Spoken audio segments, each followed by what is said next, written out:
Now, it's your boy PSA Sitch here with another Sunday show with everyone's favorite, looking to be completely AI generated in the future. Adam Frenton. That's gonna be great. Now that's gonna be the anti-aging I use. When I really start looking my age, I'm gonna be like, okay. I have a little AI Adam. It looks indistinguishable. Yeah. Actually, since they have these they already have all those. I'm sure you've seen those videos of like there's like the random guy and he pretends to be a woman because they have like the AI like face mod that makes it look like a chick. What if you Mhm. just use that, but you make yourself look younger and more attractive for like the dating profiles? I'm sure there's plenty of that going on. Catfishing is going to be crazy. It's got to be a nightmare to be dating these days. Oh my God. It's Uh. over. Anyway, Okay. what are we Anyway, talking about? today we're going to be talking about a bunch of things. First, we're going to talk about this. I don't know if you saw this video. There's all this new crazy information that came out about the Carmelo Anthony trial that it's like, and it's being super siloed right now because you Mhm. have the people that are defending Carmelo Anthony are only bringing up all like some of the crazy stuff that Austin Metcalf was involved with. And then all the people, and they're ignoring all the crazy shit that Carmelo Anthony was involved with. And then you have the flip side, the anti Carmelo Anthony people are doing the opposite. They're focusing on all the things that Carmelo Anthony did that are bad and ignoring the stuff that Austin Metcalf did. So I figured that we should kind of look through both of the things, see why both sides decided to not bring this into the trial. Whether I'm kind of curious whether you think that was a good decision or not, and which side, who looks worse when you look at all the information. Well, I haven't heard about the Austin Metcalf stuff. I have heard about the Carmelo Anthony stuff. Exactly, that's my And point. Yeah, exactly. well, when we covered this, I said that I thought Carmelo Anthony was a shithead, and that's why they didn't put him on the stand. So You did. You everything has did. been played out You exactly totally called it. as I Well, predicted. And even they said they were threatening to well they had some kind lay out the background of the agreement that they had. I think that's pertinent to the thing. the agreement was that neither side wanted the other side to bring in all this background information about the person, whether it was Carmelo Anthony or Austin Metcalf. So they made some sort of everyone's saying it's a gentleman's agreement because it's not like a legally binding thing. Both sides made some sort of gentleman's agreement kind of behind the scenes that neither side would bring it up because they didn't want the other side to bring up their stuff. It's kind of like the nuclear deterrent Right, option exactly. going on here. Exactly. They're like, listen, we can fight, but we won't use nukes on each other. And they would just focus on the event itself and only on the event.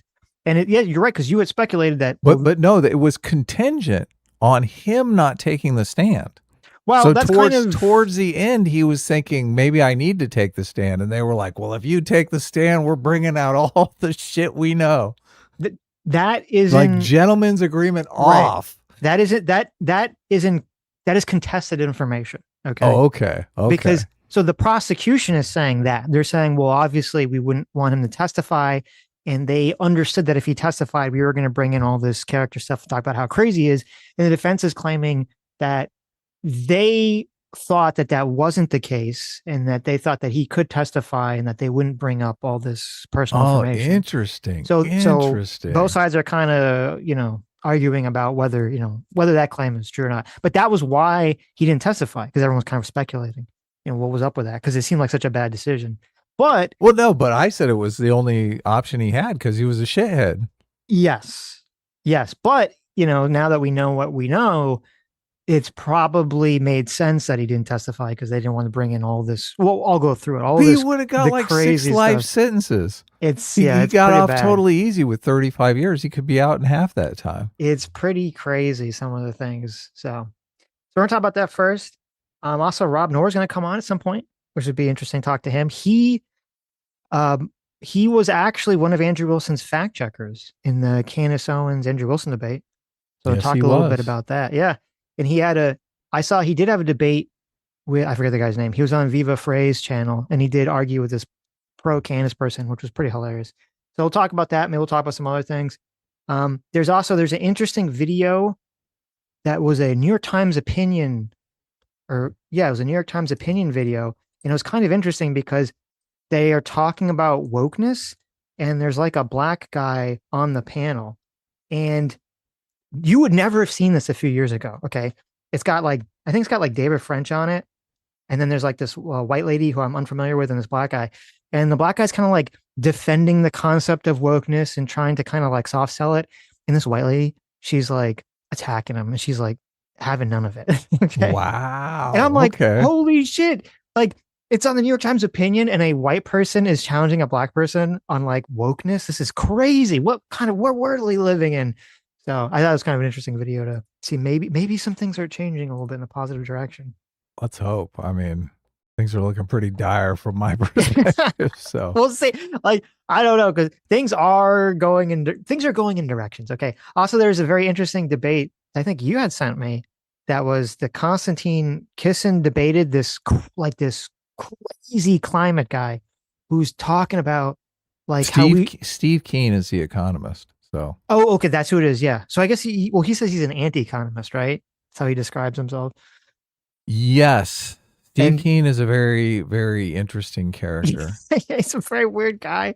He's talking about how like we needed one world government in order to stop climate change. Like all these things that you'd heard people complain about the climate change stuff, and then the climate change people were like, that's not true. We don't actually want that. This guy's like, no, no, no, we do want that.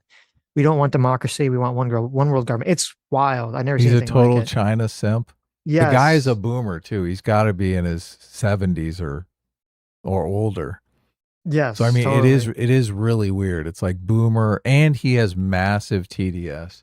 Yep. I don't. Do you remember the drama about Coach Red Pill stealing an economist's website? Do you remember that from back Uh, in the day? was that Steve King's That was website? Steve Keen's. What? Yeah, Coach exactly. Red, wait. There's a Coach Red Whoa, my Pill mind is tie-in. just blown. I Wait, know. Coach Red Pill used to work for the crazy left Well, wing lunatic look, I Steve think he King. did something with his website or something and was accused of stealing his website. So Oh my I just God, remember that that's Coach Red Pill crazy. drama from I didn't know eternity that that was ago. that guy. Oh, Yeah. interesting. Okay, Boomer loses his website. right. Also, there's this hilarious debate on the Hill with Robbie Suave and the new Briahna Greyjoy. That's like it just devolves 10 into a times worse. complete. Oh my god. It's like a complete meltdown, shouting match at the end of it. It's just totally She hilarious. seems like a complete NPC. Like all they do She is does. hire NPCs straight out of Brown. They're like, "Here we go." I think she does 100%. Though I will say there was another segment I saw because I was curious if they covered the Lindsay Clancy stuff where he was very against the people defending Lindsay Clancy. So I was like, oh, thank God. And there was another woman who I was unfamiliar with who I believe is conservative. And she was like more, she wasn't defending Lindsay Clancy, but she was more like sympathetic to the mental health issue. And I was like, oh, that's very interesting. What's going on Mm. here? This is very weird. So we'll watch some of that. There's also, if we have time, there's a very interesting video with a woman who she's a black lady, young black lady who used to be like super woke. And she got into teaching and doing all this stuff because she was super woke. And she kind of slowly realized over time that like this is all like nonsense. This is all just crazy nonsense. And so she talks about her journey. And it's crazy because she like really gets it. Like she's talking about like Foucault. She's like really like just nailing all the little aspects of like wokeness that you're like, holy shit, this woman knows exactly what's going on here Interesting. In a good way or a bad way? in a good way. Like she's like nailing the problems with it. So, and Okay, good. there's some other stuff, but we'll see what we have time today. So anyway, let's jump into this right now. So this is they're going to talk about CBS News Texas. They're going to talk about kind of the crazy things that was kind of going on in the Austin Metcalf, Carmelo Anthony background. From Anthony's trial attorney, Mike Howard, about Austin Metcalf's background report that was never presented to the jury. CBS News Texas has also learned new details about Austin Metcalf's background. Metcalf and his brother Hunter were once caught spray painting graffiti, including KKK Kill All Blacks and Heil Hitler, along with the N-word, and were sentenced to 12 months of juvenile probation. Holy fucking shit. Now you can see why they didn't want that in the trial, right? Oh Like, my god. Oh my god. yeah. That's insane. Yeah. I did try to find out how old they were when I couldn't find, I don't think that information's out yet, like what the age was when they were doing those. So Wow. Okay. Okay. That's a Records little You don't want the guy, the kill all blacks guy. You don't want that to be putting that in the That's a trial. little much. Yeah, It yeah. kind of makes it a little harder to empathize Mm-hmm. with the with the flat out fucking racists. They reportedly told authorities, "We did some dumb stuff. We did some vandalism." There are several documented instances of Austin using racial slurs in school. And in 2023, Austin was accused of bullying a black student in class. In 2018, while still in elementary school, Austin and his brother were accused of bullying and assaulting a female, which led to his arrest. During an argument in 2024 with another female student, Austin allegedly knocked her to the ground and punched her in the stomach. He was also kicked out of a football game and texted someone later, "I was about to beat the expletive out of those kids." At a previous track meet, when another student alerted Austin that someone not on their team, quote, "behind our bench was talking wild," Austin reportedly replied, "Kill that MF." During the 2023-2024 school year, he received in-school suspension twice. School disciplinary records from April 2022 to May 2024 reveal that Austin reportedly called a teacher the B word and used profanity. He told a school official that he couldn't control it and wasn't aware that it was coming out of his mouth. In 2024, on at least 5 occasions, Austin saw a counselor regarding his anger and rage during a football game. In 2021, he got banned from attending basketball games for a season after yelling profanity at a player. Metcalf also got suspended after he and another student were talking about bringing a gun to school the following day. But Okay. Yeah. So yeah, a lot of things going on there. And also, so there's more stuff. Now, to be clear, these things, most of these things are being alleged by the defense. Oh, okay. In their documentation. Some of the stuff, like the police records and stuff, like obviously that exists. They can't lie about that. But a lot of the stuff is like, so we'll see there could be more to the story than like what we're hearing, right? Why are they even digging? Isn't this done now? Because Carmelo Anthony was trying to get a new trial and they turned him down for that. So, well, that's why this all came out. This all came out in them trying to get a new trial. Because they're making this was part of the trying to get a new trial business. Yeah. But that Right. was recently denied. So they're not getting a new trial. It's over. Yeah, I know that. Yeah, recently a Texas judge has denied a bid for the new trial. I don't know if it's over, or if there's going to be some other thing that they can try to do. But they take it to a higher court or something. Yeah, maybe. Okay. I'm not sure what they'll do. But so that's where a lot of this information came out, was in that, because they were basically making the argument that they felt it was unfair that Carmelo Anthony couldn't testify because they thought he should be able to testify without them, bringing in all of this information, essentially. That they're about to talk about with Carmelo Anthony.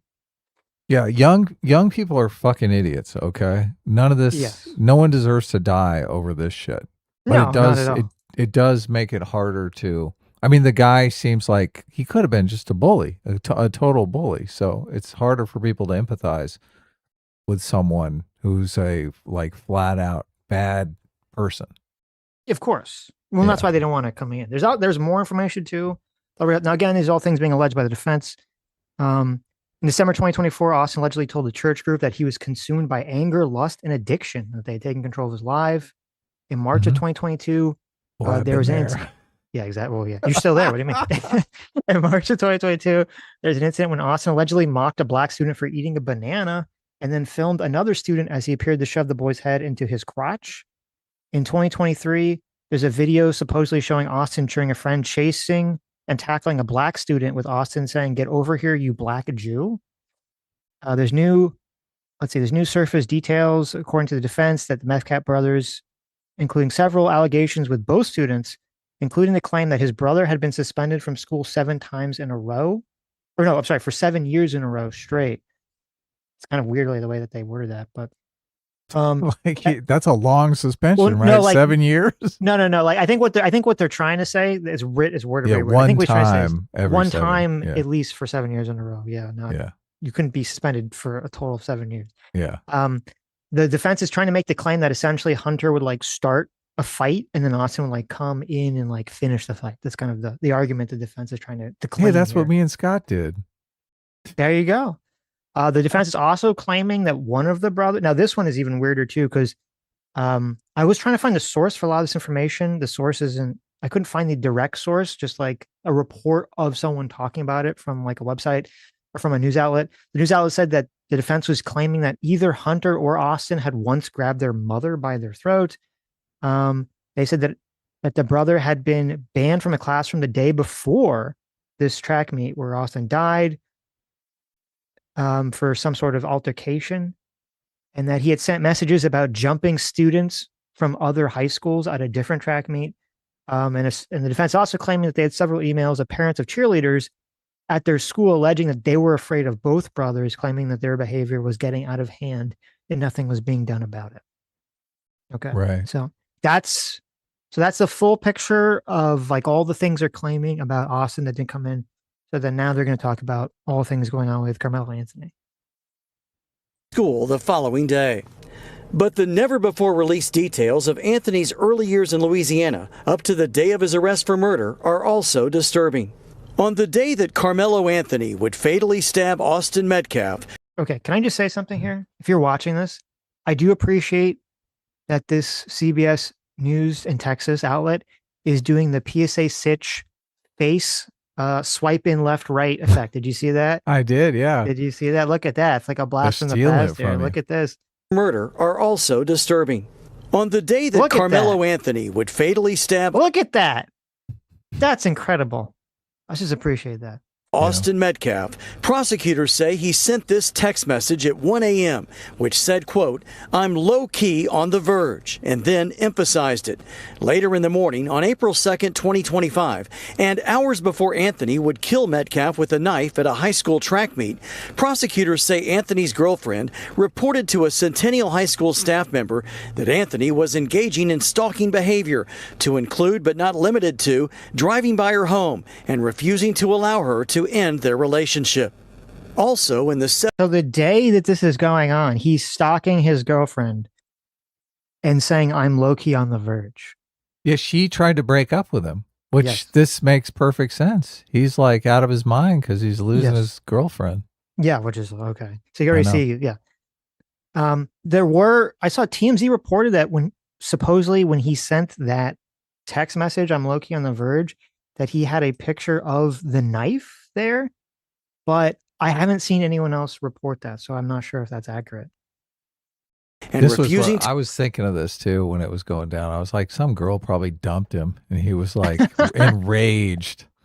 Because look, I used to get enraged like that when I'd break up with a girlfriend. Sure, I mean, sure. like everyone's had that. Well, you never stalked them, did you? Well, not too. No, of course no, not. oh no.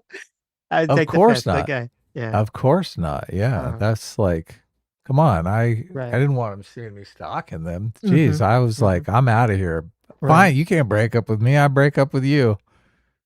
To allow her to end their relationship. Also, in the 75-page filing, prosecutors say Anthony had previously been accused of stealing his girlfriend's phone, and in October 2024, wrote a to-do list for his girlfriend about how to deal with, quote, weirdos, which included the line, "Say some slick, like my boyfriend, kill people." There are also... And they don't read it, but it also says on that text message, it says, "Get their full name and license plate number." So it sounds like he is going to like stalk them or go after them or something, right? Yeah, give them my number. Yes, that's what call him. Yeah, some this slick, is like so my mate guarding behavior. This is not the way to keep a lady, guys. This is you don't tell your girl this, and it makes them feel like, oh, my man's protecting me. You don't think so? No. This is terrifying to women right here. Right. Boyfriend kill people. There are also text messages where he admits on at least 2 occasions to punching girls in the face. Nice. Prosecutors also found text messages from 2021 between Anthony and another student about robbing someone of $300. There are also text messages where Anthony talks about a fight and punching someone so hard he had to stop fighting. In 2023, prosecutors say Anthony told a friend he was going to vandalize someone's house in Austin, saying, quote, "I just feel like it. I got a grudge." In 2021, Anthony told a friend he had been suspended from school for 3 days for fighting, saying, quote, "They said next time I do some, I get recommended for expulsion." In a text conversation with a friend in 2023, prosecutors have messages from Anthony where he wrote, "I'ma shoot the school up tomorrow with my blick," but later sends messages saying, "I would never actually do that." In a 2024 text thread, prosecutors say Anthony admitted to carrying a firearm, telling a friend before a party that he would have the gun in my pocket. There are other message threads where Anthony also mentions carrying a gun. After numerous suspensions for fighting while attending school in Louisiana, there are messages between Anthony and his girlfriend after he moved to Frisco. In one message thread, she suggests he should sit for a while, and he replied, "Yeah, and punch people, maybe run sometimes. I have to. It's like a priority for me. I like punching people. When I get mad, I see red. When I get mad, I black out. When I get mad, I can't control myself." You know how in like the mafia movies, there's like a giant man who's like part of the gang and they'll call him Tiny, like Yeah. ironically. Yeah. Yeah. So when they called Carmelo Anthony Mello, was that like what was going on here? Wow. It was like an Nice ironic catch. nickname. They're like, "Oh yeah, Mello Anthony. He was so mellow and chill and cool here." It's like, what the? These people are out of your mind. It's He's fucking not liars. mellow at all. No, crazy. Prosecutors also produced messages where Anthony admits to getting high and drinking alcohol and even talking about selling drugs to get guns. In 2024, prosecutors say Anthony even attempted to assault a teacher, saying, "I put my hands and face and everything." Also in 2024, messages obtained by prosecutors suggest Anthony tried to bring a weapon into the State Fair of Texas, asking a friend if the State Fair got metal detectors. When he was told yes, his friend responded, "You got the poker?" "Yeah, I might have to toss it," replied Anthony.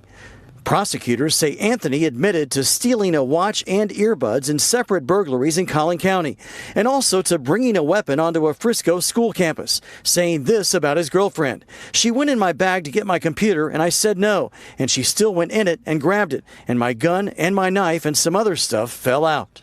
There are numerous unreleased photos and videos of Anthony holding firearms and making threats, and authorities found a note on Anthony's phone with a long list of disturbing racial tropes and slurs about blacks, whites, and Hispanics.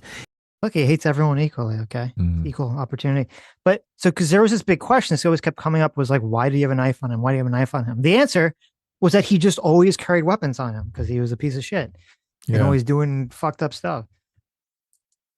In one message thread, prosecutors say Anthony wrote, "I hate gay people." Prosecutors say Anthony repeatedly threatened to murder his girlfriend in text messages, some of them saying, "How many bullets you want coming out of your chest?" and "I'm going to get you," expletive. He also threatened her with a knife in one message and told her in another, "When I stab somebody, I'm going to lick their blood off the blade." Okay, well, this is pretty extensive here. Yes, yes.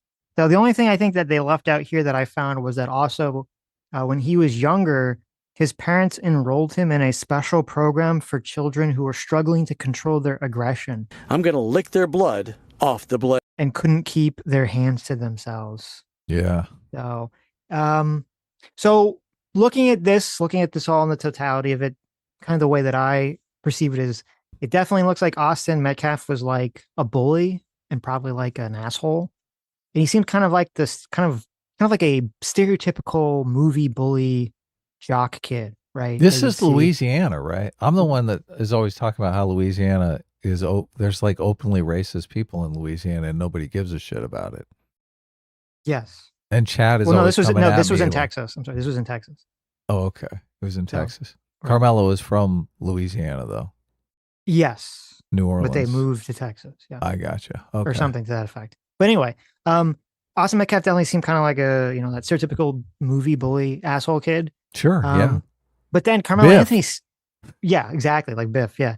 But then Carmelo Anthony seems like he's just like on the another level of just like he's I hate to use the word thug, right? A gangster. A yeah, he's thug? yes, he's just another level of being a horrible person in terms of doing the things he was doing. Yeah. So Yes. definitely worse than Austin Metcalf in terms of that. But I can't understand why neither. Well, obviously you can understand why Carmelo Anthony's team would not want any of this stuff out because holy shit, like some of those things come out, like the threatening his girlfriend with the knife, talking about licking blood off the blade, all this shit. Like, right, I'm saying I'm on the, I'm on the verge the day of all this stuff. Like, obviously makes him look fucking guilty as sin, right? And then you have with Austin Metcalf, like you're right. Like as soon as you find out that he's like spraying, kill all blacks and Heil Mhm. Hitler and stuff, like you never really know what direction that's going to go. Like, how's a jury going to perceive that information? Are they going to Yeah, be like, well, hung yeah, jury they're both immediately. pieces of shit, so I don't care, or he was racist, so I don't care. Like, you never know how people are going to perceive that information. So I do think it did make sense to me that and also we have hindsight because it obviously it worked and he was found guilty, but it does make sense to me that the prosecution would be like, yeah, let's just focus on the incident of the day because they felt like the facts of the case spoke for themselves. They didn't need to even risk, getting into all this stuff. And it turned out that they were completely right. Yeah. Yeah, obviously the jury's going to want to bring karma into it to some extent if all of these facts come to light, and who knows where that's going to take them. These are Yeah. hard facts for people to set aside. Yeah. I mean, like if I'm like, I know if I'm on the jury, I'd be like, okay, it doesn't really matter if Austin Metcalf is an asshole. He still doesn't, deserve to get stabbed and die. Right. So, Yeah, but totally. but is everyone on the jury going to have that same take? I don't know. No, I think most people are not going to have that take. Mm, I think yeah, maybe jury not. selection is designed as like an IQ test because it does. The dumbest people always seem to end up on the jury, You think and the it's a reverse IQ smartest test? people, yeah, it is a total reverse IQ test. The smartest people, they don't, they dismiss.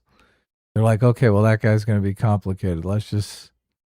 Well, I know. Look, I've done jury duty 3 times, and I always saw them like you get a feel for the intelligence of the person sitting in the jury box as they're asking questions, and I just see like all the intelligent people are like gone, gone, gone. Mm-hmm. Mm-hmm. So yeah, Yeah. it's very So, sad. yeah. So okay, it Don't sounds get like in you trouble with the law, guys. no. So it sounds like you agree that it made sense for the state to not want to bring in any of this stuff. Oh hell yeah, hell yeah, Yeah. yes. Well, also it makes sense why Carmelo Anthony's parents sprung for the cheap ass attorney because they're like, we got a problem child here. I didn't think about that. Like we're gonna Oh we're gonna no. walk away with $500,000. Like, why the fuck would we blow half a Right. million dollars keeping this shithead out of jail? Right? Like, Right. why do we want this shithead in our hair? Like he's been a plague on our house for as long as he's been here. Like this Mm-hmm. they're thinking this is the best fucking thing that ever happened. Yeah, $500,000 and we get to walk away with the state paying for our problem child for the next 20 years. Right. Hallelujah. There is a God. No, you're right. That does make sense. That does make perfect sense. Why? Because yeah, there were people questioning like, were they spending the money on their son? Were they spending on themselves or whatever? Right. Hopefully they're spending the money on the good kid.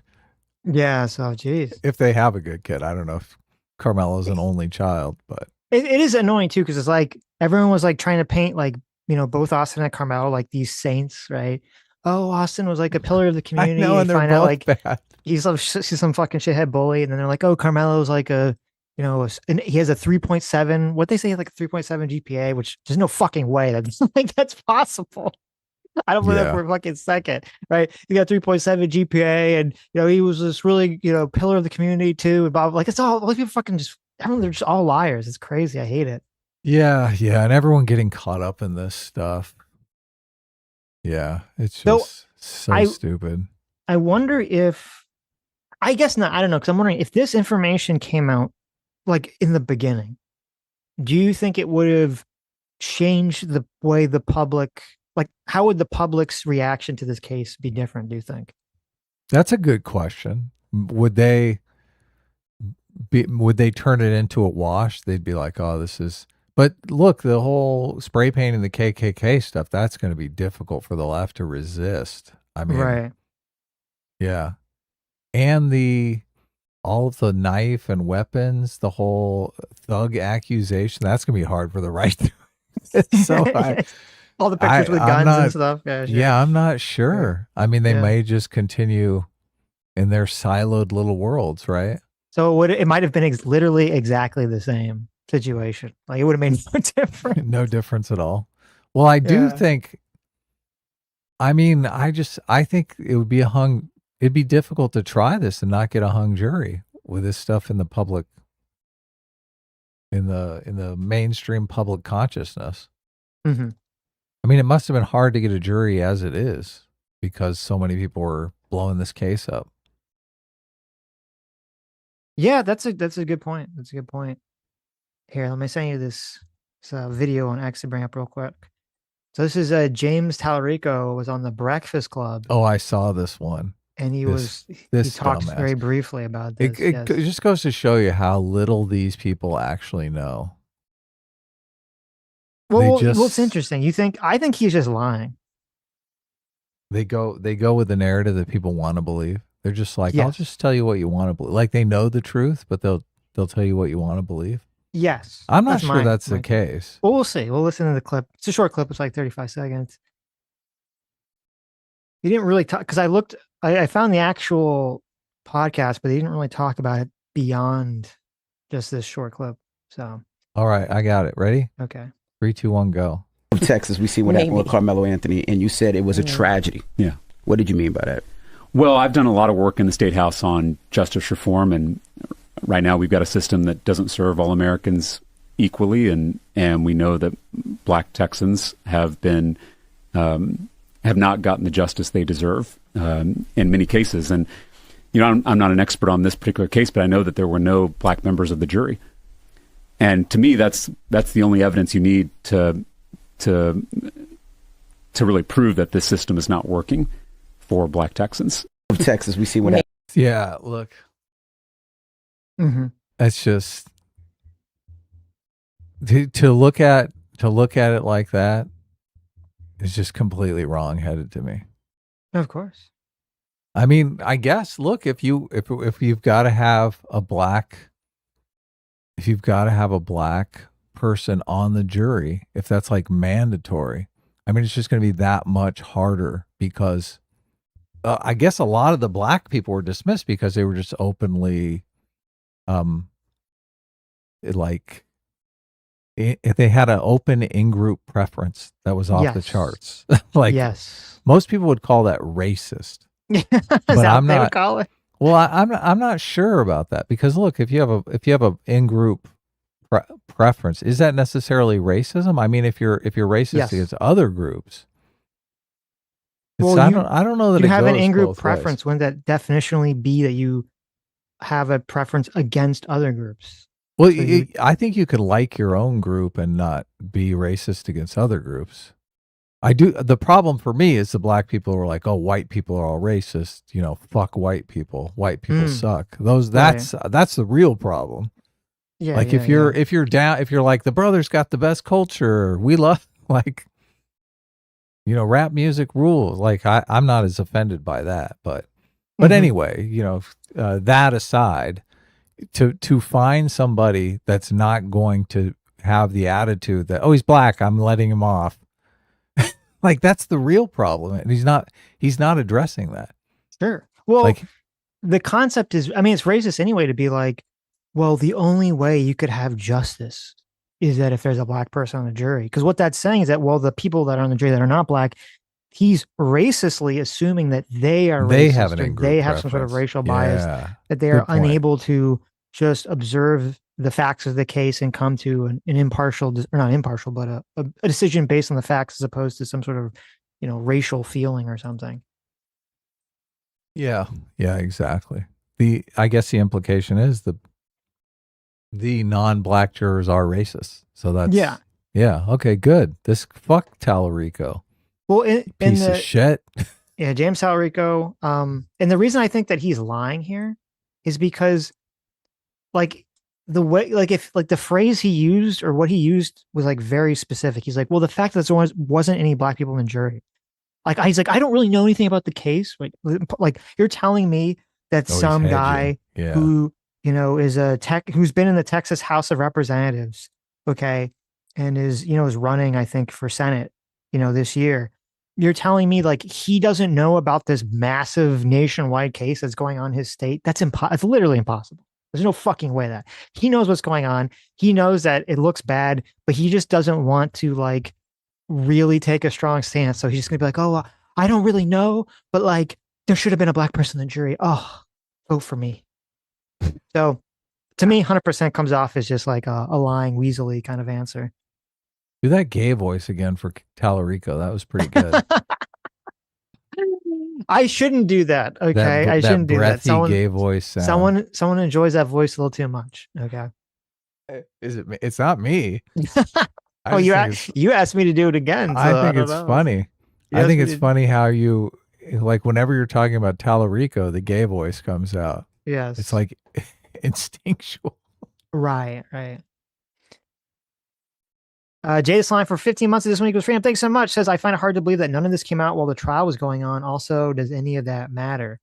Well, none of it did come out while the trial was going on. So, I mean, it seems hard to believe, but yeah, it is always interesting because nobody leaked it. That's what is kind of crazy. You're like, no one leaked it. None of the students at the schools leaked any of this damaging information about either of these students. Does seem pretty wild, but it didn't happen. It is very surprising, actually. Well, kids guard their phones, so the students wouldn't have it. But the fact that someone in the police department or one of the investigators or just some fucking social justice law clerk didn't come out and leak it. Well, no, I mean in terms of like one of the kids is like, oh yeah, I knew Austin. Like the girl who got punched by Austin Metcalf, right? She didn't be like, oh, I knew Austin Metcalf. He punched me in the stomach, right? Or she's probably on Twitter screaming about it. It just never got picked up by the mainstream news. I feel like that's no way. If someone I don't know, was claiming to have been attacked by Austin Metcalf during the trial, I feel like there's no way that one got picked up. That would have been like a huge story. Right. And then the same thing with him. Like I know his girlfriend kind of, I think, backtracked because she was kind of defending him during the trial. But she totally did a 180 there. But unless she was just afraid, like I have to maybe she was like, I have to support him and then hope he goes to jail. Because what if she turns on him and he gets out, right? I think she was going for victim points. She was like, right. Oh my God, my boyfriend is a victim of the state, and also because there's attention to be grabbed in that. He had that huge GoFundMe, and she's like, oh, maybe I'll marry this guy now that he's a millionaire. Holy fucking shit. Oh, maybe. Stalk me all you want. Terrible. You got to know how women think. Come on, Sitch. Why there is nothing untrue about what I'm saying here. You could be right. Everyone knows the facts. You could be right. Yeah. Once the parents walked away with the money, though, and he got his ass thrown in prison, what'd she do? I got a new boyfriend. True. That's true. That she picked up because he felt bad for her, right? Probably so. Yeah. Jason Mulgreen for $10 says, Wick called James Tallarico a deeply Christian man in a debate about whether Dems or Republicans are better for Christians the other day. Well, I don't know really that much about James Tallarico, like his positions or, what he's said in the past about being Christian or whatever. So I can't really speak to that, but I think that this showing, which is one of the few things I've seen of him, is a very, very poor showing for him. It definitely comes off as a political lying weaselly hack. Doesn't come off to me as some sort of like valiant Christian truth speaker. Cool. Okay. Is it El Said? He's the DSA guy running for Senate? Yes. I don't know if I'm getting his name correct. His YouTube channel is like a wealth of cringe. Oh my God. Oh, El Said's YouTube channel? Yeah. Really? I did see that he had like all these old YouTube videos. Well, still up. I haven't really seen anyone like come through them yet, though. He doesn't know fucking shit. All these commies don't know shit. They're always making policy prescriptions that are just ridiculous. Mm-hmm. Yeah. Okay. I saw one where he's talking about banning stock buybacks. But the thing that really got under my skin was he kept talking about how this would be better for the employees. And I'm thinking, all the employees get company stock in their fucking retirement plans. You think not defending the share price of the stock that all the employees own is a good idea? What a fucking idiot. What an idiot. Mm-hmm. What an idiot. I went to Lowe's the other day, and a guy working on the floor at Lowe's was checking the stock price of Lowe's stock because they give them so much of that shit in their payment package. Interesting. Yeah. I'm like, oh yeah, the employees want you to protect the value of their stock. They love stock buybacks because they want their retirement to actually be worth something. You're the one that wants to crash the stock price and hurt the employees, you dumbass. How about we take all of our money out of stock? Okay. I think we should put it in prediction markets. Right? Oh yeah, we should make a bunch idea. of bets on prediction markets instead. That's just a grand old idea. I'm There's sure actually Al Saeed will be putting it on his YouTube channel in no I know time. there was some survey that was something like, I think it's like a fourth of Zoomers are looking at prediction market and sports gambling as a viable alternative. Yeah, I saw for that. investments. Yeah. Yeah. It's just scary. Yeah, it's a very good way to lose all your money. Yes. Okay. So in other news, this is pretty horrible. Of course, it's Hassan, so it's got to be horrible. Hassan is mocking Charlie Kirk being killed on stage to a crowd of people by singing one of these AI songs that was sort of trying to commemorate Charlie Kirk. And he's done this not on the stage, but he sings this song a lot on stream, and this is some sort of like community meme that his community has, is him singing this song. How quickly Hassan forgets. Because I remember when this happened, Hassan seemed visibly shaken by this, thinking, oh my God, they're going to assassinate him. Now he's on stage in front of a bunch of random fucking people. Yep. Like I'm sure any crazed right-winger could get in that place if they wanted to, right? Mm-hmm. Any crazed right-winger who wanted with an axe to grind, wanted to make an example of Hassan, could easily do it. Yep. And he's there fucking mocking Charlie Kirk's assassination. Yep. How stupid do you have to be? Never underestimate the human capability to be worried about something, and then the second it doesn't happen, immediately revert back to like your old behavior. Yeah. No shit. You think they got magnetometers in this place? I bet they don't.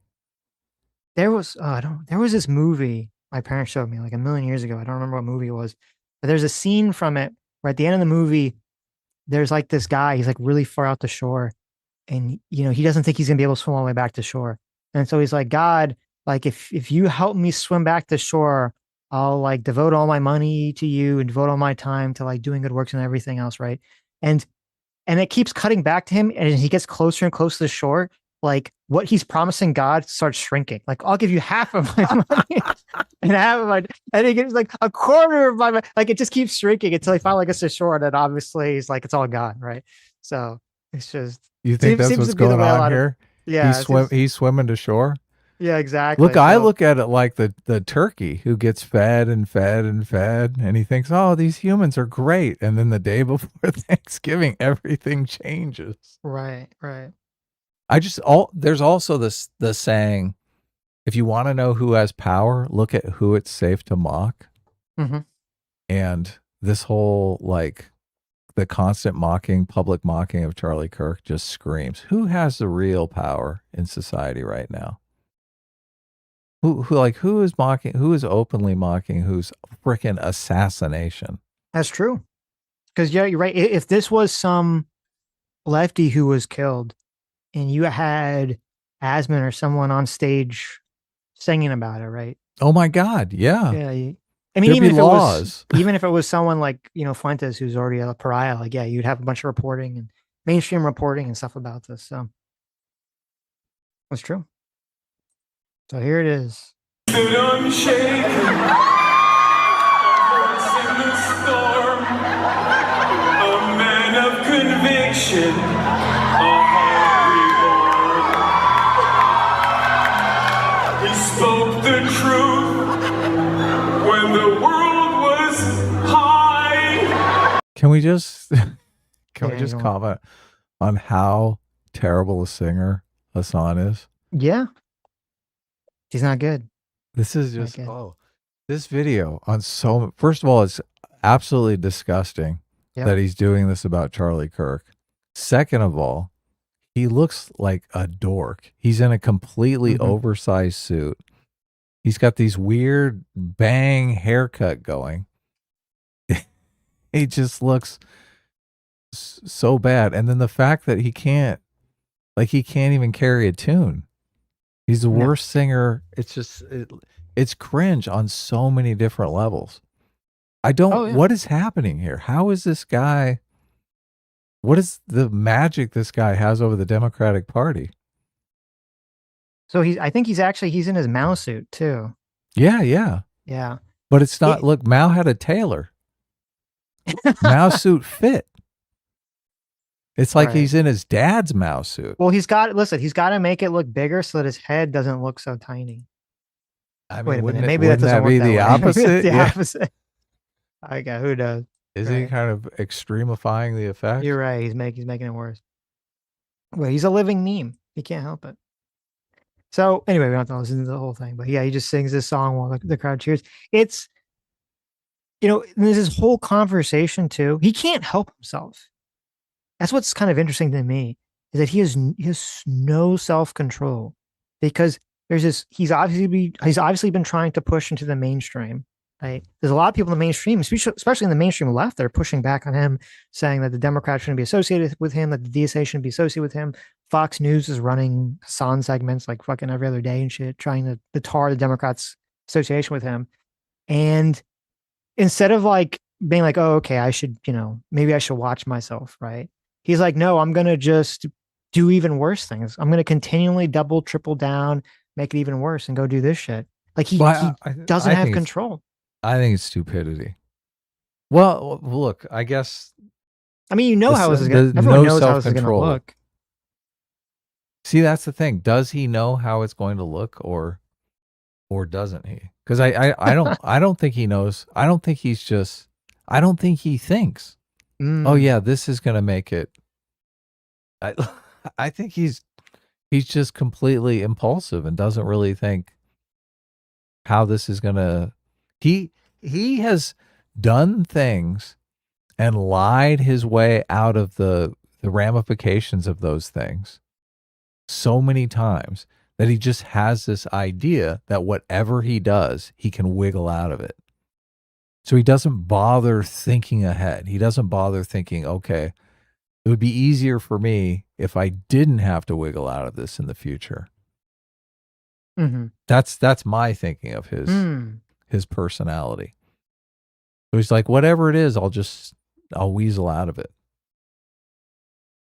Or just, I think he also is so audience captured that he knows this is what his piece of shit audience wants. Is for him, like, this is what made him, you're saying, like, why is he appeal? Like, this is the appeal to his audience, is that he's just like an asshole. He's just a total piece of shit about this kind of stuff. Yeah. How did this, do you know how he came to sing this song?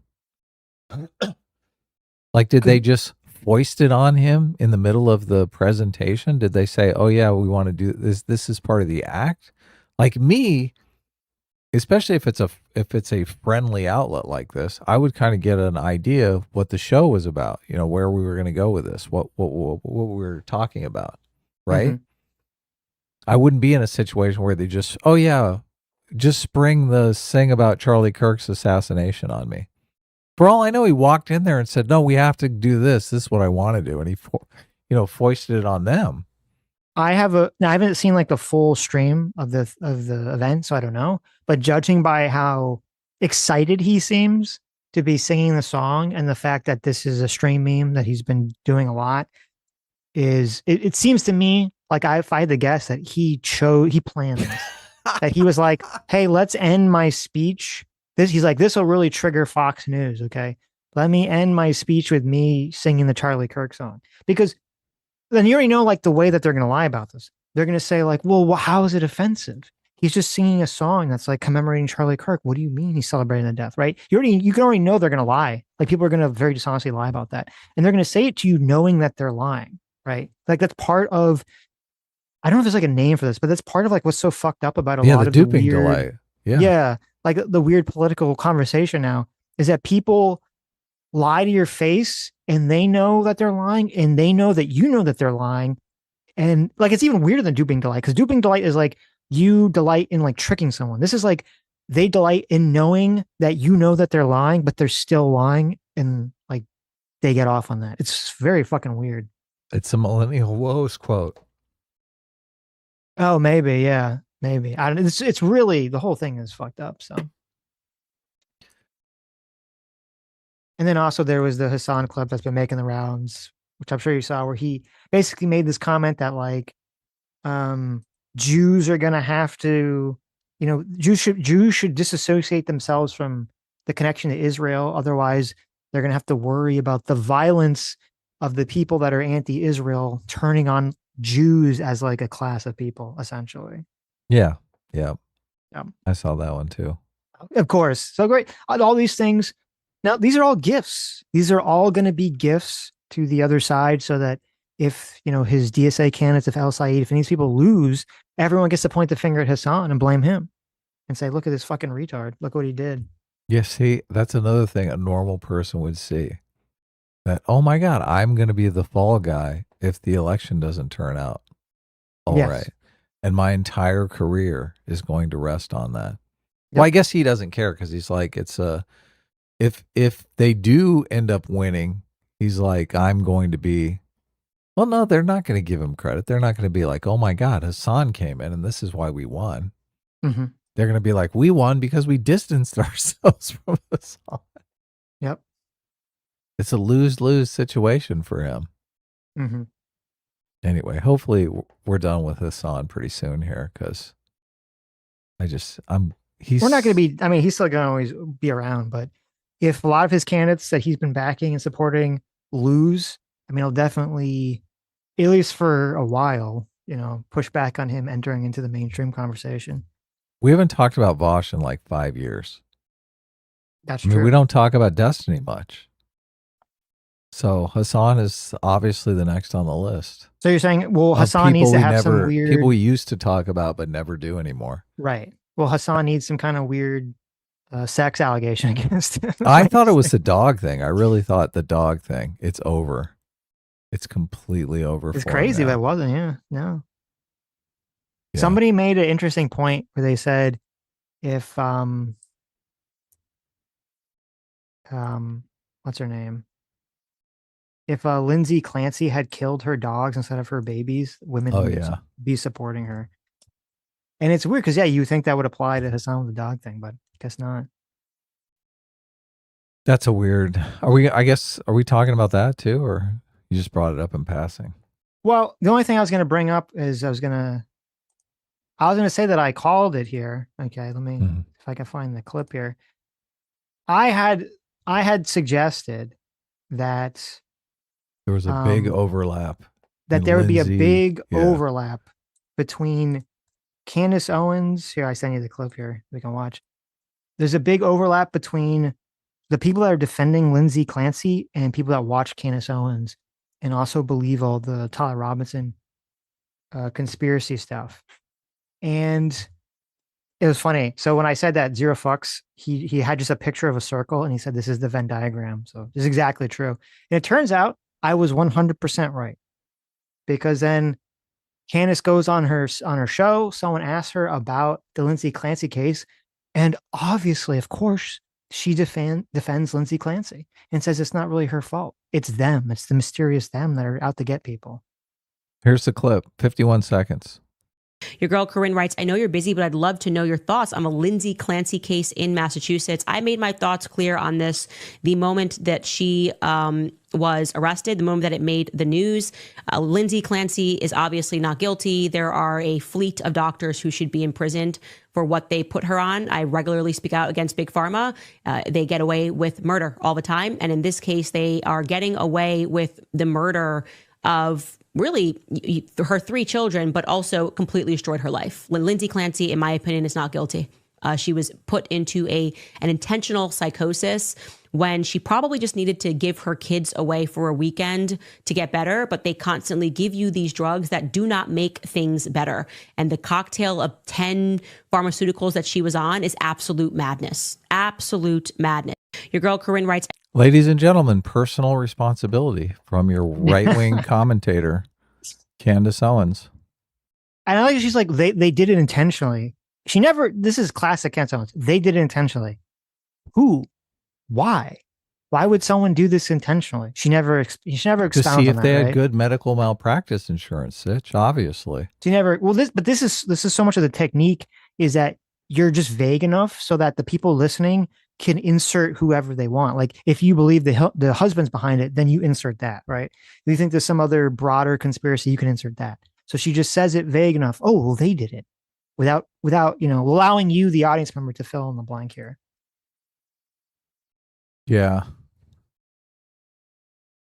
Obviously, men do far more of violent crime than women. When women do murder, they murder rivals and their kids.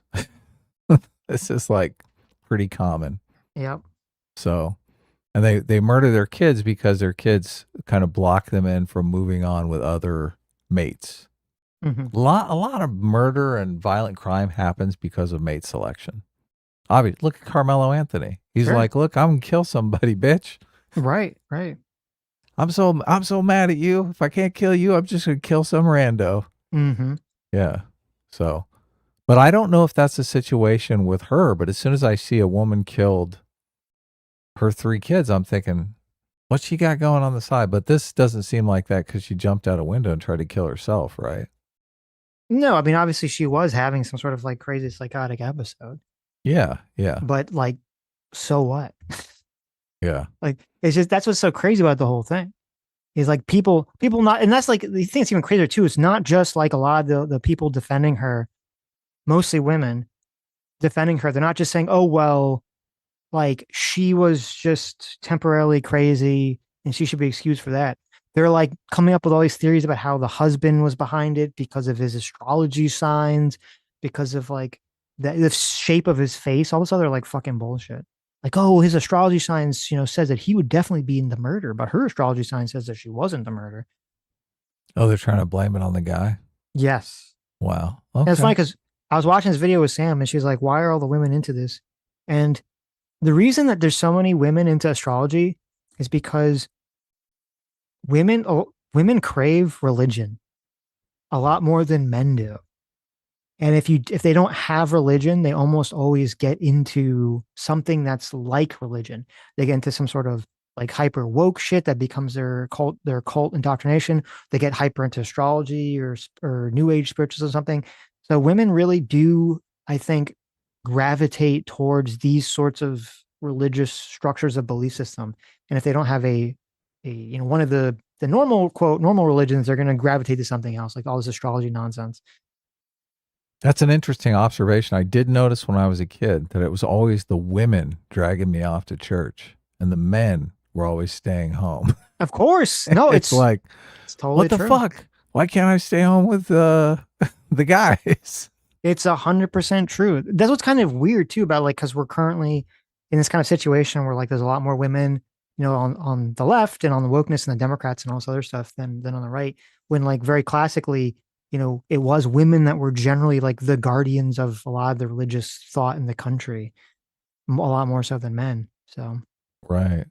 So well, now it's just the church has been characterized as anti-gay. Look, and a lot of churches are anti-gay, obviously. So, and the women, like half their friends are gay. So they're like, oh, we gotta fix this. That's it. Well, it's like half their friends, the guy that does their nails, right? So Yeah, that's you get it. in between a Yeah. woman and her nails. The gay Asian guy that does her nails. Okay. I sent you 2 tweets that we can look at here. One is from Briahna Greyjoy, and one is about Tucker Carlson. Cool. So Greyjoy or Joy Gray? Joy Gray, technically. We like to call her Greyjoy here. So Briahna Joy Gray she's responding to no, so she's very mad because obviously Luigi Mangione, who killed the United Healthcare CEO, he, you know, obviously guilty as fuck. He got off. Right. And she's a big defender of Luigi and all this other nonsense. And so her response to the police commissioner, talking about, how fucked up it is that people are supporting Luigi this is what she says. She says, talking about Luigi as a killer, in quotes, right? Without mentioning the tens of thousands of deaths Brian Thompson was responsible for, is manufacturing consent for corporate genocide. The problem with cops is their selective enforcement of crime. It's about protecting moneyed interests, not you. Shit, this woman is just fucking insane. Just completely insane. And also, I mean, it seems very like calculating to me, because she's like, the big word of the day because of the Palestine stuff is genocide. So it's like, how do I slap the genocide label onto like everything I don't like? Well, I don't like what Brian Thompson was doing here. So, well, this is a form of genocide. It's corporate genocide, denying people, certain healthcare claims and all this other stuff. I have only seen in media the situation where the person has some sort of illness, some sort of terminal illness, and they can't get any sort of treatment whatsoever because they're denied by their health insurance. Mm-hmm. Maybe I'm lucky. Maybe my friends are just, they've got good health insurance. I'm not sure what it is, but I've never seen that other than in media, people talking about it. So yeah, this idea, and in my personal experience, everyone I know that has had to deal with some sort of terminal illness has gotten like as much medical care as they wanted or needed or wanted to pursue. So I don't know the situation here. This is sort of like it's from that movie, that Michael Moore movie, Sicko. Right. Where he comes out and he brings like 3 or 4 cases of people who have been denied or cut off or put in the all sorts of billing pipeline. So I don't know about those cases that she's pointing to. Tens of thousands of those cases. I think there was like 3 cases in the movie. No, it's corporate genocide. They're genociding people. I know. The word genocide has become so soft and so pointless that, this is what it is now. This is corporate genocide. I do think there is a lot of procedures that people have that they don't need because the insurance company is going to pay for it, and the doctor knows the insurance company is going to pay for it, so they bill them, which is kind of the opposite problem, right? Yeah, and sometimes it's like a bad surgery or bad medication. Yeah, because they don't need it. Yeah, there's like some surgery that they do for restless leg syndrome, which who hasn't had like a restless leg type episode, right? Right. Most people just get over it. They're like, okay, that was weird. It won't come back. Let me ignore it. But some people get shuttled into some knee surgery. Yeah, no, it's scary that, like, I remember when I was much younger and I started to get acid reflux, and my completely retarded GI doctor, they give me the protein pump inhibitor acid reflux medication, which I'm pretty sure is like responsible for fucking up my stomach, like for the next 10 years of my life, the next 15 years of my life. Mm-hmm. And it turned out that the problem was because she was such a fucking, and then when it wasn't helping, she was suggesting that I do surgery. They do this like crazy surgery where they like close they like shrink the top of your stomach or something to try to prevent the acid from, coming out. Okay. And then I go to This is like a horror story now. yeah, and and I'm kind of dumb because I was much younger, and I was like, oh, okay, like if that's what you're supposed to do. And fortunately, my mom, who's like very, skeptical about a lot of doctors and stuff, because her father's a doctor, so she knows a lot of doctors, can be retarded. Yeah. She not- stepped thought- in. she thought not that she thought her dad was stupid, but like when doctors, like you hear them complain about a lot of other retarded doctors, and so she's like, well, let's get a second opinion. So we go to this other doctor, and he's like, oh, you're probably lactose intolerant. And we're like, really? And that was the problem, was that I was lactose intolerant and I was eating all this dairy stuff. And unfortunately, because I've been on the protein pump inhibitors for so long, I think it kind of fucked up my stomach a lot more than even when I stopped eating dairy, I was still having problems. But if I just had the doctor, if she just had realized that beforehand, who knows? Like I could have had a lot better health outcomes. And she wanted to give me this fucking surgery too on top of that. So it's, yeah, I mean, it's scary. You always have to get a second opinion. You always got to be careful about this stuff. So, but if Brian Thompson cut you off from the first doctor in that situation, he would have saved you. Well, there you go. Yeah, exactly. You would have been in a better shape. There you go. No, I mean, listen, listen, healthcare in the United States fucking sucks. I hate it. Everyone hates it. Totally Okay. sucks. I'm Yeah. never gonna defend it. It's completely terrible. It's very overpriced. And then also you fucking hate that, because certain plans, it's like, you can't just go to a doctor. You have to go to a GP, and then the GP has to write you a referral. And then like we went this whole thing with Sam where like she just wanted, her back was hurting. So she's like trying to go to some back doctor. And it's like, oh, you can't, because you have to go to your GP first. So she goes and finds a fucking GP. And then she's like, the GP doesn't want to give her a referral until she's got like another visit, right? So then she has to go back for another visit. And then she like only wants to give her a referral to someone that's like associated with her clinic. And you have to keep like pestering the doctor, like, no, just give me a fucking open referral for someone that can see me like now, not someone that can see me like 3 weeks from now, right? And it's just horrible. It's a big fucking hassle. Like everyone hates it. So I'm never going to defend that stuff. But the idea that you're going to call this shit corporate genocide, or say that justifies a like fucking random person going out in the street and just shooting one of these fucking CEOs is insane. It's not going to stop. Like, as if this was crazy too about Brown Joy Gray's tweet. She's like, oh, you're talking about him as a killer without mentioning like what Brian Thompson was doing. So she 100% by saying that, and if she will lie, she's saying otherwise. She 100% thinks that what Luigi did was completely justified, even though it's not going to change fucking anything. It didn't change shit. Nothing about the healthcare industry changed for the good because of what fucking Luigi did. It's a fucking pointless thing.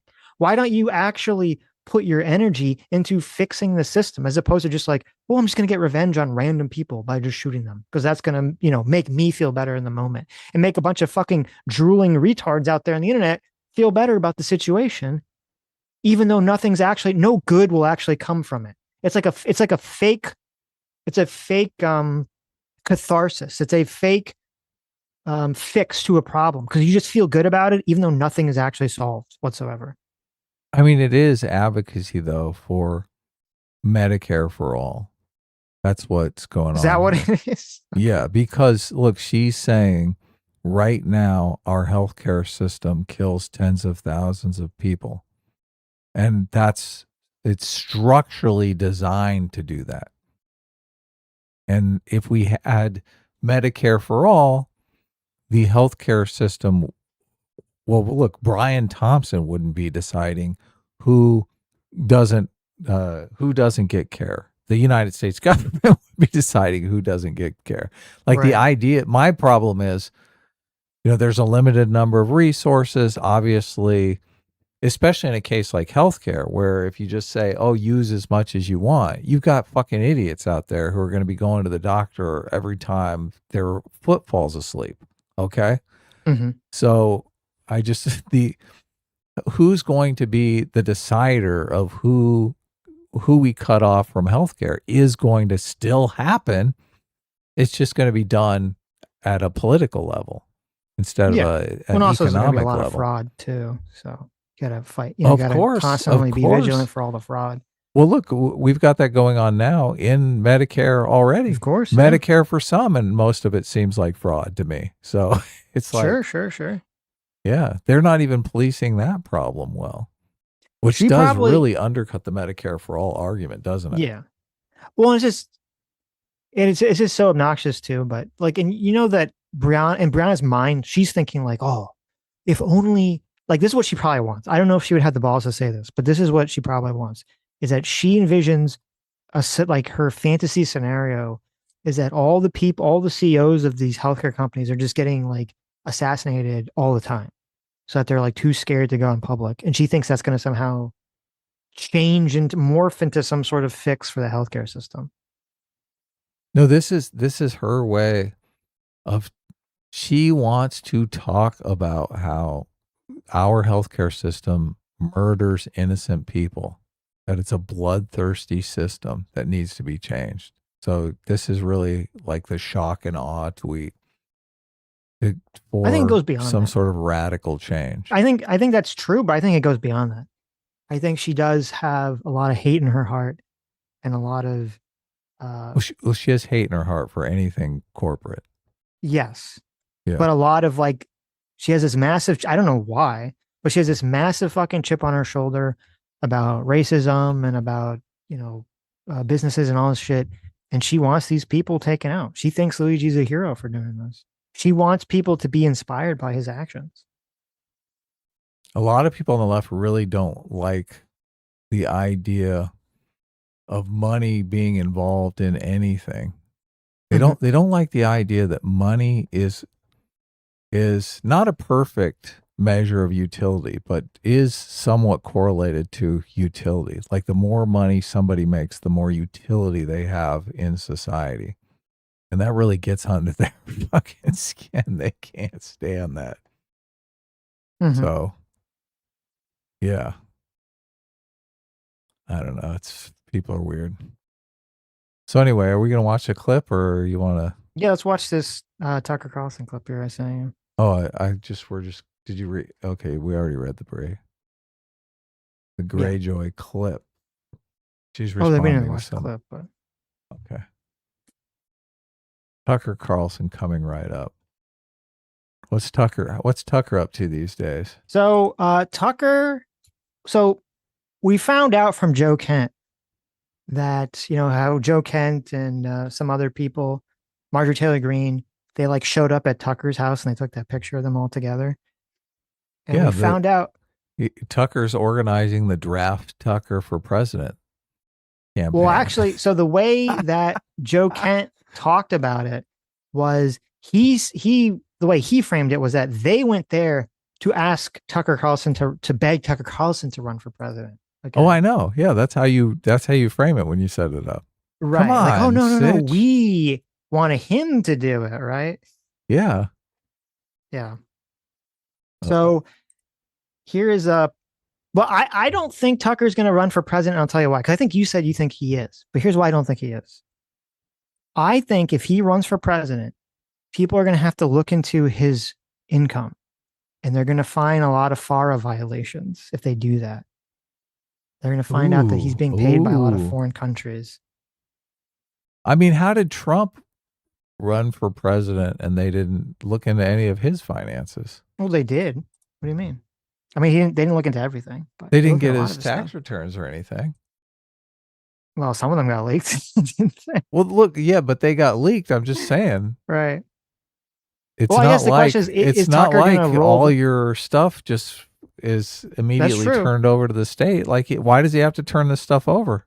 Well, I guess will he roll the dice on that one? We'll see. We'll see. Yeah. So here's presidential hopeful Tucker Carlson talking about how he doesn't think that human beings built the atomic bomb. I don't know if you knew this. Just to hear you say presidential hopeful. Yes. Because I was saying this forever ago when everyone's like, nah, he's not running.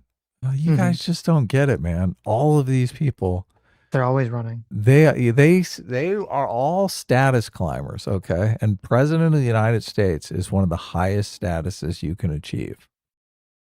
It's not as high as Elon Musk. Elon Musk is like industrialist of the 21st century, Sure. man. That guy's going to be in the fucking history books with all the technology he's inventing. Well, I wouldn't bet against you because you have a pretty good track record on these predictions. So Yeah, he's definitely going to be in the contest. If we get one of those insane laughs during a primary debate, What do you mean? it'll all be worth it'll all be worth it. Ready? 3, 2, 1, 59 seconds. And let me just indulge my theory, which I can't control myself from talking about. Run, baby. You've heard it before, but I think nuclear weapons, which I don't think were created by people. Sorry. I don't care how many movies they make about it. I don't believe that. You didn't see Oppenheimer? Yeah, okay. I wouldn't watch that crap. I wouldn't let that into my head for 1 second. But anyway, because it's all lies. But anyway, sorry, now I'm getting really crazy, but it's all true. What I'm saying is true. I think once man possessed the power or believed he possessed the power to destroy everything that's alive, I think that he rejected God. Like that is kind of like, that's rejection of God. And like everything changed after that. People became convinced they were gods. And that's when the true craziness started. It's not the 60s or the, Obama years or whatever you want era. It's like post-nuclear weapons. That's what I believe. And What's this guy going to think when we actually figure out how to reverse aging? Well, obviously that's going to be demonic technologies that we have to stop because it is natural for people to age and die. It's God's will. So if you stop that, you're somehow demonic. Tucker's going to be first in line for treatment. Don't lie to yourself. I don't believe Tucker believes any of this shit. Some way to spin it. Tucker's a fucking he's a liar. He doesn't believe this shit. Yeah. There's clips of him is like 20, 30 years ago talking about how like all the people that believe this religious stuff are like the stupidest people alive and the easiest people to manipulate. It's not a surprise to me that the guy who constantly on his shows lies about information and frames it in a very dishonest way. The guy who got caught calling Trump evil, and then when he thought Trump was on the outs, okay, when he thought after January 6th that Trump was on the outs, he's saying that he's glad Trump's out of politics. He thought Trump was evil, right? Now, he didn't say anything publicly before then, right? Even though the implication of his messages was that he thought this for a long time because he was lying about it. And then when it turns out Trump is not out of politics forever, what happens? Tucker does a complete, he fucking loved Trump. He completely loves Trump. He was just in a moment of weakness. And then now that Trump is not exactly popular with a lot of people on the far right, now he doesn't like Trump anymore. Like, it's the most obvious fucking thing on the planet. He's the voice of the people, Sitch. Of course. The voice of the people that get attacked by demons while they're sleeping and think that someone other than humans created nuclear weapons, whoever those people are. Or whatever those entities are, because he doesn't tell us, right? Was it demons? Was it aliens? Who created the nuclear weapons? I don't know. So this is a new Tucker conspiracy? Yep. Who he didn't really say who did create the nuclear No, he weapons. didn't say, no. Huh. Who could it be? Who do you think it is? How's Iran doing it then? How do they learn how to do it? They're speaking to their, he didn't want you to know this, but so basically the Iranians have summoned like a jinn, okay? They've summoned an evil jinn and they're asking the jinn to construct nuclear weapons for them. And so the Trump bombing campaign was really them shooting in missiles that contained holy water that would like knock the jinn out of its meditative trance of setting up the nuclear weapons. Nice. Wow. Holy water. That's how it works. That's why we got Hexeth, right? Obviously. He's got the tattoo. We get a discount on holy water. There you go. God, it's so dumb. We're living in like the dumbest time. I really didn't think this was going to happen. I really didn't think we'd be living in the dumbest. I guess the dumbest timeline is if Tucker actually, wins, right? That'd possibly be the stupidest timeline we'd ever live in if that actually happened. We go from like everyone talks about, Trump is just an anomaly. We're going to go back to normal. Tucker Carlson, who I think would be so much worse. Would be so much worse. Oh my God. Oh, it would be insane. Yep. What's pandering going to think of that? God. Oh, man. Would that really be like the hellscape timeline? It's like it's Tucker Carlson versus AOC.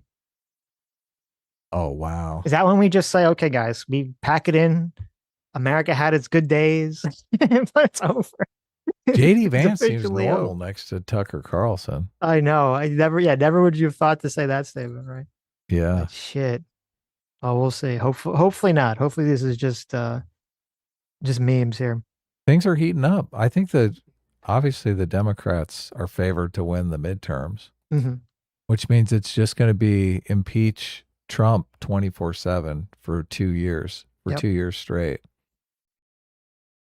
I'm not sure how this shakes out for the stock market because obviously Democrats are going to be beating up on corporate America. We could go into a bear market for 2 years. Okay, but this is a crazy time for that to happen because of the whole AI thing. You have Democrats rooting for China to win the AI race. Yeah, I should do a deep dive into all of the data center stuff. Have like a really strong take on it. Yeah. To see how much of it is like real concern and how much of it is just bullshit, like propaganda. Well, obviously, I think a lot of it's propaganda. I think people are totally underestimating how much humanoid robots are going to be a part of our lives. They are, yeah. Because that's just, and also the self-drive. They're launching the cyber cab next month, September. September 3rd, they have the launch. And they're already letting them out at night all over Austin. There's cyber cabs running all over Austin. So that they bring the cost of delivering a ride share down from $2.50 to $3 a mile down to 30 cents. That's the amount of money they're going to make. Because obviously they can still charge $2.50 if people are willing to pay $2.50. And not only that, they're saying, well, they can probably charge premium because the one thing stopping a lot of people from ride sharing is that they don't want to deal with the driver. They're afraid to get into a car with a stranger. So as soon as you take the stranger out of the equation, you're going to get so many people adopting it. And you also don't have to tip. Yeah, that too. You don't have to feel funny about tipping. But look, if they lowered the price, if it was cheaper and you didn't have to deal with a driver, it's off to the races. It's like people are going to be dumping their cars right and left. I'm actually thinking of selling my car before all this stuff hits because it's going to be difficult to unload your car in that situation. Oh, you think like people are just not even? You think it's going to get so much people just won't even own a car? Yeah, I think the used car market is going to take a big hit. Well, cars that don't have self-driving capabilities, yes. Already you see people all over Twitter like bragging about their self-driving and how they'll never go back. I was thinking about this too. So a lot of bad driving happens because it seems like people are just trying to get through this mindless task of driving, right? They just want to get it over with. So they're driving like a maniac so they can be done with it and focus on whatever it is that they really want to do. I wonder how much bad driving will be gone because they can just let the car worry about it and they'll play on their phone, they'll doom scroll, they'll do whatever they want, right? Yeah. So, because it's not there, or they'll work. Yeah. Yeah. I mean, obviously it's going to be a lot safer because you're not going to have all the bad drivers. Yeah. That change is coming. Like it's probably going to happen next year. Well, it's going to be weird too because like you're going to have a whole, like all the young people, are they going to even learn to drive? No one in my family has a driver's license and they're all like 30. That's all pretty cool. That's all my nieces crazy now. All my nieces and nephews would rather Uber anyway. That's wild. Yeah, it is. It's wild to me. Yeah. But they're comfortable with it. Well, you better hope that once the robot cars come in that they're always there, right? Because you don't want to be in a situation all these kids are not going to know how to drive, and then there's going to be some problem where they're going to have to drive, and literally no one's going to know how to do it. Yeah, that's what I'm worried about. There's I keep hearing all these stories about how there's like all these big pieces of infrastructure, like some key part of a machine at NASA or some key part of a machine in some water filtration plant for a city that like no one knows how to build the part anymore. No one knows how to fix the machine anymore because like all the people, this is before the robots all take charge. You know, the boomer people that like knew how to do all this stuff, they all retired, and the companies are so retarded, the city's so retarded, they never got the information to pass it down to the next person. That's why you need the data centers right there. There You go. figured it out. Okay, I sent you a clip. This clip just got posted. So this is now Hassan reacting to everyone shitting on him for the Charlie Kirk stuff. Oh my God. I don't know I haven't listened to this, so I don't know what he's gonna say, but here's Hassan. He's very mad that everyone's attacking him. What's new? That's all he complains about. Yes. Yes, It's a cycle. He does something that's horrible. People complain about it, and he complains about the people complaining about it. 2 minutes, 29 seconds. If you want me to pause, just Yep. start talking. Go. Yeah. And he'll say, oh, well, Hassan is not joking. Yes, I am. The fuck do you mean? X said you singing it was advocating for political violence. Again, no respect for these people. They are worm-like individuals, lower than dirt. My opinion on these people couldn't get lower. Like XQC nice, coming they're out, cockroaches. XQC who literally campaign. XQC who literally, all right, we're done with that kid. We're done with that kid. You will eat a ban if you ever fucking link me his nonsense ever again. I'm just letting you know. Because he's very aggressively trying to cultivate a following for himself. We're not going to do that. No free clout. But yeah, XQC, Asmongold, a lot of these people, they don't have any real politics whatsoever. It's just about farming outrage, farming the algorithm. You know, they have no, like, if you're getting your political positions from a guy like Asmongold or XQC, you're not going to make it. Okay? I pause it for a second. I like the idea that the guy who's dressed up as Mao, who's dancing around on stage, singing a song that's making fun of Charlie Kirk's assassination, is like, these other political commentators are very unserious people. You know, Yeah. the fucking irony. It's rich, isn't It's it? off the show. What the fuck? This clown world. Clown world needs to be back. Okay, we're living in clown world right now. This is crazy. He supports political assassination as a means to political change. That Well, he shit definitely supports. never ends well. He definitely supports political violence. He supports the Houthis. Supports Hamas and Hezbollah. Yeah, no, of course he does. Yeah. Yeah, that's what you want, a civil war. What a dumbass. XQC would suck off Sex Pestany if he was the one making the same joke. I mean, he said way more heinous shit regardless, but that's it. They're opportunists. It's all drama. It's all algorithm. It's all fucking leaning into outrage manufacturing. Yeah, guy who literally campaigned with Donald Trump is out here talking about how unacceptable. This is a call for violence. Suck my dick. What am I supposed? I'm not allowed to fucking crack jokes that everyone else is cracking.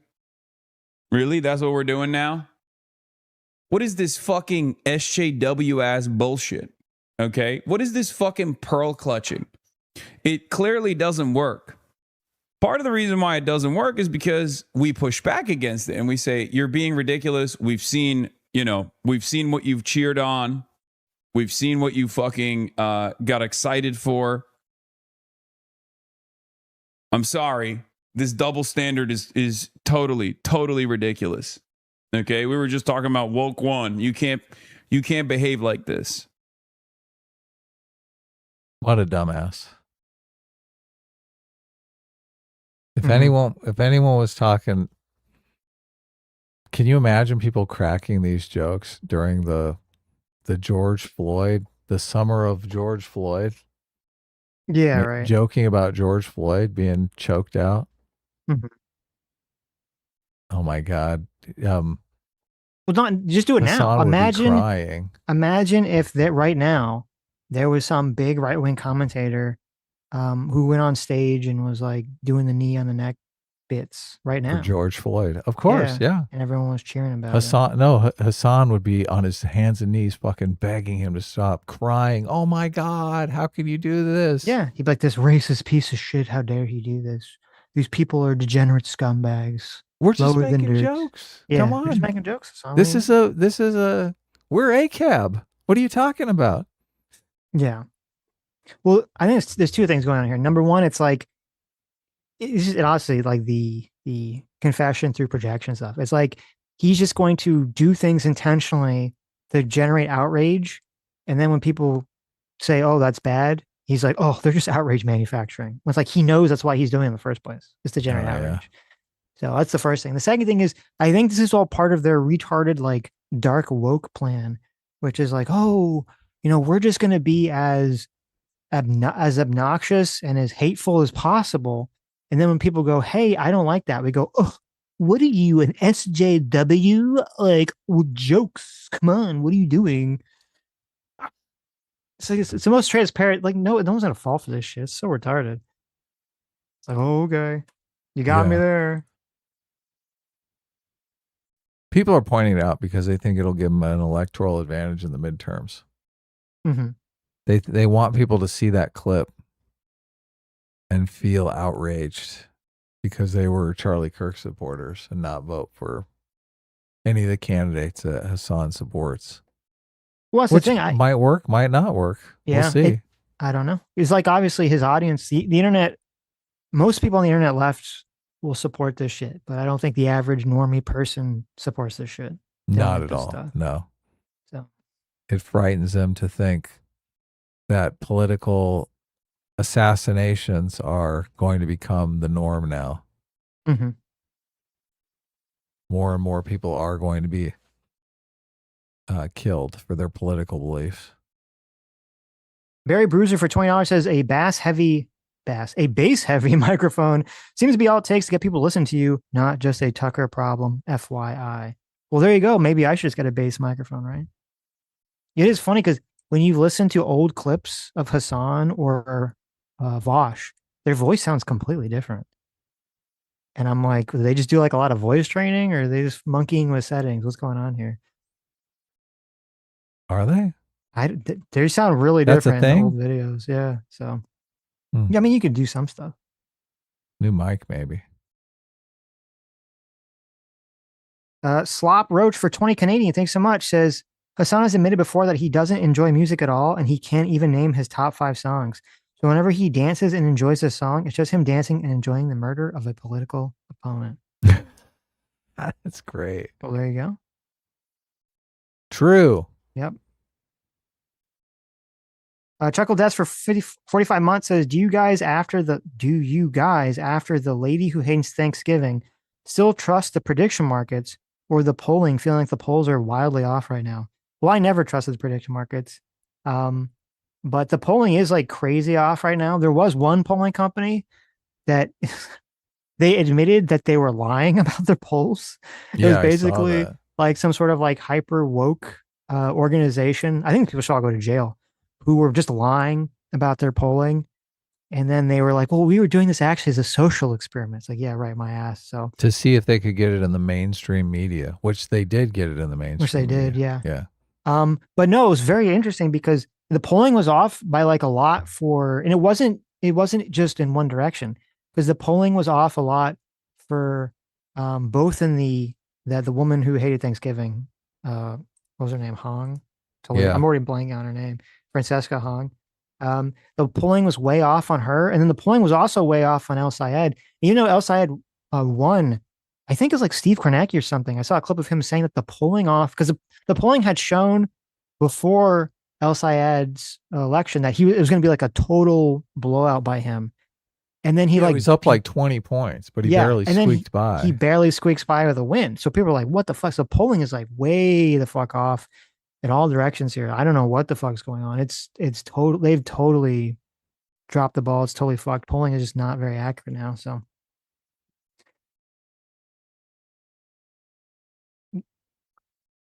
Eagle Shit Ox for $5 says, remember that the debate of the word demonic and how extreme it is a descriptor? Well, I think this is demonic. This is what they want to do to us. That's true. That is true. The party of empathy, people. Yep. Red Silver M for 37 months says, man, it'll be really nice when talking about Hassan is a thing of the past. Oh, I know. I can't wait. I just remember we had all these conversations with these people who kept telling us Hassan doesn't matter. Socialists online don't matter. It's all just not like these are all just kids on college campuses. It's not going to manifest in the real world. We were told this for 10 years. Hutch? We should have him on. Well, Hutch is on the complete opposite side now. So. Well, now, but I mean, he's definitely come to our side. We should definitely have him on. It is interesting to see. I've seen clips of like Hutch and Destiny getting all these arguments with like Pisco and I think Josiah.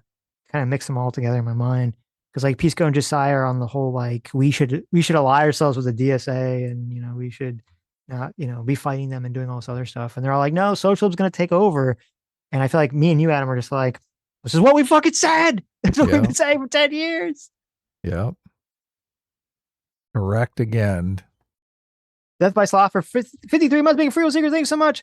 Says religious folks say, quote, you can't derive an ought from an is. Commies are so arrogant that they try to make an ought into an is regardless of reality. True. Yeah. I think, and you'll see some of that in that when we watch that Constantine conversation. That conversation is like very crazy and very interesting.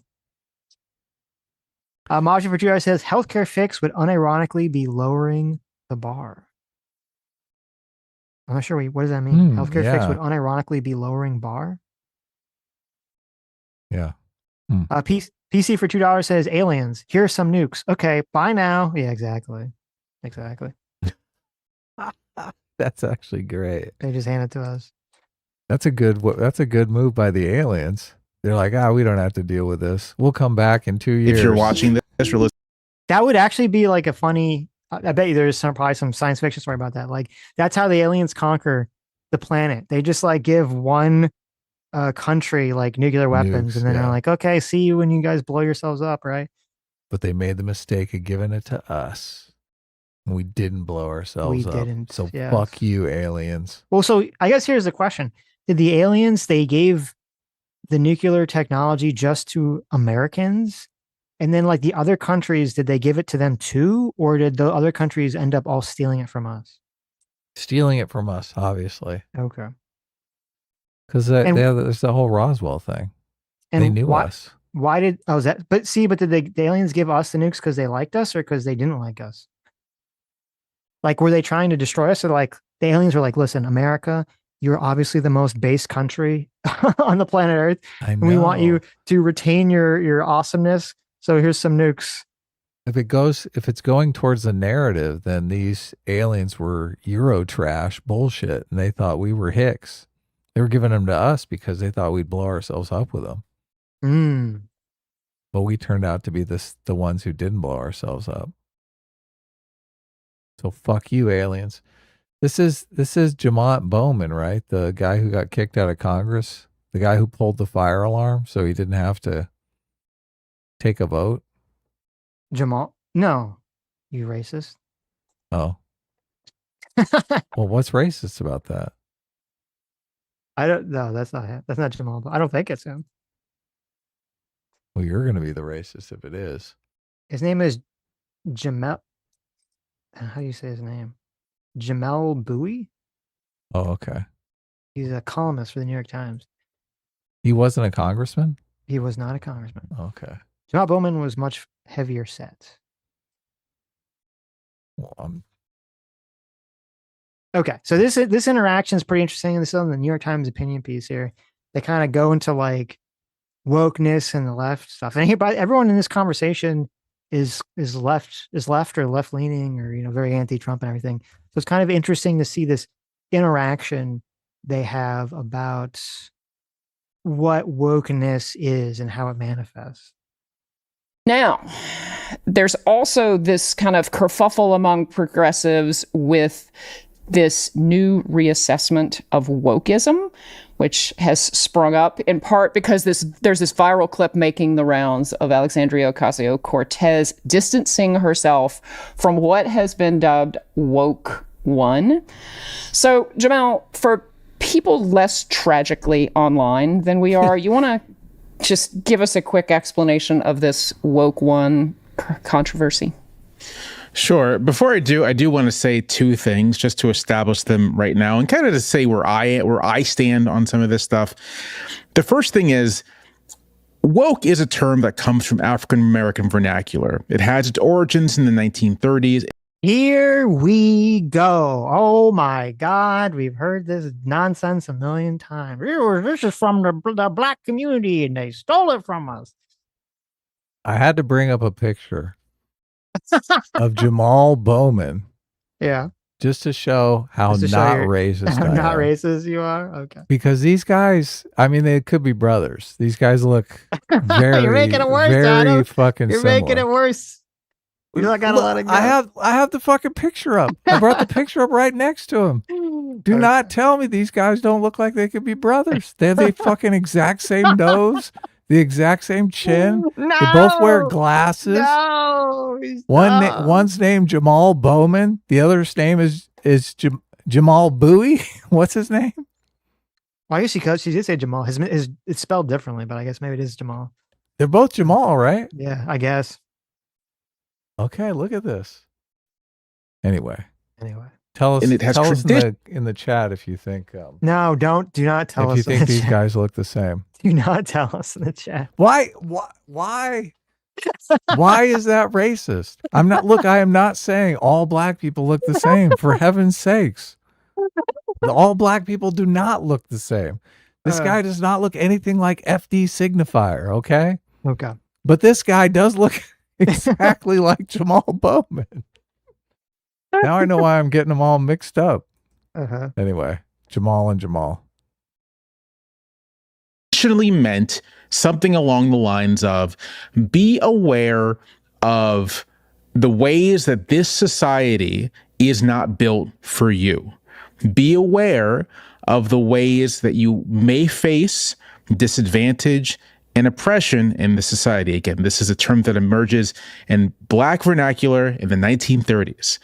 And that is, as far as I'm concerned, what the term means. And the usage you are exactly one of about 20 people who think that's what the term is at this point. I mean, oh my God, a white woman pushing back against a black man. How dare this Karen do this?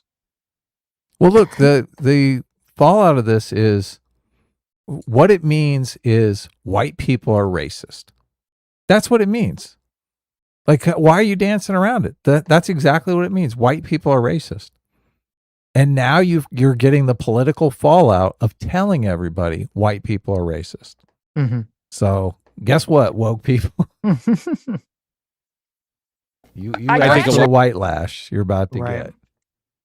Historical. I always love this. And it all begins with a white woman at the New York Times. You can get your fucking white lash right here. Mm-hmm. Historical reference, but that ain't where it's gone. I think a lot of black Americans would agree with me on this point. I'll say that. I think. Yeah, delusionally, they'd agree with you because you come from some sort of academia. It's so weird because this guy probably faces the least oppression in his life. I mean, I'm sure there are black people who face real oppression out there, but this guy isn't one of them. This is like stolen valor for black people who actually have a tough time in life. Fucking repulses me more than anything. It also does feel like hyper dishonest because, like, yes, okay, there's, the term came from this concept, in the fucking 30s or whatever. Obviously, words and terms change meaning over time. That's not what it means today. It's complete, and that's not what it means today. It's completely dishonest to pretend like that's all that this is what the word means now. Mm-hmm. I do think the word does mean white people are racist. I mean, when we're talking about a woke person, they're a person that believes white people are racist. White people are responsible for all the ills of the world. Mm-hmm. That's a fundamental belief of theirs. Yep. Yeah. So I mean, there is some correlation to that original definition. I just saw your tweet here. Let me just interject this. Your Hassan joke. That's a pretty good joke. Did you really? Someone said, have you ever noticed how small Hassan's head is? Is that normal, or is it like some kind of chromosome disorder? To which Adam responded, Hassan was horny when he rubbed the magic lamp, so he asked the genie for a little head. That's pretty good. That's pretty good. Yeah. It's a good one. It's a good one. I thought I was like, let me think here. Don't steal my joke. Among commentators. I retweeted it. No, you credited me, so that's cool. Sure. Not very many people agree with me. Among the people for whom the term... No. You can't pull that as a split between commentators. And I'm half of America has decided what woke is, and it's among not Black Americans, that. it still means what I just said. So, but beyond the commentators, and there's plenty of folks who have decided something very different. Oh, this is great. Does she actually give her definition of woke? I don't remember, but it's fascinating to me because in 2018, 2019, 2020, 2021, you would never have a white person pushing back on a Black person saying, well, the Black community thinks X, right? It's wrong. Yeah. That was like the fucking trump card in like liberal academia or quote liberal media or something like that would be like, well, the Black community thinks this, bam, trap card activated, bitch. And I couldn't believe it. I'm like, oh my God. She's pushing back. She's saying, no, that's nonsense. Yeah, no, this is crazy. But this is the same woman, I'm sure, who is saying that, woke is just Black history, is supporting Black history, right? I don't know what she was. I mean, I'm sure she was saying some woke ass shit back in the day. Yeah, exactly. I don't know. I wouldn't be surprised. I just want to put that out there. That's the first thing I want to say. Mm-hmm. The second. Oh, man. It's like, she's really rubbing his face in it. Holy shit. Back to the bottom of the totem pole. Yeah. The thing is that, irrespective of what you think of all this this stuff emerged in response to actual problems in the society. I want to make that clear, right? This emerges because people saw real injustice and had a strong reaction to it. Okay, so what is Alexandria Ocasio? Yeah, like 60 fucking years ago, dude. Mm-hmm. The 1960s. Ugh. Cortez talking about, I think I read her as talking about a response to kind of like the hyper academic, jargony, in the case of Francesca Hong, maybe we shouldn't have Thanksgiving, like that kind of stuff that you saw. I would say you saw principally online, the kind of outbidding, people trying to outbid each other in their cultural radicalism in this 2020, 2021 period. I think that's what she's referring to when she says woke one. And to the extent, it's so nonsense too, because they always try to they always say the same thing. Well, they're talking about like this very nerdy academic thing. No one's talking about that. That's not what they mean. They're talking about the hate mobs that were roaming the internet, that were canceling people and getting them fired from their jobs because they spoke up at an HR meeting and they said, maybe all men aren't sexist pigs. Maybe all white people aren't automatically racist. Maybe it's kind of offensive to me as a white male that you're making all these assumptions about me at this company, or you're making me sit through some sort of racial training where it says that I'm like implicitly evil because of my gender and my race. Yeah. All based on accusations of racism, sexism, or homophobia. Right. So this idea is like, oh, well, this is some sort of like, it's all just completely detached from people's lives. It was just this like weird academic thing. It's like, fuck you. This weird academic thing was spouting all this propaganda that you ate up and that you continue to eat up and you continue to promulgate through society every time. Yeah, to force into people's daily lives. Yes. Yeah. And if now it that stayed in academia, it wouldn't be a problem. No one would be talking about it. That's why, and I said it, and I'll say it again. AOC saying that line about woke one was so devastating to their movement because she named it. She has done the unthinkable. She has acknowledged and named that woke was real and that it was bad. And they'll never be able to move away from that. Now they're all scrambling to try to make excuses for this stuff. It has kind of changed the whole conversation for weeks now, hasn't it? Yes, it completely. Because as People I said, don't say woke anymore without saying woke 1 or 2. They're like, which woke are we talking about? Which American are you? Yeah, right. Because remember, there's that viral clip that wasn't it Greyjoy or is it someone else who asked the woman who wrote the book about wokeness to define woke, and she struggled to kind of define it. Yes. That was so much of their power, was just being able to hide in this fucking fog of well, you can't really describe it. It's not a real thing. You're making it up. You're seeing shadows that don't exist, blah, blah, blah, blah, blah. And then AOC is like, no, it was real and it was a little crazy. Now all that magic is gone. It's all gone. Is woke in the room with us now? Is woke Ask here AOC. Is woke here watching us? Well, according to AOC, it's here and it's fucking crazy. Yeah, exactly. She fucked up so royally on that situation. Oh my God. It's crazy.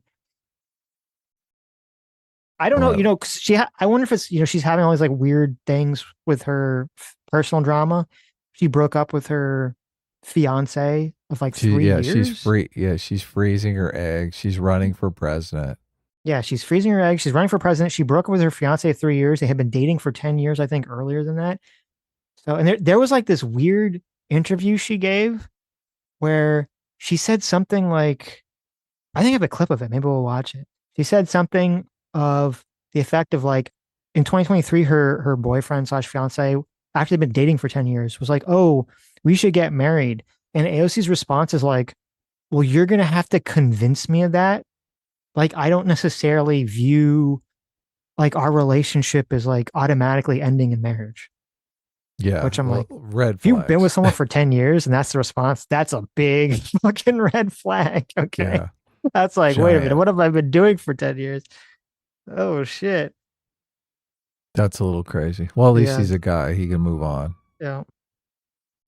Extent that is. But AOC could become vice president still.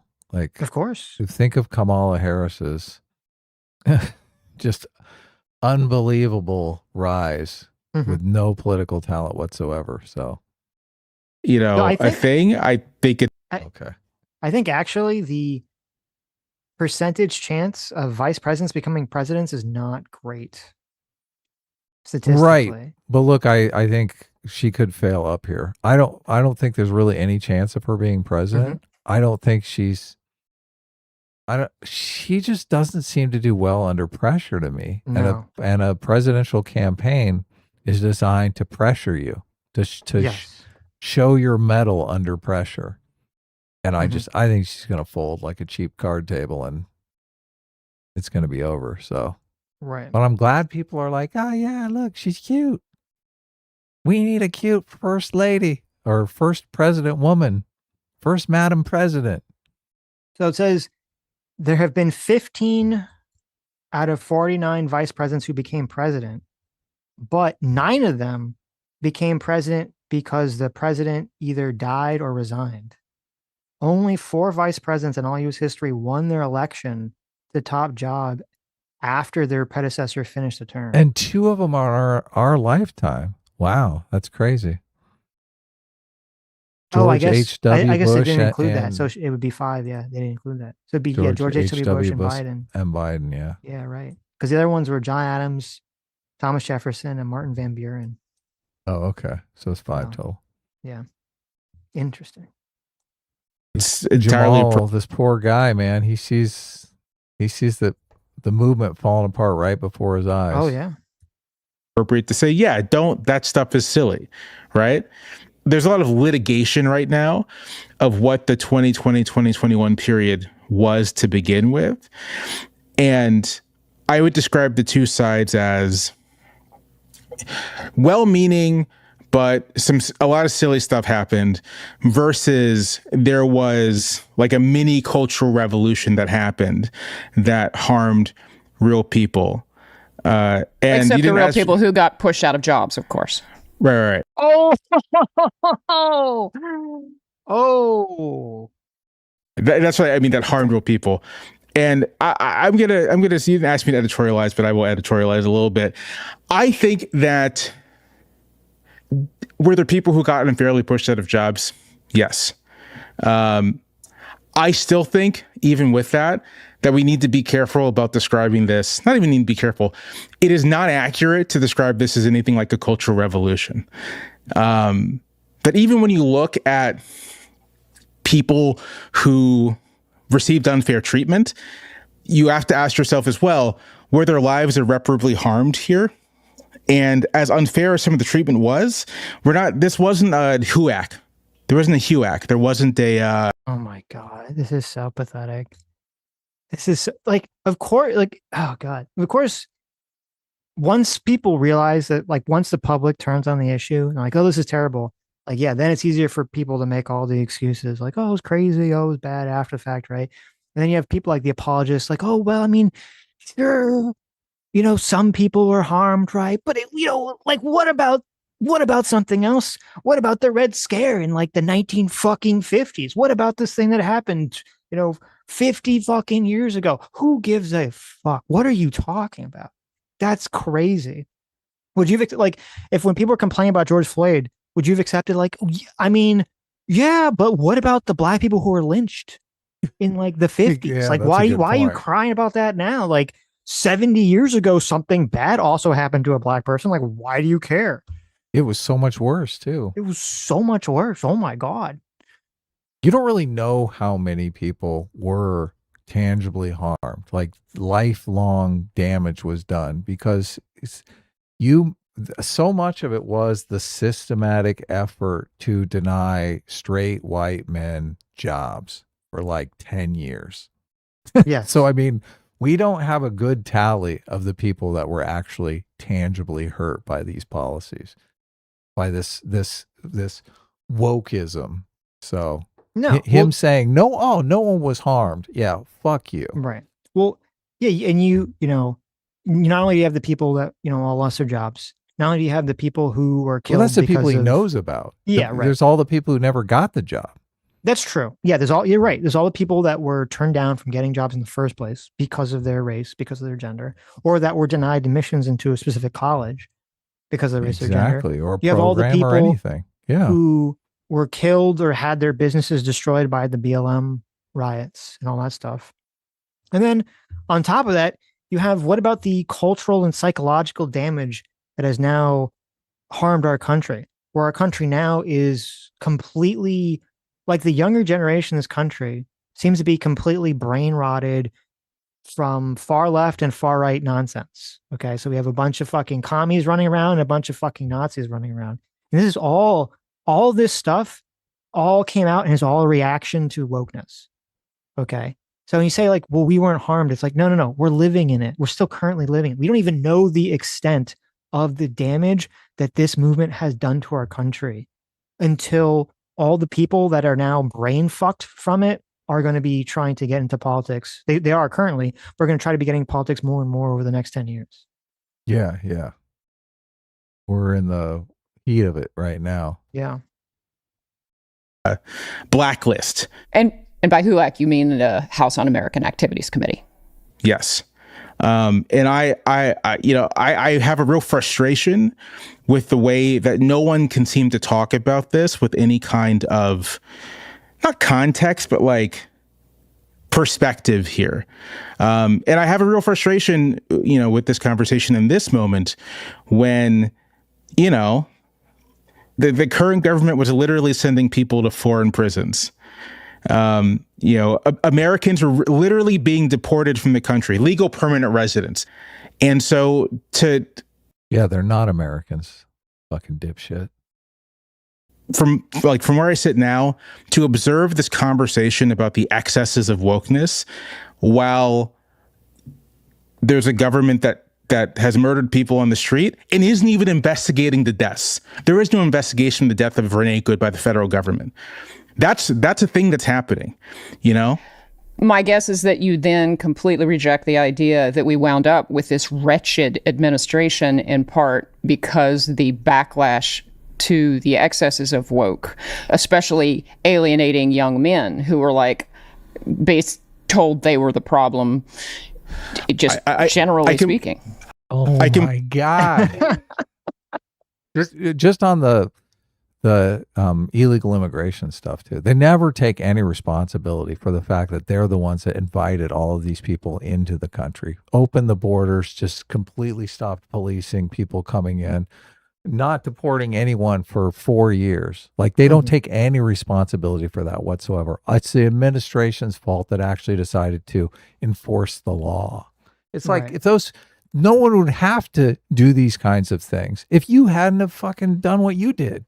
If you hadn't made being concerned about over immigration a racist thing to even talk about. This is fucking your responsibility, dickhead. Mm-hmm. Yeah, it's true. Now, obviously, they never acknowledge to this that yes, obviously, a lot of Trump support, obviously, a lot of the way that the online right is right now is 1000% a reaction to the woke shit. This stuff didn't exist. Like when I was younger and the internet was more fresh and new, the politics of the internet was completely different. You had to go to very specific places to find like extreme rhetoric. You didn't just see a normal YouTube comment section. Yeah, it wasn't commonplace. Wouldn't be just filled with like racism or a normal like X, I guess X was a thing, but normal Twitter chain or whatever wouldn't just be like, what the fuck is going on here? Like you wouldn't like people just didn't feel that way. The only place, I mean, obviously you'd see, if you were in like some Call of Duty lobby, you hear some like 12-year-old kid with their voice cracking. It's like saying the N-word because they think it's like cool or whatever. But the ideas were very different. People were the overall political sense of people back then was like moderate, probably left-leaning generally, and it wasn't really like that big a deal. Everyone was on the same page. They were basically oriented in the same kind of political milieu. Yes, and then all of a sudden, this fucking weird. I mean, it really started with like the feminist shit in 2012.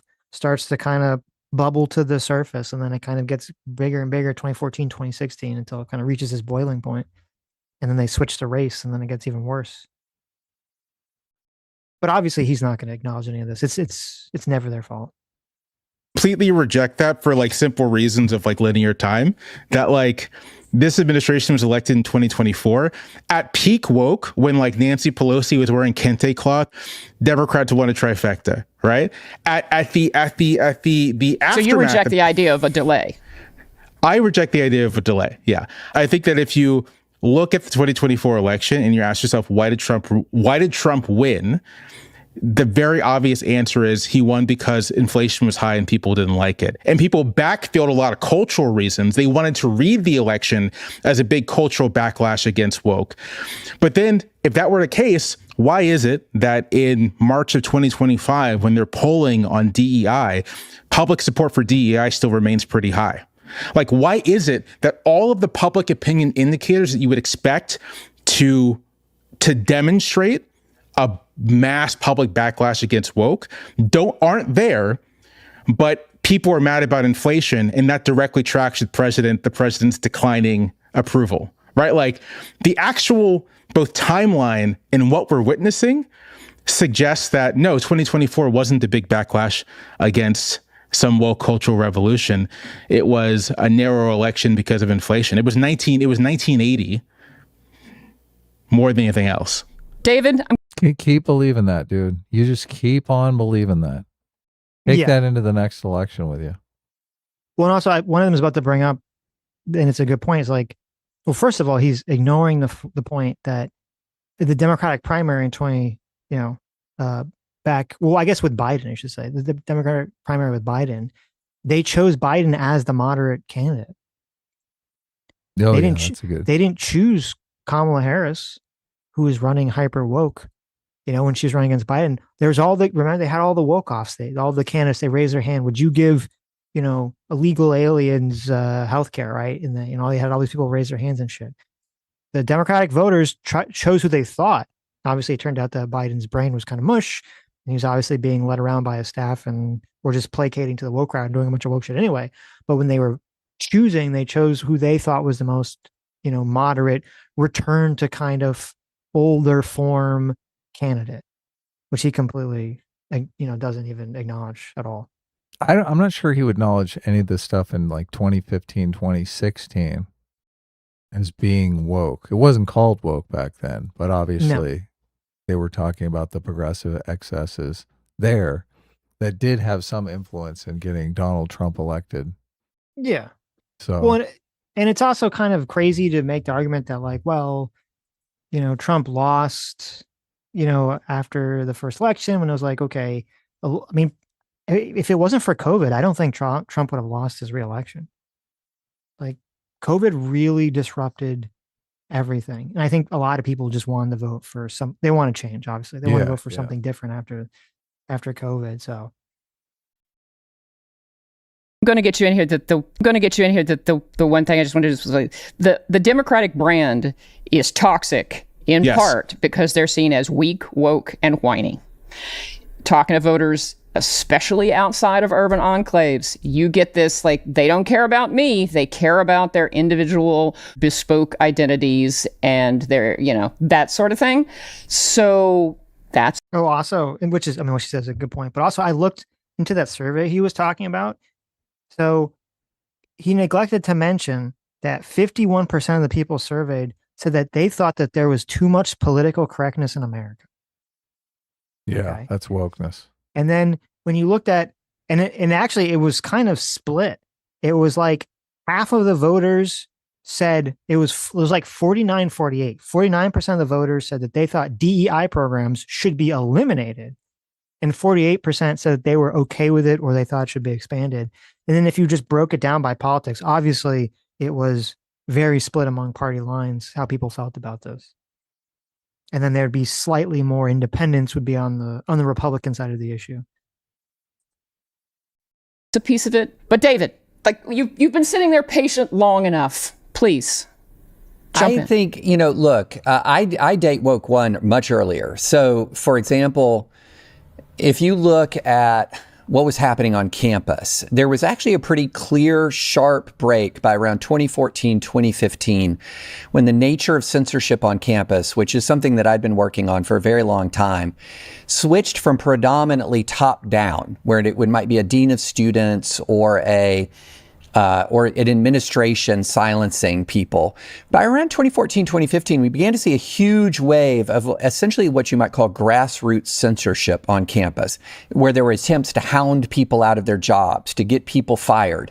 And one thing that I want to really emphasize about this, look, we don't have to go to something like the Cultural Revolution, where lots and lots and lots of people died, to talk about how horrific it was to be in the epicenter of some of these firestorms, where everything was taken as in the worst possible faith. And then it began to radiate and move from there into a position where lots of just regular folks felt like, I may lose my public reputation, I may lose my job, I might be subject to public shame campaigns, when I'm just not going along with some things that were actually part of woke was both a lot of intolerance and vicious intolerance tied to a lot of weirdness and strangeness, like weird language changes, very trendy things like putting your Instagram square all black, weird things like this that, that didn't do much of anything in the real world, but were supposedly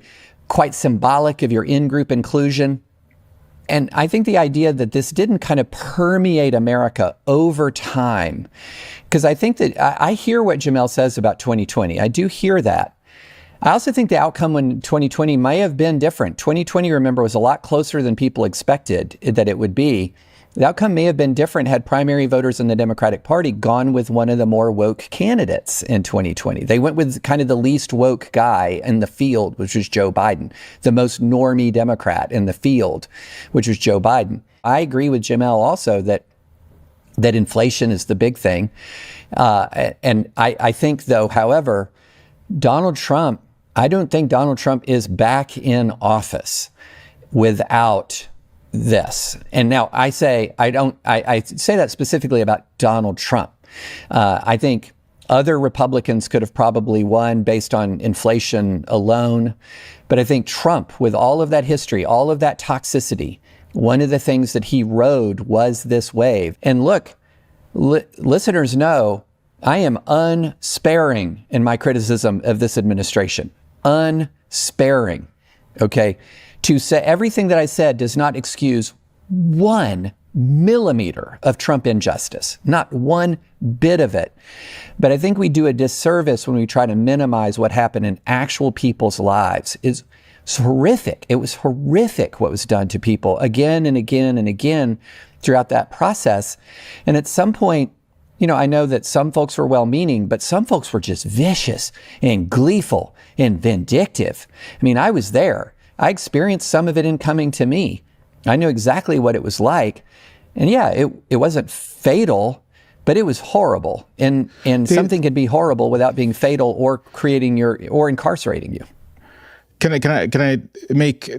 ask a question? Well, make a point and ask a question. The point I make is that I agree. Internet pile-ons of that sort are terrible. I don't want to diminish the real psychic personal damage that does to people. I think where I disagree is to treat it as the particular product of like an ideological formation that we can call woke, and more the function of social media. And I say that because, and this is a question to you, David, you know, you experienced a woke pile-on, but you also experienced, if I'm not wrong, like a right-wing pile-on, like an extraordinarily ugly and racist and quite dangerous right-wing pile-on, right? Oh, and yes.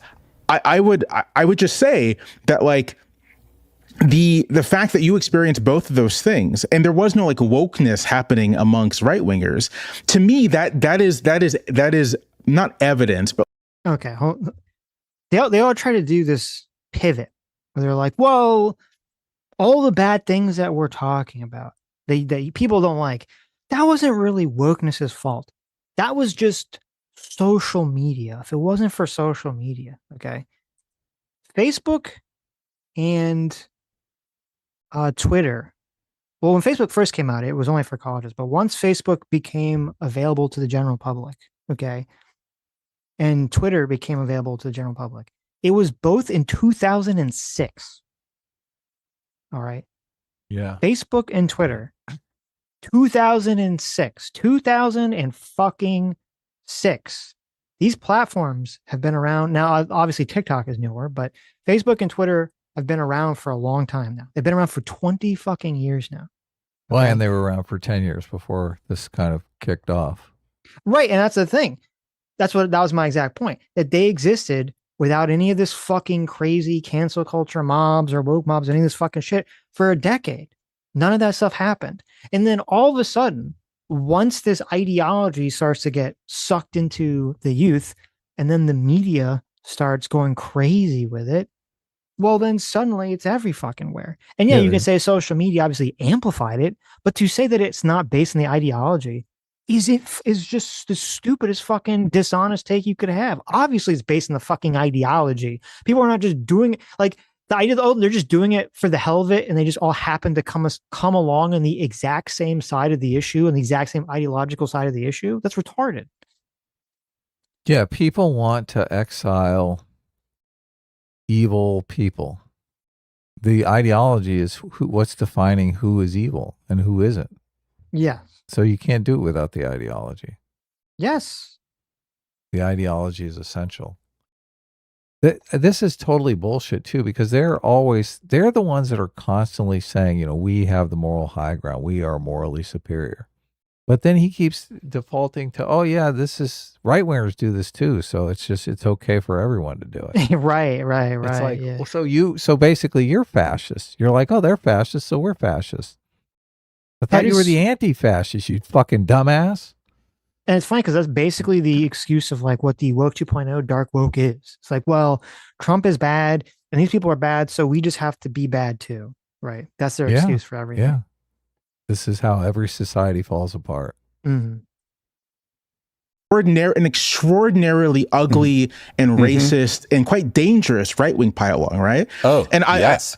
I would just say that, like, the fact that you experienced both of those things, and there was no like wokeness happening amongst right-wingers, to me that is not evidence, but like potentially a data point in favor of the view that like what we're talking about here are the way that social media platforms, through the fact that they anonymize people and they can incentivize the kind of pile-on behavior that can happen from any particular set of ideological perspectives, right? So one side, the left, and specifically the woke left, creates the concept of the big internet pile-on and gets everyone canceled. And after they're doing that for years, suddenly now, sometimes, in some occasions, people on the right are able to do the same thing back. So therefore, you just throw your hands up in the air and you say, well, I don't know who started it. I don't know if there's really an ideology behind any of this that we can point to. Because, you know, it's not like one side started overwhelmingly and used it overwhelmingly for years until the other side finally was able to jump on board and do it occasionally. But who can tell? Who can tell what's really behind it? Who knows? The right has used it kind of in cases of boycotts and whatnot, which seems more a fair fight. The left would do the doxing and the threats, right? The intimidation, we know where you live type shit. I'm not saying no one on the right ever does that, but it seemed to be the modus operandi on the left. Mm-hmm. I'm just not certain that one can say, you know, this thing that we call woke was responsible for all of this. Well, I want to jump in and say nobody's suggesting that woke is uniquely pernicious, but AOC is clearly telegraphing that the Democrats have decided that it is problematic, because the reason she is doing this, it is widely acknowledged, is that gal is looking at a presidential run. Right. And she knows she needs to do some damage control. I'll say, I want to throw in at least just sort of like the left-wing critique of wokeness as it developed, which is that, and I, you know, at the start I said this was response to real problems, and what ended up happening, and you mentioned the black squares, that's a good example. What ended up happening is that like there wasn't really any attempt to make any material change to those problems, right? There wasn't any attempt to sort of like deal with the underlying, the fundamental questions that are responsible for things like police violence, or responsible for things like institutionalized sexual violence. Instead, it was, you know, we can do some symbolic politics and get people off of our backs. And that I think from the left is like the failure of that moment. Well, one of the things that... That's such fucking bullshit, though. Because the whole idea with deplatforming people was to make it so that you couldn't talk about issues like immigration because it was considered racist. So openly talking about immigration on a platform in some sort of political way was deemed racist and unacceptable. So you couldn't even have conversations about political topics. How does that not touch on politics? You're literally making it impossible to participate in political conversation. Yeah, 100%. And also, I mean, first of all, there were so many, I mean, we were just talking about, there were so many DI policies that were implemented across the country in colleges and in workplaces and things of that nature. So the idea like, oh, well, you know, they didn't actually, first of all, they didn't actually accomplish anything. Yeah, so that's fucking bullshit. It's like, first of all, that's not true. Okay, secondly, that's a good thing that they weren't able to accomplish more. Yeah, that's a fantastic thing, because they were racist, commie fucking weirdos.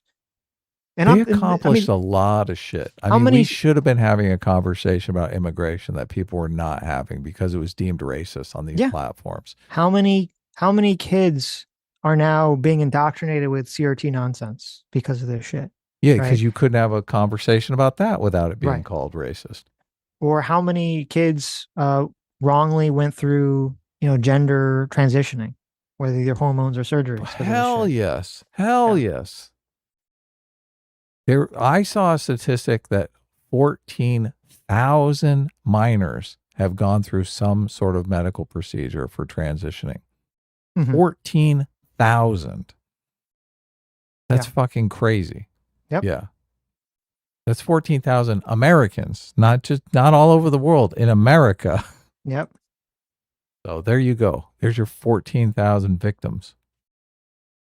What happens in these situations is, the people who are looking for change, they attack the people who they think are the problem. Those people don't care. Like, Trump doesn't care. Trump's not going to do anything. A lot of the Republicans are like, yeah, come at me. And so then the people who wind up getting caught up in this are the kind of wokesters' allies. And they're the ones who wind up too nervous to say anything, or, like everybody had to go out and buy How to Be an Anti-Racist so that it could be seen in their house and stuff like that. So you wind up attacking your allies. I'll say, you may have felt... This is getting really personal for her, isn't it? I know. But that is the point of all this stuff, is to do that, is to force the people that are supposed to be, quote, on your side into ideologically conformity, to move the Overton window further and further to the far extremes. Yeah. That's the point of it. To make some political discourse, to push it out of the Overton window so you don't talk about it in polite company. Right. Yeah. He's so full of shit, saying, oh yeah, this was just about getting a few people off our backs. Total fucking denial. And, we were just talking about, you talk about like wokeness and having an impact. There's a whole conversation about Jason Arde, who's dead now. Okay. There's another victim that you can put on the pyre of wokeness, right? Now it's a little self-inflicted, sure. But the only reason that any fucking person bought the plethora of retarded tall tale lies spewing out of his fucking mouth was because they were all tripping over themselves to be like, oh, look how progressive we are. Look how anti-racist we are when we hire the youngest black professor who ran a 1,000,000-mile marathon with no legs and had his brain removed from his skull and then reimplanted and has learned to read again. Like, obviously a normal person would be like, okay, this is obviously not real and fake and stupid. Yeah. That way, you gotta understand, part of my skepticism here is that people use this language, well, everyone had to do this thing. No, you didn't. No one forced you to do anything. I didn't put a black square on my Instagram. I didn't go out and buy a bunch of books. Like, I think I wrote a column in 2020. The black guy wasn't forced to virtue signal that he wasn't racist during peak woke. Can you believe that, Ed? That's just crazy. I know. Wow. The amount of black privilege here just wafting off of him. No one had to do anything. Wasn't it the New York Times? New York Times fires opinion columnist editor. Let's see. That was the New York Times, right? They got Gina Carano fired from The Mandalorian because she wouldn't put pronouns in her bio. So the idea that no one suffered any real damage from this. I mean, she won a lawsuit against Disney proving she suffered real damage from this. New York Times editorial page editor James Bennett was pushed out. Well, he technically resigned, but he's obviously pushed out. Was pushed out of his job in June 7th of 2020 because he published an op-ed by sitting U.S. Senator Tom Cotton. Yep, I remember that. Who was advocating for sending in the troops to suppress civil unrest during the George Floyd riots. Yeah. We couldn't even have political dialogue without people losing their jobs. They were so censorious and have not admitted this in any way, shape, or form. And this whole interview is just testament to that. You literally had, for this publication, 6 years earlier, the guy who's in charge of the editorial page had to resign because he printed an editorial from a fucking senator. Yeah. That's like batshit crazy. It's not like he found some random crazy person online or whatever. He's like, oh, let me just publish some op-ed from Nick Fuentes saying black people are inferior. No, he published an op-ed from a senator. Even if you hate the fucking senator, even if you think he fucking sucks shit, it's still from an elected official. And he published it. They didn't say it was good or bad. They just published it. And I remember reading it at the time. It wasn't some fucking crazy op-ed saying, oh, you should just go and start murdering people or anything like that. Okay. And yet he had to resign over this. And we're supposed to believe like, oh, like it wasn't a big deal, right? Wasn't crazy shit going on this time period. Yeah. That was like White Fragility is a bad book, right? Like, yeah. There's. Okay, first of all, you could say as a black person that White Fragility sucked because it was written by a white person, right? But if you were to come out and say Ibram X. Kennedy's book sucked as a white person, well, you get in trouble. Yeah. So it's interesting that he chose that White Fragility one.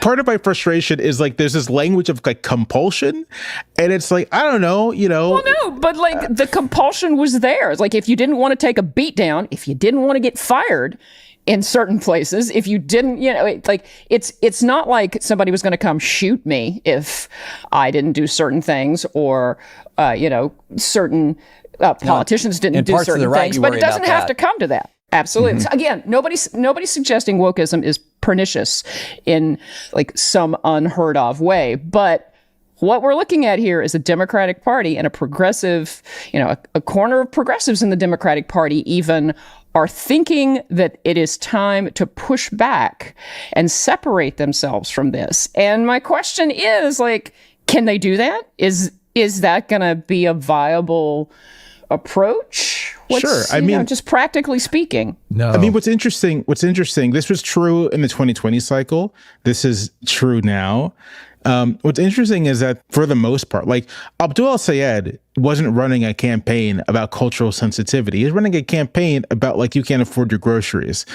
But he doesn't have a huge record that's going to, one, he hasn't won anything yet in a general election. Two, he doesn't have a huge record like say AOC does. But I mean, the point they were going to throw at him. The point I'm making though is that there's may not necessarily be anything like AOC might have to say, some of that stuff was silly and move on. But when you look at sort of the most left-wing candidates, then and now, they tend to run on very material issues. Like they're not actually like part of and this gets to sort of like the left-wing critique of wokeness, right? Like part of the funny thing is that it's the candidates closer to the center left who don't want to offer big transformative material programs, who bend towards the cultural politics. Like I think the people who are going to have a more difficult time maneuvering this are actually closer to the center, precisely because they use that cultural moment to try to make themselves palatable to the left without actually having to give any concessions. That's sort of the challenge. Well, one thing I'm interested in is, so his argument is, well, it wasn't real. Well, actually, I guess it was real, but they were just faking it. So now we should do it for real now? Like, what the fuck is this?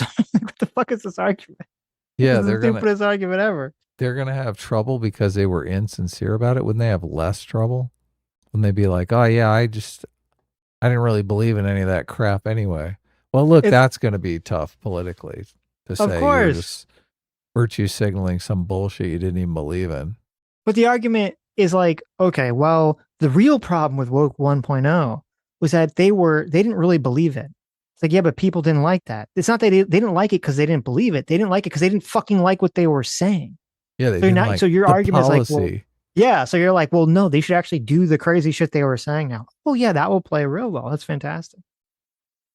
And then of course there's always the whole like that. I mean, the whole reason that now Syed and all these other people are trying to pivot away, well, as much as they can, because they can't really pivot away, but like trying to sort of pivot away from the cultural issues, the economic issues, is because they know they're wildly unpopular, and they're in this complete bind because we're at this time where they're kind of split, where there's a chunk of the electorate, a chunk of the voters that they think that they need that are still wildly woke about all the horrible woke 1.0 shit, so they can't come out and say that all this stuff is bad. But then they also need the electorate who fucking hated woke 1.0. So they're going to like try to do this game where they like pretend they didn't really believe any of that stuff without actually denouncing it. Yeah, it's like dynamic pricing, only with the electorate. Yes, exactly. They're trying dynamic messaging. Right.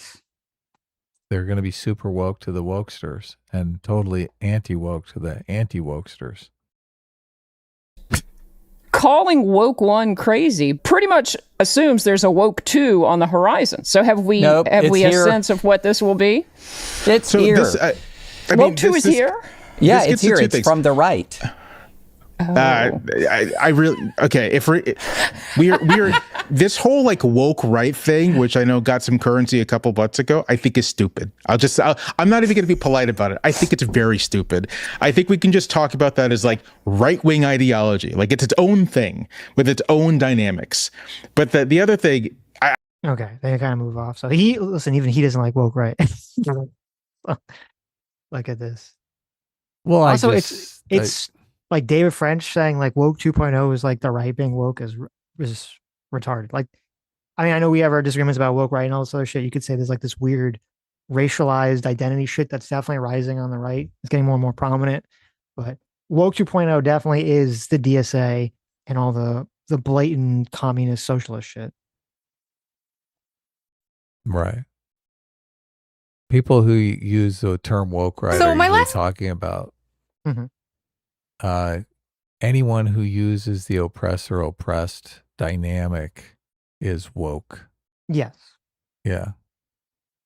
But I like the woke just means woke. Left wing wokeness is just about everyone is racist, sexist, and homophobic.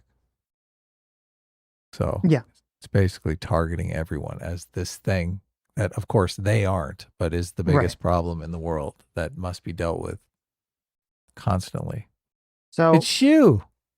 It is. Well, she's a funny clip, but before it shows favorite MAGA person. Before he plays the clip.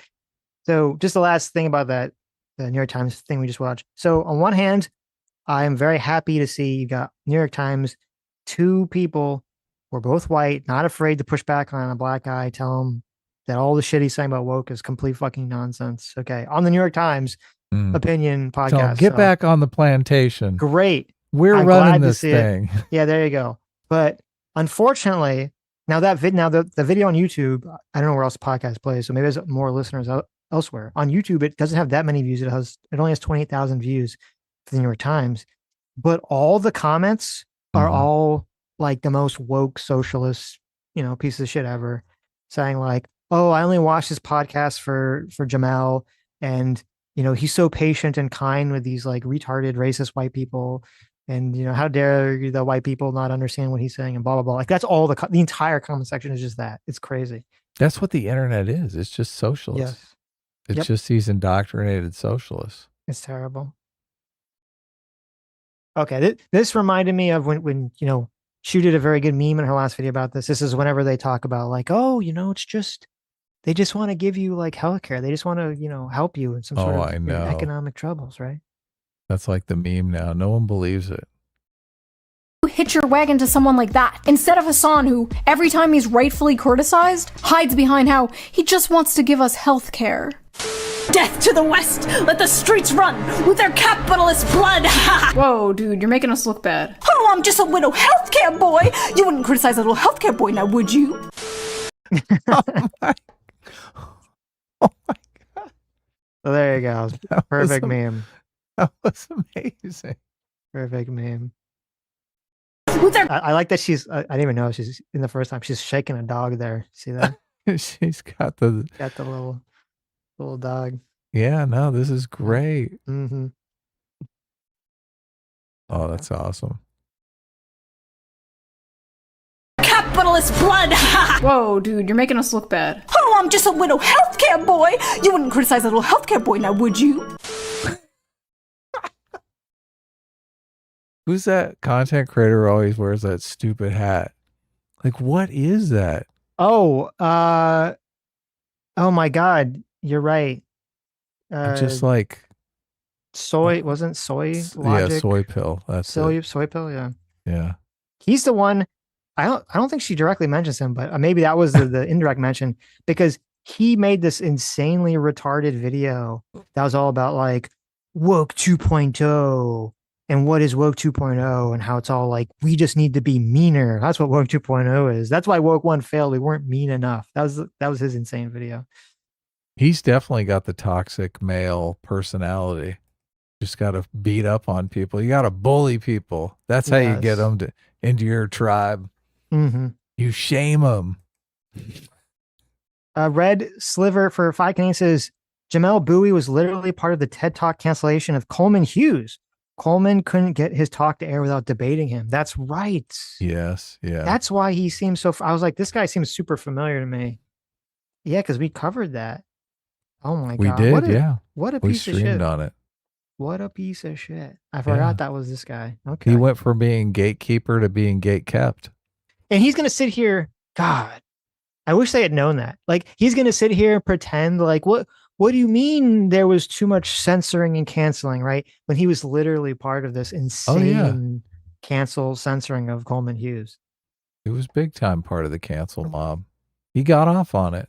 I know. He got to show his power. He's like, look, I am a black progressive. You are a black conservative. Get in your place.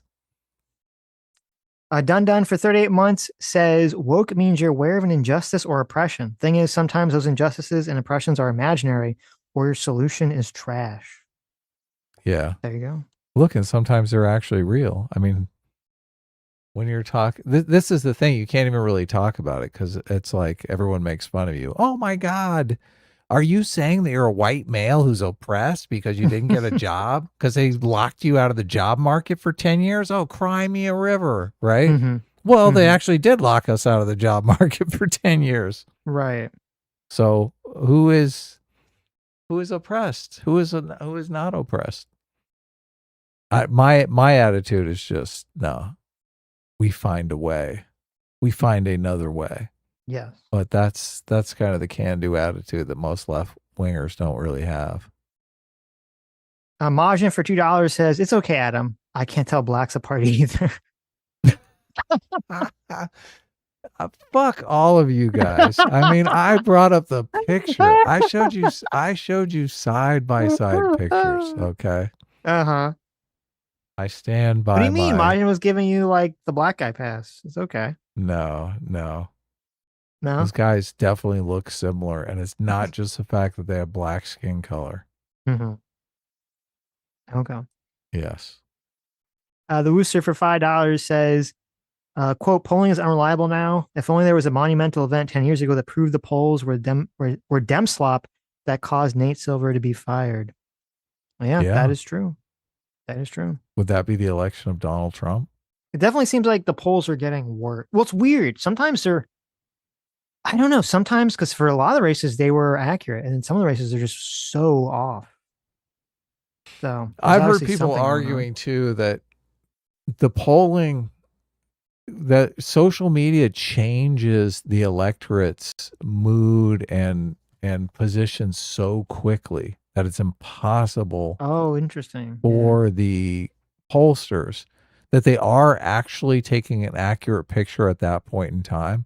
But then something goes viral, something happens right before the election, and the electorate changes. So, and they never manage to capture it right before the election because just that's the nature of our media atmosphere right now, which seems like it could be a good take on what's going on.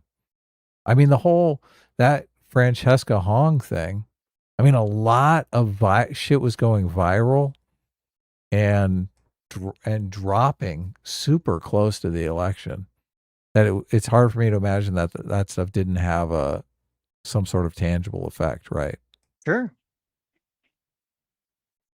So if people are waiting till the last minute to vote, they're like, oh my God, what's this about Thanksgiving? Like, she just kept her mouth shut. She might have won. I, as a chef, understand that a lot of people struggle with Thanksgiving, but that I also like to make food for my community. And that is my answer. And then her walk back, you think that's going to make it better? They should have played that next to, didn't you know who she reminded me of when she said that answer? She reminded me of the Maps girl. Remember the beauty pageant winner who's like, they asked her about like, and such as, and the, yeah, they're like, the question was something about like, people can't tell where certain countries are on the map. And she's like, I just think the problem is that like kids, they just grow up and they don't have maps. And we just have to have like all these underprivileged kids have maps provided for them when they're growing up. It's just, that's awesome. Everyone was just making fun of it. Just horribly memed on. She had that energy. I should send the read a super chat. I'll send the link to Rob. Okay. To Rob. Yeah. Magora for $3 says, I've been blessed to be able to do all my side projects with AI and my peers love it. It's a shame that Adam can't do the same and still be accepted by the artist community. Well, look, I don't think I'm not accepted, and the poll that I put up is making headway. Read the poll out to people. So I was heartened by the recent poll here. The poll is, why do you hate AI video?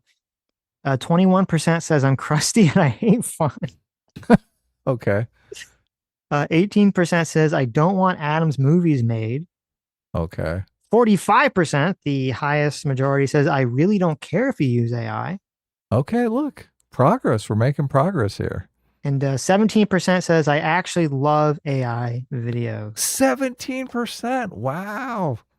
2 years ago, that would have been like 4%. It's first of all, it's just inevitable. It's kind of silly for people to push back against it. It is inevitable. Okay. We're just going to have to deal with it. I did put a movie in chat. Higgsfield is the channel. They're one of the companies that does AI video, and they have a guy on their channel that's making, well, they have a bunch of different content creators that are making movies that are all AI movies. So you can go there and you can see some AI movies, but there are AI movies that it's just, you can't tell it was made with AI. It's indistinguishable. There's nothing to be able to tell that the movie was. I mean, it's crazy because it's like all AI. It's just AI characters and everything. Yeah, they still this. I mean, it's leaps and bounds. Like it keeps improving dramatically, right? There's still like a little bit of like that voices still have problems sometimes, and there's still like a little bit. You got to use the right model. It's like they have models now that even do performance. Like you can tell the model how to do the performance. Right. Yeah. But it's just gonna get better and better. Like it's the quality of like going from just a few years ago of the Will Smith spaghetti videos to the, I don't know if you've been seeing like the Donald Trump and Seinfeld. It's like really, it's just crazy how much better it's gotten. So that's funny. Fondue for $6 says, blow for blow, the Destiny argument. Don't know how it will work out for him. Well, there you go. A doctor for $3 says, irreparable damage has been done around the country if you're not wearing blinders, right? Areas suffer economically for decades. Rittenhouse is never able to live a normal life now. Maybe it's better for him this way.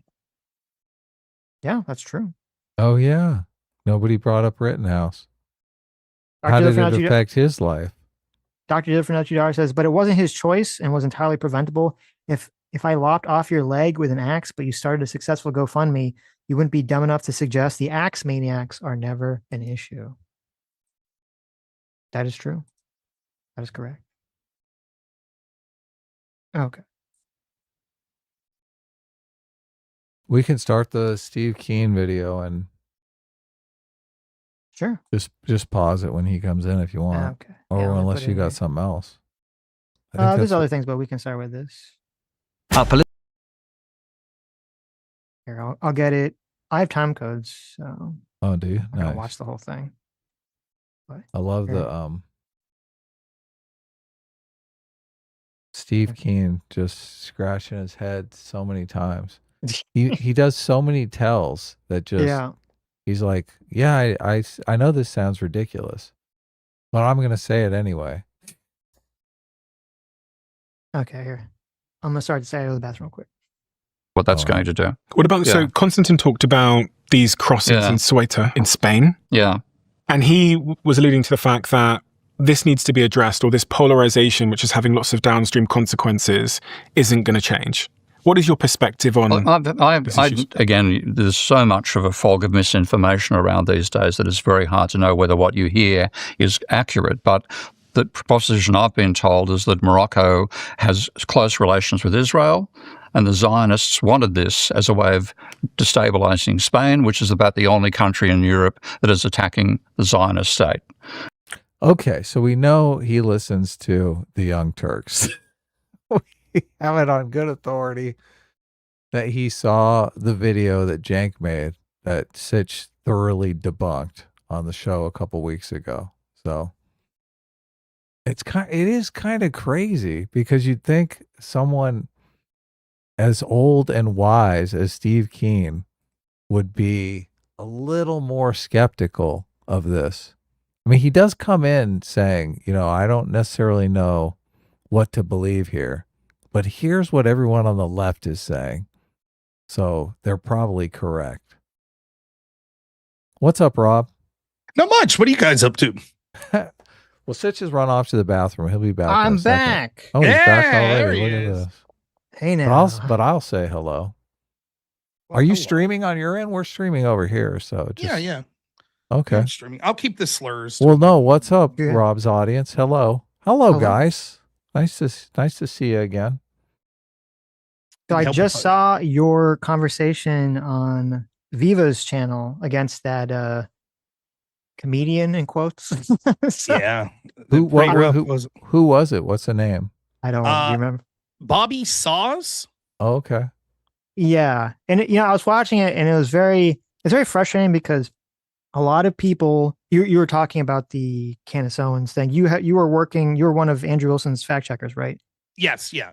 Yep. Yeah, and it was very annoying because like a lot of times we have these we talk about how when there's influencers or pundits and they put out a lot of like stupid shit, and then that stuff gets regurgitated by their audiences. But almost worse than that is the way in which people argue also can get regurgitated by their audience, because the guy that you were talking to, it was all the Candace Owens playbook of like, let me throw out all these claims, let me say all this stupid shit, and then when you like challenge him on it, he's like, well, that's just someone else's opinion. I don't have to defend that. That's not my take. That's Candace Owens' take. Like, it's all just let me throw out the craziest shit, and then the second I get pushed back, I'm just gonna like fade away into the mist. There's nothing to attack. I don't have any position whatsoever. I'm just asking questions. Yeah, it's very frustrating. I did a debate with Viva Fry the week before. It's coming out in like 3 weeks. It was on Brandon Strzok's Walk Away. And so I met Viva there, and he was like, hey, are you going to that Candace Owens thing? I was like, yeah. He's like, you should come on the show afterwards. So he messages me and goes, would you mind if we bring on a guy for you to debate? I was like, yeah, no problem. And then like right out of the gate, that guy's like, I was brought here under false pretenses. I didn't think this was a debate. And it was funny because I've never, like, I know you guys have dealt with some of the same crowds I've had. Like, we've dealt with people like Destiny and his audience, or I've dealt with like Bosch and his audience. But the Candace audience is not just the worst in how big it is, but also just in their lunacy. And so like the takeaway that I was getting all these DMs and stuff from that, like, I can't believe how rude you were to Bobby. And I'm like, I didn't think it was that bad. Like, I didn't understand it. Like, I just thought that was in the realm of like normal debate interactions, except one guy was trying to backtrack. And, I was confused what he was even doing there after like 20 minutes. I'm like, so then what's your point?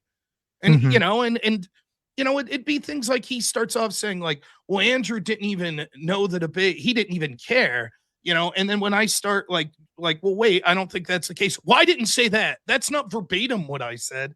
And I'm like, oh man, it's going to be one of these things where I'm like, okay, tell me.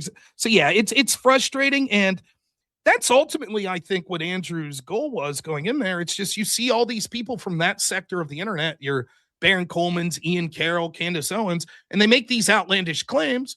We've all been there. You guys know I've been on a conspiracy theory or two, but you're willing to defend it. You're like, sure, Right. I'll come on and talk. These people stay in their bubble. And as soon as you like try to press them, they just get incredibly defensive and refuse to defend anything. And unfortunately, it costs $300,000 to expose that's exactly who Candace is. She's not going to defend any of it. Yeah, because that was, unfortunately, because that's so much of what Candace's MO was in that conversation, is just, she's going to say, oh, I didn't say Erica Kirk or anyone from TPS who would say was involved. And then, you play the clip of her saying that exactly. Or she's saying, oh, I didn't say Israel or France was involved. And then you play the clip of her saying that. And it's annoying because we're in this like weird ecosystem where the audience, I think, knows that the commentator, their own audience, knows they're lying, and they're fine with it. Yeah. That's part of it. I mean, I've been trying to think where this comes on. You guys tell me if this is what you think. I think that people have motivated reason. We all do. Like we all have our own biases and our own interests. But I think people are so strongly against Israel at this point, some of these people, that instead of going, hey, I have a healthy distrust of official stories, and so I'm going to look and see if I believe it, they now start under the assumption Israel did it. Whatever, Lindsey Graham died, Israel did it. Now prove they didn't. And so like when you listen to them, it's very interesting because if you really listen to Candace and them, all of their evidence is just, well, is something plausible? Could Israel have done it? I suppose that's within the realm of things humanly possible. Okay, well then tomato, then that must be the case. And that to me was like really the key thing that I'm trying to push when I talk to these people. Like, no, you don't understand like argumentation. Like we don't just look and say, if two things are theoretically plausible, they must be equally chanced. That's not the way it goes. You know, I talked to a guy the other night and he seemed like a nice guy, but he's buying this stuff. And I went through a list of people that would, for his conspiracy theory to be true, that Israel did it. He agreed with me it would require over 700 people involved in the cover-up, almost all of which are civilians. Like, he believes a hospital was emptied out on purpose, which would mean janitors and maintenance men are involved in the conspiracy. Yeah. And when you outline it like that, it's like they've never thought through it. They're just like, yeah, but Israel had to do it, and so I'll just shoehorn everything into it. And it's bleak for multiple reasons, not the least of which is just if you're a fan of truth and like argumentation and debate, it's very bleak to see how many people are falling for this, because I don't know that you could ration yourself out of that. Or rationalize yourself out of it. It really like aggravates me, like at a deep level as someone who likes debate. Like, it doesn't matter how much I could like use logic. It's just like, nope, Israel did it. I just feel that way. I feel that Erica was involved, and good enough for me, you know? Yeah. I mean, that is the problem with even doing these kind of debates. Cause I mean, you're right. It's all motivated reasoning. It's not really about the facts or logic. And, you know, can you argue in a way that you show facts that actually changes most people's minds? Probably not. And this has been always my problem with a lot of, you know, when people call conspiracies, is that so much of it is there's an idea, there's a party you want to blame, and they say, okay, well, we can come up with like a motivation for the party, right? And this is what they do with all the, you know, the Israel stuff we're talking about. Like, well, there's a motivated reason, or there's a reasoning that we can create that maybe Israel wanted to take out Charlie Kirk, or maybe Israel wanted to do 9/11, or maybe Israel wanted to do whatever, you know, insert whatever it is. So they come up with that motivation first. That is conjecture. Now they have zero evidence that it's exists. It's just like, it's all speculation. And then they just work backwards to try to shoehorn in everything to fit that. And in the Charlie Kirk, Tyler Robinson thing is like, just, I think probably the craziest thing, because I've like the amount of evidence against Tyler Robinson right now is so crazy. It's like, there's probably more evidence against him right now than there is against Luigi Mangione, than there was against fucking like OJ Simpson. Like, you have this guy's like confessed, you know, 5-6 times to like fucking everyone that he did this. His DNA is on the seat. His DNA is on the gun. It's his fucking gun.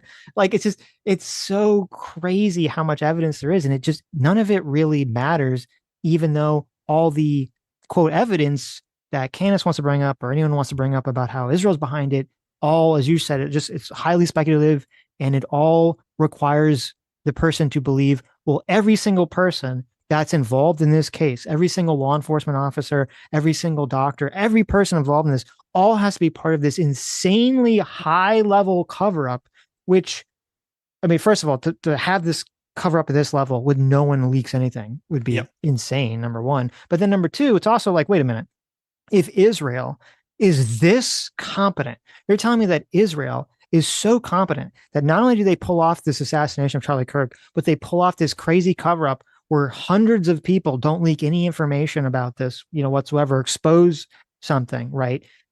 Yet that level of competency, they couldn't, like, I don't know, take out the leaders of Iran without getting, you know, America involved in this like crazy war that seems horrible and is going to probably, you know, end up in Iran's favor. They couldn't, you know, trick all the rest of the countries to be totally fine with them just taking over Palestine for the last 60 years. You just think, like, if Israel has all this power, you're like, why are they not using it to actually help their country in a way that would make sense? Why are they wasting it on fucking Charlie Kirk? It is they're hyper competent and the dumbest people simultaneously. Like and Yes. you could go through like if it was like because they think well Turning Point and Erica had to be involved. It's like okay, well then if you're Israel or Mossad, wouldn't you just take Charlie out like at home, like without cameras everywhere? Easy peasy, right? But they always have an answer for everything. Well, no, the reason you know why they didn't do that. Have you heard? Because the number 33. Because did you know the Masonic Lodge in Utah is Lodge number 33? You think it's a coincidence, Sitch, that Tyler Robinson turned himself in 33 hours after the shooting? Of course not. So it's a ritual. It had to be done exactly like this in public so that Baron Coleman and Ian Carroll and Candace Owens would know that it would be impossible. And even at the meta level, if you just try to like put yourself in the brain of someone who believes this, and just try to ask them like obvious questions like, okay, if you believe that a 30-06 couldn't do this, right? Then that means that the ballistic expert's lying, right? Yeah. Okay, why didn't they just lie and say, and yes, it definitively came from that gun? Because what they said was it's a 30 caliber, so it came from a gun like a 30-06, but they can't match it directly to that gun because it split apart. But why wouldn't they just say, yeah, we matched it? There you go, open and shut. Right now you have definitive, right? Yeah, but they didn't do that for some reason. They let it just enough out there so that Candace Owens. And here's another, someone called in last night. They're like, well, the exploding microphone, and what they believe happened was the microphone was supposed to send the projectile through Charlie's chest, but he leaned over at the last second, and so it went through his neck. And then they were like, because a 30-06 would go through a neck. But I was like, wouldn't it go through a chest too? And they're like, yeah. And I was like, okay, but then you're left with the same problem. And I was like, furthermore, think of what this entails.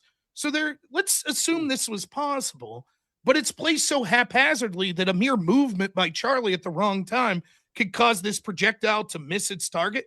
What if whoever from Turning Point put this microphone on him and then Charlie twists at the last moment and it hits him in the shoulder? They're going to have a difficult time explaining to their boss why they just tried to kill him, right? Like all of a sudden, Israel's going to have a little bit of pie on their face that they just rigged and exploded. And when you say this to people, it's like they never thought through it logically. And, for me, it's like, conspiracies obviously exist. I mean, the very nature, just multiple people involved in some criminal enterprise, of course, right? And you're not going to find them all. But when you look at like ones that we should take more serious, like they have to make sense. They have to like, linearly, one A has to fall or B has to follow from A and C has to follow from B. The first thing I heard about this was months ago on my channel. People were like, what do you think about these Egyptian planes? And I'm like, what are you talking about? And they start telling me that Candace's theory that these planes were flying over the Kirks before Charlie was killed.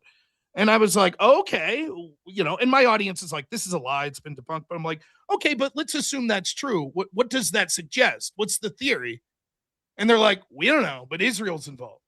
And I was like, it's very much like the South Park with the underwear gnomes. It's like step 1, Egyptian planes in the air. Step 2, question mark. Step 3, Israel killed Charlie Kirk. It's like, what is even the theory? And they don't know. They just, what Candace does and company, they just say these things. Well, there were Egyptian planes. And then they let their audience fill in the blanks, right? And then they try to hide behind that. They're like, well, we didn't say that. And when they go too far and they do say something like you saw in the clips of the debate, when she says Erica's complicit, they have to turn themselves into pretzels. Well, I mean, complicit in thinking that Charlie did it. Okay. Or Erica should go, or I'm sorry, Tyler did. Or Erica should go to jail. I mean, jail and Monopoly. And you're just like, ironically, I think she was afraid to say anything because of a lawsuit. And I think she actually hurt her chances. Because if she just sticks to her guns and says, yeah, I think Erica did it, so what? The truth, if you believe something, that can be a defense. But if you basically admit like, oh, no, I wouldn't say that. And then people are like, but you did say that. We have the clips of you saying that. Right. So I don't know. But, it's, ultimately I thought Andrew could have done better. I certainly do. And I'm willing to talk about that. But I think he accomplished the goal, and that was to expose that these people were hiding from any accountability from these theories because they have none. They just throw things into the wind and they stay in their little bubble. And I mean, it's universal. I've never seen this. Like if you're debating a lefty or a right winger, you could find someone to come on to talk about the position. Like, you could right now find someone that like would argue to defend Trump's tariffs. No problem. Someone will do that. But you can't find one of these people. They won't debate these theories. They just, we only want to debate the state's case. That's it. We're just asking questions. We should be allowed to ask questions. And it's really pathetic to see how many people have fallen for what I think is just cowardice in their argument. They're unwilling to defend against even the slightest pushback. Yeah, it is always annoying because like that always happens whenever there's these kind of like broad conspiracies of, so and so is behind it, and then you kind of look at the facts and you're like, well, if this was really planned, like, wouldn't it be planned better? Like, wouldn't the bullet be like the perfect round, right? That wouldn't, cause anyone to like go, oh, this is confusing, right? Or why even have the exploding microphone? Like, why don't you literally just have a person shoot him on the roof? Or, well, why isn't, someone do X, Y, Z? It's kind of like, that's why I was always like kind of annoyed with a lot of the 9/11 conspiracies, because it was like, oh, well, America did it, right? It was a false flag by America. And I'm like, well, and they say, well, the reason that America did it was because George W. Bush wanted to go to war with Iraq. And I'm like, well, then why didn't the hijackers just be Iraqi? Like, wouldn't you just skip like the whole Afghanistan thing? Like, you could just go straight to the source, like right in the beginning, if that's like the whole plan. And it, none of this stuff matters, whatsoever. And in terms of like the defense, though, I think a lot of people have been arguing this way for a long time, though, because I know like a lot of times that we would argue with people who would kind of try to defend woke stuff.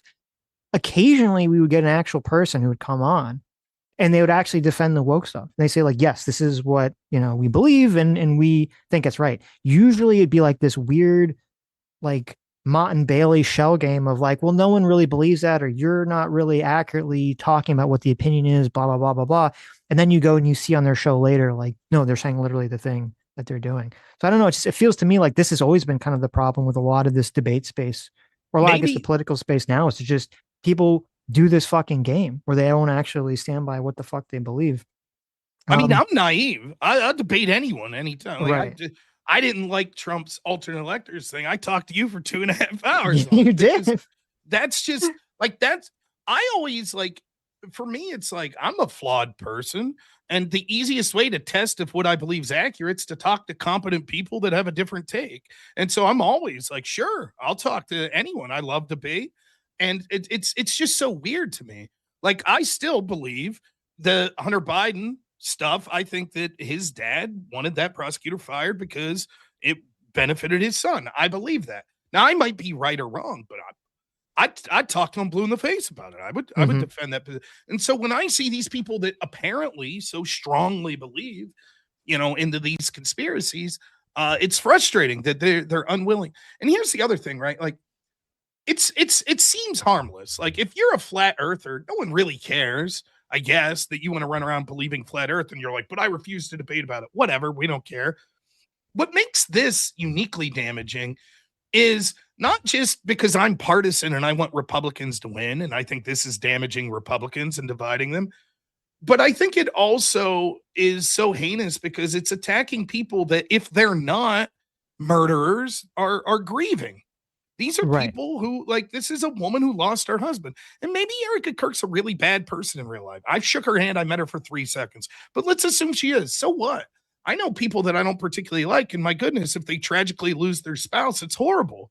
And the last thing you do is like if I don't particularly like Candace Owens, if something happened to her spouse and then hundreds of thousands of people were accusing her of being a murderer or complicit, I'd feel terrible for her. I'd say, probably believe it, though, to be fair.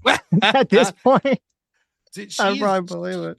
Well, did you? So, like, this was the best heat I got from this, was that I have I didn't even know what was going on. I get back, I fly into my town, the day after, and all of a sudden I'm getting messages on X that people were like, why did you violate Candace's children's space?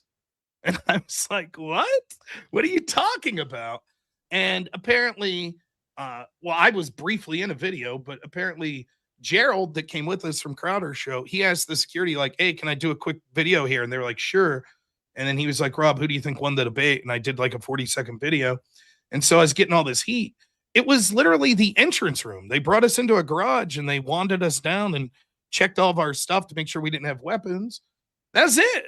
And yeah, there was like. So wait, they are saying you filmed a video in the entrance space. I haven't seen this video. And yeah, it wasn't me. It was Gerald from Louder. Right, but I mean, like, you're in the video. Yeah, right?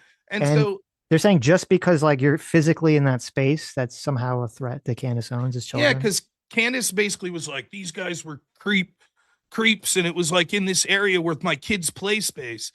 And it's like, Candace, no one wanted to come to your home. You insisted. Like Candace's demands for this debate were, one, that it had to be at her home. Second, that it had to be $300,000 paid upfront to her by Wednesday, and the debate, third, had to occur on Friday, right? And it had to include Andrew defending that the evidence against Tyler Robinson is overwhelming. Those were her 4 demands for this debate. And we were like, can we do it at a neutral party in Nashville? Nope. Joe Rogan offered to host it. Nope. And so the irony of her insisting that it be at her home, and then, it's not like we were walking off the beaten path. We literally went to the space security, told us, and then it becomes, well, they violated my children's space. And then the only thing that stopped me, like Candace followers giving me the business, was Candace then came out and was like, oh, but not Rob Knorr. He was very professional. He was very nice. So at least I was like, well, thank you, Candace, I guess, for that. But yeah, I was getting DMs and stuff for people like, what are you, some kind of creep? You were like creeping around her kid's space. I'm like, what are you talking about? They brought me in a garage. I sat in the garage. Like, what was I supposed to do? And to be it's not like the kids were in the video or anything. No. All you could see in the video is a wall. And Gerald's really tall, so you just see the wall. But it's just one of those things. It's this perpetual, everything's, Baron Coleman then came out and said there was a Haitian plane over Candace's house during the debate. What could that have been about? And it's like, it's surreal. Like you're like, to be involved with that. Like, I knew going in, I was like, they're going to accuse us of like putting recording devices or something to that degree. And I'm like, it's just so uncomfortable to go into someone's house like that, knowing that their audience thinks that everyone who questions them is like paid by Israel and involved in some crazy conspiracy. So now I'm I guess I'm tangentially connected. I'm just wondering why her kids play in a garage. That seems weird. Well, this was going to be my attack. Like, if she went hard at me, I was going to be like, to be honest, I was disgusted. Why would your entranceway be your children's room? So if intruders break in, they have to go through your children to get to you. What a coward. And she had strange men patting me down in her children's room. It's like it's some sick fantasy of hers. But once she lightened up on me, I was like, okay. I'm glad you thought you had like a plan of attack. Oh yeah, I was ready to go. It's like, here we go. So there was one other thing too, was there something about how like there was this receipt that she was claiming in the debate, that there was a receipt of she was claiming that Tyler Robinson had some receipt that showed that he was in some restaurant that was too far away from where Charlie was shot at the time. So therefore he couldn't, do the murder. Right. And then, I think Andrew brought up in the debate that like the identifying information of the receipt, which would be like his credit card information or his PIN number or whatever, was blacked out. So no one actually could see whether this was a receipt that belonged to Tyler Robinson. And then Candace said that she said repeatedly in the conversation that she had talked to the owner of the restaurant, right, or the manager of the restaurant. And then, am I correct? And it seemed like that later it turned out that the same person that she claimed she talked to came out and said that he didn't know whether Tyler Robinson was on the restaurant that day. Yeah. You're astute. That to me was the shadiest thing that happened in the whole debate. Because if you listen, Candace has this way of saying things that are technically true, but are designed to mislead. So there are several arguments that Candace and people make that I actually think are germane to the case. A lot of what they say to me is irrelevant. And the way to ask yourself this, if you're thinking of any theory, is grant your opponent's argument for a moment and be like, okay, let's assume it's true. What does that tell us? So one of the things that they'll talk about is, Erica said that Charlie had to put his wedding ring on before he went out the door the next day. That means they were fighting the night before. It's like, okay, let's assume that's true. And that doesn't prove Erica murdered him. Like, spouses have arguments, no big deal, right? This is one of the things that would be a big deal. And that is, I can never pronounce the name of this town, Panguitch.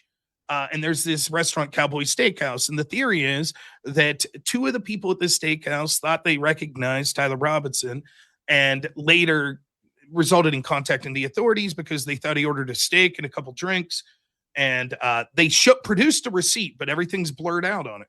And this guy, Diligent Denizen on X, he's doing this big investigation. And apparently a bunch of people had been calling the owner of this steakhouse, and he'd been talking to them. So he eventually puts out a statement that's like, listen, we've answered truthfully to the people that called. 2 of our employees thought they saw him. We have no evidence that this was Tyler Robinson. We are cooperating with the police, and we won't have anything more to say. So basically saying, look, we don't, it's probably just guys thought it looked like him, but we ran the receipt. We don't have any evidence it was him. Candace, though, she says, well, Andrew, you just read about it on X, but I called the owner. Now, the implication to the audience is, oh, well, she must have got some information from the owner that this really was Tyler Robinson. But no, what the owner said publicly is we have no evidence it was. But she leaves that part out. She just says, well, I called him. And it's very much like me being the biased guy I am, right? It's like FISA-gate.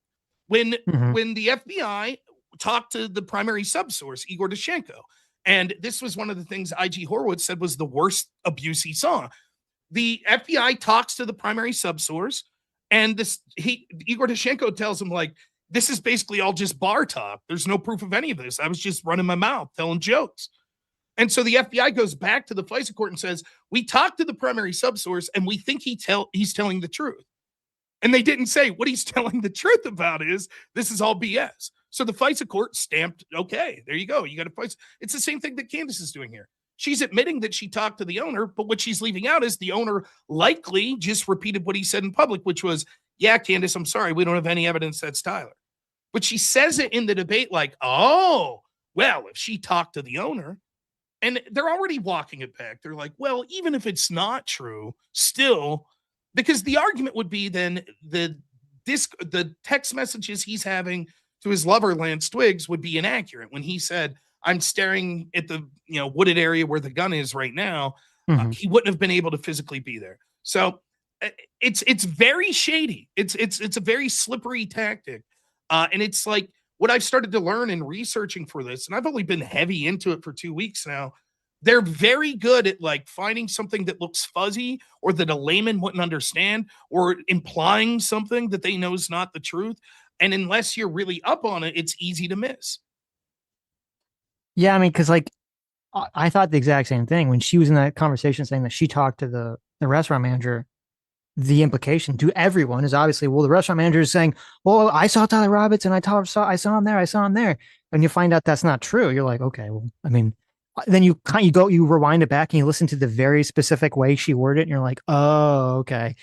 She worded it in just the right way to make you think that, to let you fill in the gap with your mind. But then also when you call her out on it, she says, oh, I never actually said that.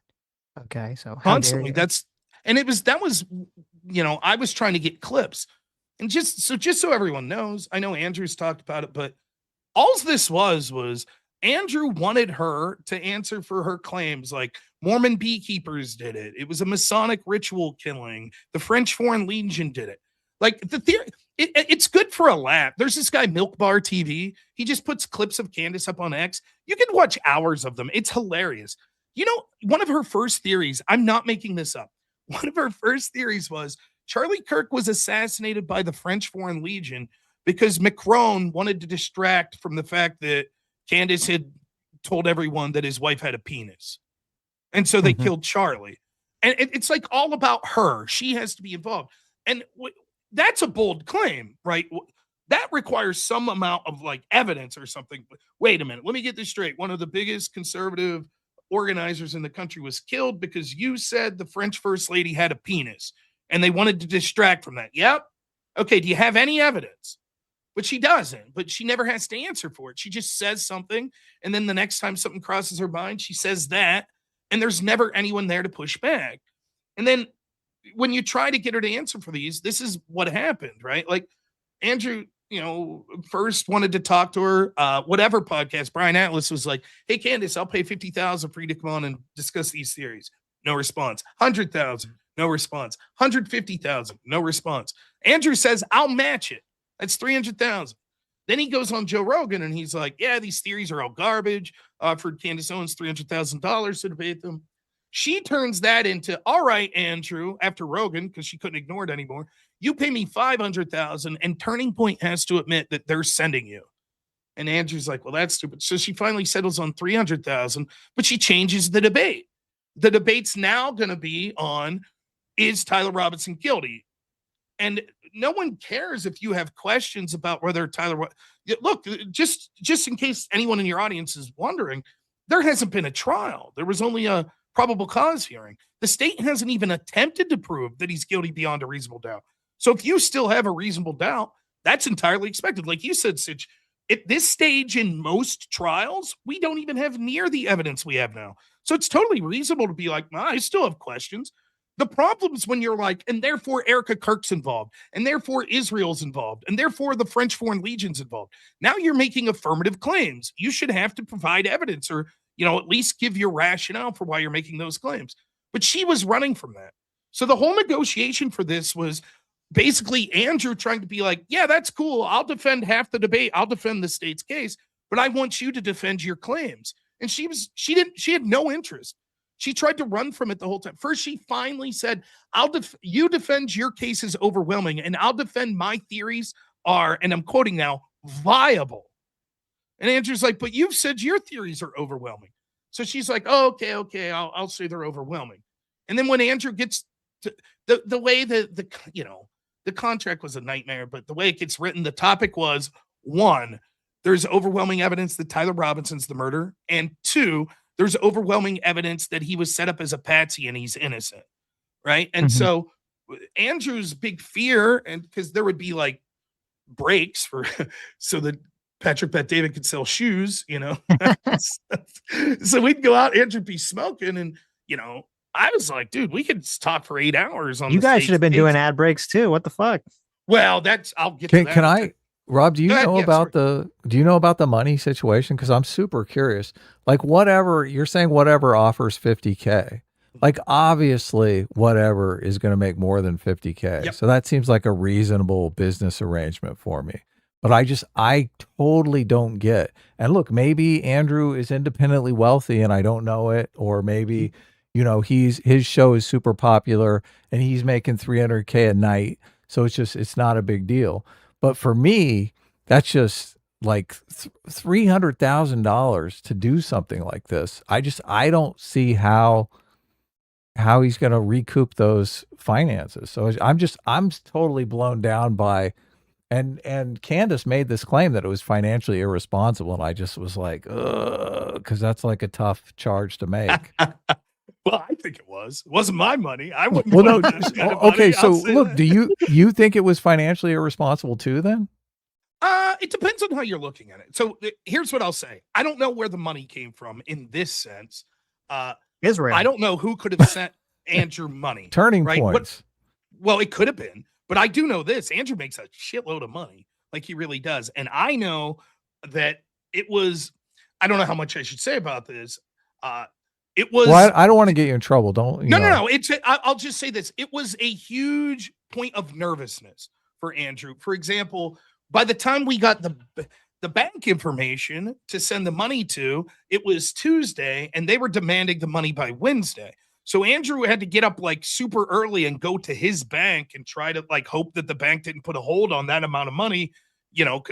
Dude, the most money I've ever sent is like $400 to someone. Yeah, I know. There's that level of it as well. And I do think like she was probably sandbagging him on all this stuff so that he wouldn't have proper time to prepare. Because like, why would you prepare for this unless it's really going to be a done deal? So yeah, I will say this. He's already made almost 100,000 back on a give, send, go. And I think Andrew is confident that the attention that he'll get from this will end up recouping that money. Now, right. Okay. Does that mean that that there's going to be some big financier, whether it be, I know there was just on his Give, Send, Go, there were a couple of streamers that donated like $15,000-$20,000 that aren't connected to Turning Point. And they were just like, yeah, the heck with this lady. So I think that, if I'm being honest, I think he's trying to put himself in a position is like, doing something that got a ton of eyeballs on him that he thinks will, pay off for him in the end. My guess would be, and the conversation I had with him is, he doesn't think he'll recoup it. He doesn't think that he'll get even. He thinks he'll get close. He thinks he'll end up probably by the time the give send go's done and whatever bump he gets in the next year or two, he'll probably make 200,000 back. But he's hoping that it'll help propel him in the future. So I don't know though. But did you say he took a loan out? People in chat are saying he took. No, you didn't say that, did you? No. Yeah, I didn't think so. No, a give send go. He put up. Yeah, give send go. He has a give send go up. Yeah. Yeah. He didn't take a loan out. I don't know. Okay, I just wanted to make sure you didn't say that. No, yeah. I have no clue. The money situation was a hang up though. Like what I would say to the Candace people is like, well, assume the worst. Assume Turning Point paid him. Okay. Like, I don't know that would be the worst, honestly. Well, for them it would be because they think Turning Point's involved in a cover up, and so they're sending. Right, but for Andrew, look, if someone else was paying the bill and he got to do the debate, then that's the best case scenario. So. That's right. That would be smart. But for me, it's like with Andrew, I'm like this with anyone. I'm very skittish to talk about money because for me, it's sort of none of my business. So when it came to it, I didn't ask like, well, where's the money coming from? I know that it was definitely difficult to get it there in time. And one of the big hangups, like Candace's team has came out and said, I've never dealt with a more unprofessional team than the people behind the scenes with Andrew's team. And this might shock everyone, but she was incredibly condescending the entire time. And like one of the first things that happened, that does not shock me. I don't think it shocks anyone, to be honest with you. So let's say that like me and you are going to have a debate, Adam. Like there might be some jostling for how to word the topic, right? Sure, of course. And we're not. I think we've actually done that. So right. Yeah. And that's without us exchanging $300,000. So when you're putting big money up, there's clearly got to be some specificity on like what the topic's going to be, what the length of the debate's going to be. All of that stuff has to be written down because this is basically a contract. And so from Andrew's point of view, he doesn't want to send $300,000 to, just to some random bank account of Candace Owens and then Candace show up for 5 minutes and be like, okay, see you later. Yeah, but from Candace's point of view, you don't want to agree to this debate. And then it turns out he doesn't have the money. So the compromise was, well, what if they put the money up in escrow? So you put it in an account that's like, okay, everybody can see that the money's there. And then there are terms that if those terms are met, the money gets released. And Candace's team like responded back like, this isn't some real estate deal. You talked big. If you want the debate, send the money. And then she's like, that's crazy. Yeah. And she's like, they were so unprofessional, which I admit, like Andrew's guy was retaliating with that level of like snarkiness, but that's where it all started. And it was it was hard to put in. The only contribution I had to the contract was I thought this was reasonable. We were trying to, how do you put into terms this? Look, half the time we should have to defend the state's case and half the time you defend your theories, right? That's it. But no one, it's not like you're literally saying half the time, like exactly 57 minutes and 23 seconds or something like that. So we just put down, as long as you defend your theories for an hour and a half. She's like, no way. I won't agree to that contractually. This is stupid. So this is the idea I had. Once we accepted Patrick Bet-David as the moderator, I was like, well, why don't we just let Patrick know what the topic's supposed to be? And then at the end of the debate, if Patrick feels there was a reasonable good faith effort, release the money. No problem. And she was like, absolutely not. That's ridiculous. Why would we allow it into some third party's hands? You're sending the money. That's all there is to it. And eventually, Andrew, holy shit. It was ridiculous. What a fucking money grubber. Basically Monday night, like I'm sitting with Andrew like on his back porch and he's smoking and he's like, screw it, just give her whatever she wants. I want the debate to happen. That was it. She was probably trying her hardest to get out of it. She was trying to get any kind of excuse to get out of it. And so that's why when Andrew, halfway through that debate, Andrew's like, I don't even care about defending the state's case anymore. He's like, I was never big into it anyways. I just want her to, the whole point was put up this money and prove to the world that she has no evidence for her claims. And so as soon as there's this part in the debate where he's like, okay, now it's my turn to ask you questions and I'll make it painless. I'll just ask you some yes, no questions. And the questions he was going to ask was things like, was Lance Twiggs DNA on the rifle? Because she said that over and over. The truth is no. do you believe Israel did it? Do you believe Erica Kirk's involved? It was just yes, no questions like that. And then once she said yes or no, then we're like, okay, what's your evidence for the things you believe? That was the whole game. That's why he was there. And as soon as he says, we'll make this painless, she goes off on this 4-minute filibuster. Wait, before you go, I got to say, this isn't the debate. This is transcendental. Wait, you're not my dad. You can't tell me that I'm not allowed to think. And that gives the whole game away. She just, the whole thing was everything she could do. She got trapped. She got called out in Joe Rogan. She tried to set it up so the debate wouldn't occur, in my opinion. And then once there, she was incredibly nervous that she would have to defend her claims and that her audience would realize she doesn't have anything. So in that sense, I think Andrew got what he wanted. He could have done better in the debate, particularly defending the state's case, but he didn't care about that. He just wanted to expose that she doesn't know what she's talking about. And, was it worth $300,000? I don't know. Again, I was happy. It wasn't my money. So I was like, sure, I got a free plane ticket and got a little notoriety out of it. But well, look, it's too early to tell, really, whether or not it was worth it, in all honesty. So, but yeah, it is definitely high stakes, and I do think people are interested in that angle, just because the amount of money does make it. I mean, it makes it totally high stakes. That's what adds that amount of money, intrigue. It makes it intriguing, even if you don't care about any of the players or the case. Of when course. You're like, yeah, $300,000 put up for a debate. What's that about? And for me, the takeaway for me is it's a shame if this is really from Candace's perspective, if it's really, well, she loved Charlie and it's really about justice and she truly believes that Turning Point betrayed him because Charlie came to her in a dream or whatever. She doesn't believe any of that shit. If she did, why would it require $300,000? And then why are you monetizing it with ad breaks? That was the next big hookup. Oh, why didn't the Crucible have ad breaks? Well, here's what happened with that. We were told that we were allowed to bring 3 fact checkers and a cameraman. Now, we assumed cameraman was we could film it. We could stream it because it also said in the contract that it was going to be live streamed. Because one of Andrew's concerns was when Nick Fuentes went on, she didn't live stream it and then put it behind a paywall. And she was the only one with rights to it. And so the Nick was sort of, couldn't do anything because it was behind a paywall and he couldn't get access to the footage. So they were like, no, it'll be live streamed. You can bring a cameraman. Well, the night before, which I thought this was hilarious because our cameraman, like he's showing me, he's like, okay, here's the camera, the tripod, and he had clip-on mics and they were Rode microphones. And I'm like, there is zero chance that Candace Owens is going to let you put a Rode microphone on her. Like it's not going to happen. And so he communicates and it's like, hey, what time can I see the space we're going to film in so I know where to set the camera? And they're like, yeah, you're not streaming this. And he's like, what do you mean we're not streaming? They're like, nope, that wasn't in the contract. And he's like, well, we assume when you said it's going to be live stream, you can bring a cameraman. They're like, yep, not the live stream. So when we got there, Patrick Bet David's team was allowed to live stream. Candace's team was allowed to live stream, but not Andrew's. So we had to negotiate there and be like, can we just get your stream key? Like, we'll stream with your stream key. That's why they ended up, the Crucible didn't have ads because they were just literally using the stream key from Candace. They dicked them big time.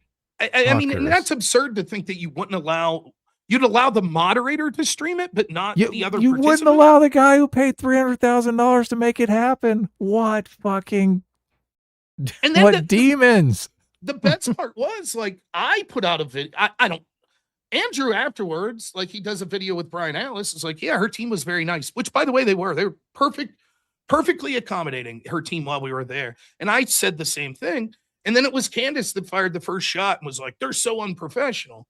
And it's like, well, Candace, it's not that anyone really wanted to go into the nitty gritty, but you guys were a joke the entire time, like just unreasonable up to and include, like when Andrew messaged her back and was like, hey, Candace, Joe Rogan just called me. Apparently he called you as well. He said that next Friday, if we put it off 7 days, we could do it in his studio. And I think that would be a great opportunity for you because you think people are misrepresenting your beliefs. This will give you a chance for like the biggest podcast in the country.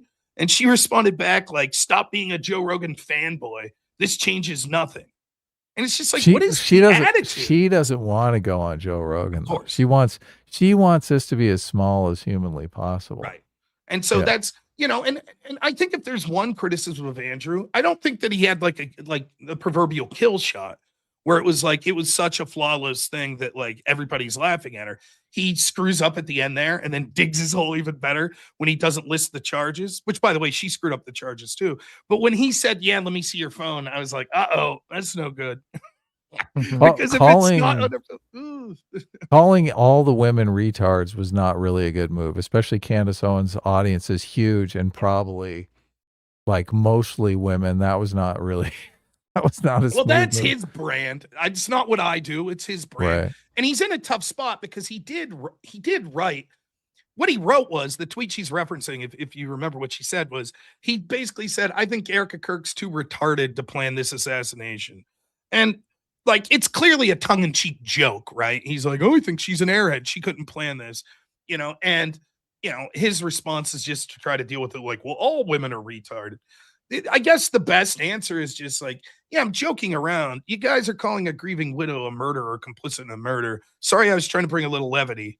That's a thousand. That is a 1,000 times better. Yeah. Like a lot of people, obviously, the whole point of doing this is to introduce people to Andrew for the first time. People who've never seen him before. And the problem with jokes like that is people don't necessarily know you're joking if they're first time viewers. So I don't think know that he is joking. To be fair, him and some of the people you're framing it as a joke. I think that's the better angle. Look, yes. and the not joking, I don't like. Obviously, you're not really gonna.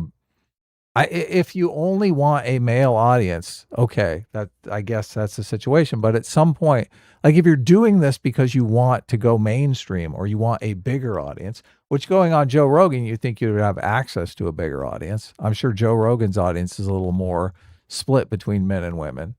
So. Well, it's a weird thing. I went down with Andrew, so I'm sure you've heard that Andrew got paid by Turning Point, right? Which is true. He did. So did I. Did he? Oh, when you went to hold on. What do you mean specifically? You got paid by Turning Point? We got paid to coach debate.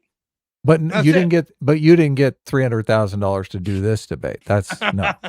I didn't. I don't think Andrew did either. I'm pretty sure he didn't. But. No, I don't. As far as I know, Andrew was not compensated by Turning Point at all for this debate. And he was compensated when we went down. That was totally unrelated. Like 2 months before. Like, you gave a debate class. What was the situation? Okay, yeah. You got paid to give some sort of debate seminar class, something like that. Yeah. So I got called by Andrew, and he said, "Hey, man," he's like, after he did Rogan, I don't know how it happened, but he ended up. Andrew Colvett, I think, reached out and was like, would you be interested in coming on the show? And Andrew Wilson was like, sure.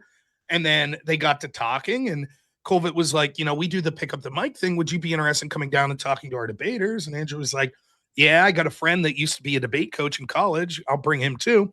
So I talked to the attorney. Me. I'm just kidding. I thought you didn't know. Yeah, I coached debate. I figured, yeah. So I talked to him, and it's funny because all the accusations are like, we sold out, or, now we're Israeli shills, or we told the students what they had to say. Here's what happened.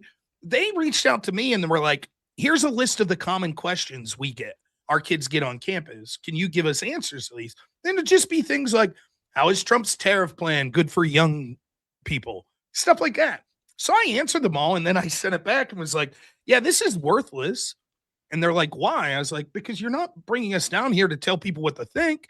You're bringing us down to help people articulate what they think.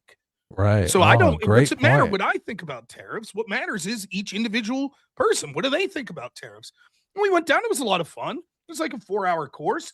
I had dinner with Andrew Colvett and his wife, and Andrew Wilson and his wife. I shook Erica Kirk's hand for 3 seconds. That's it. It was like 110 degrees. It was miserably hot in Phoenix, Wow. But there, the one thing I'll say is, while we were at dinner, apparently Andrew did Andrew Colvett's show, and Colvett was like, I didn't expect you to be so hostile to me. And Andrew Wilson was just like, well, you guys are doing things I don't like. And that was it. And everyone's like, well, Andrew Wilson went down there and sold out. No, we just stuck to ourselves. We went out to some Mexican place and had hot sauce that was too hot, and we did our own thing. That's it. And, for me, I think there's it's a separate conversation, I think, from like the whole Candace Owens thing. But I think that there is something that's difficult with a sort of compromise that each of us have to come up with an answer, which is, how do you remain ideologically pure, but still take actions that you think could move the needle in the real world politically? There's a candidate that's running here in Pennsylvania that I'm going to talk to tomorrow. I'm talking to their team. Can you elaborate a little bit more on that? Just because that's an interesting perspective. Yeah. So, like, let's say we're all free-thinking people. Like, you and Sitch are free-thinking. You guys don't agree with each other everything. No, we argue all the time. Yeah. Right. And if you're a free-thinking person, you will never find another person that totally agrees with you politically. Yeah. But which means you won't find a candidate that agrees with you all the time, or a political party, or a political organization. But unless you're in a very unique situation, like you're Elon Musk and you're just insanely wealthy, you're going to need to work with other people to have real world change, like to win an election or to push an issue to the forefront that ends up, changing the way our laws are written or something.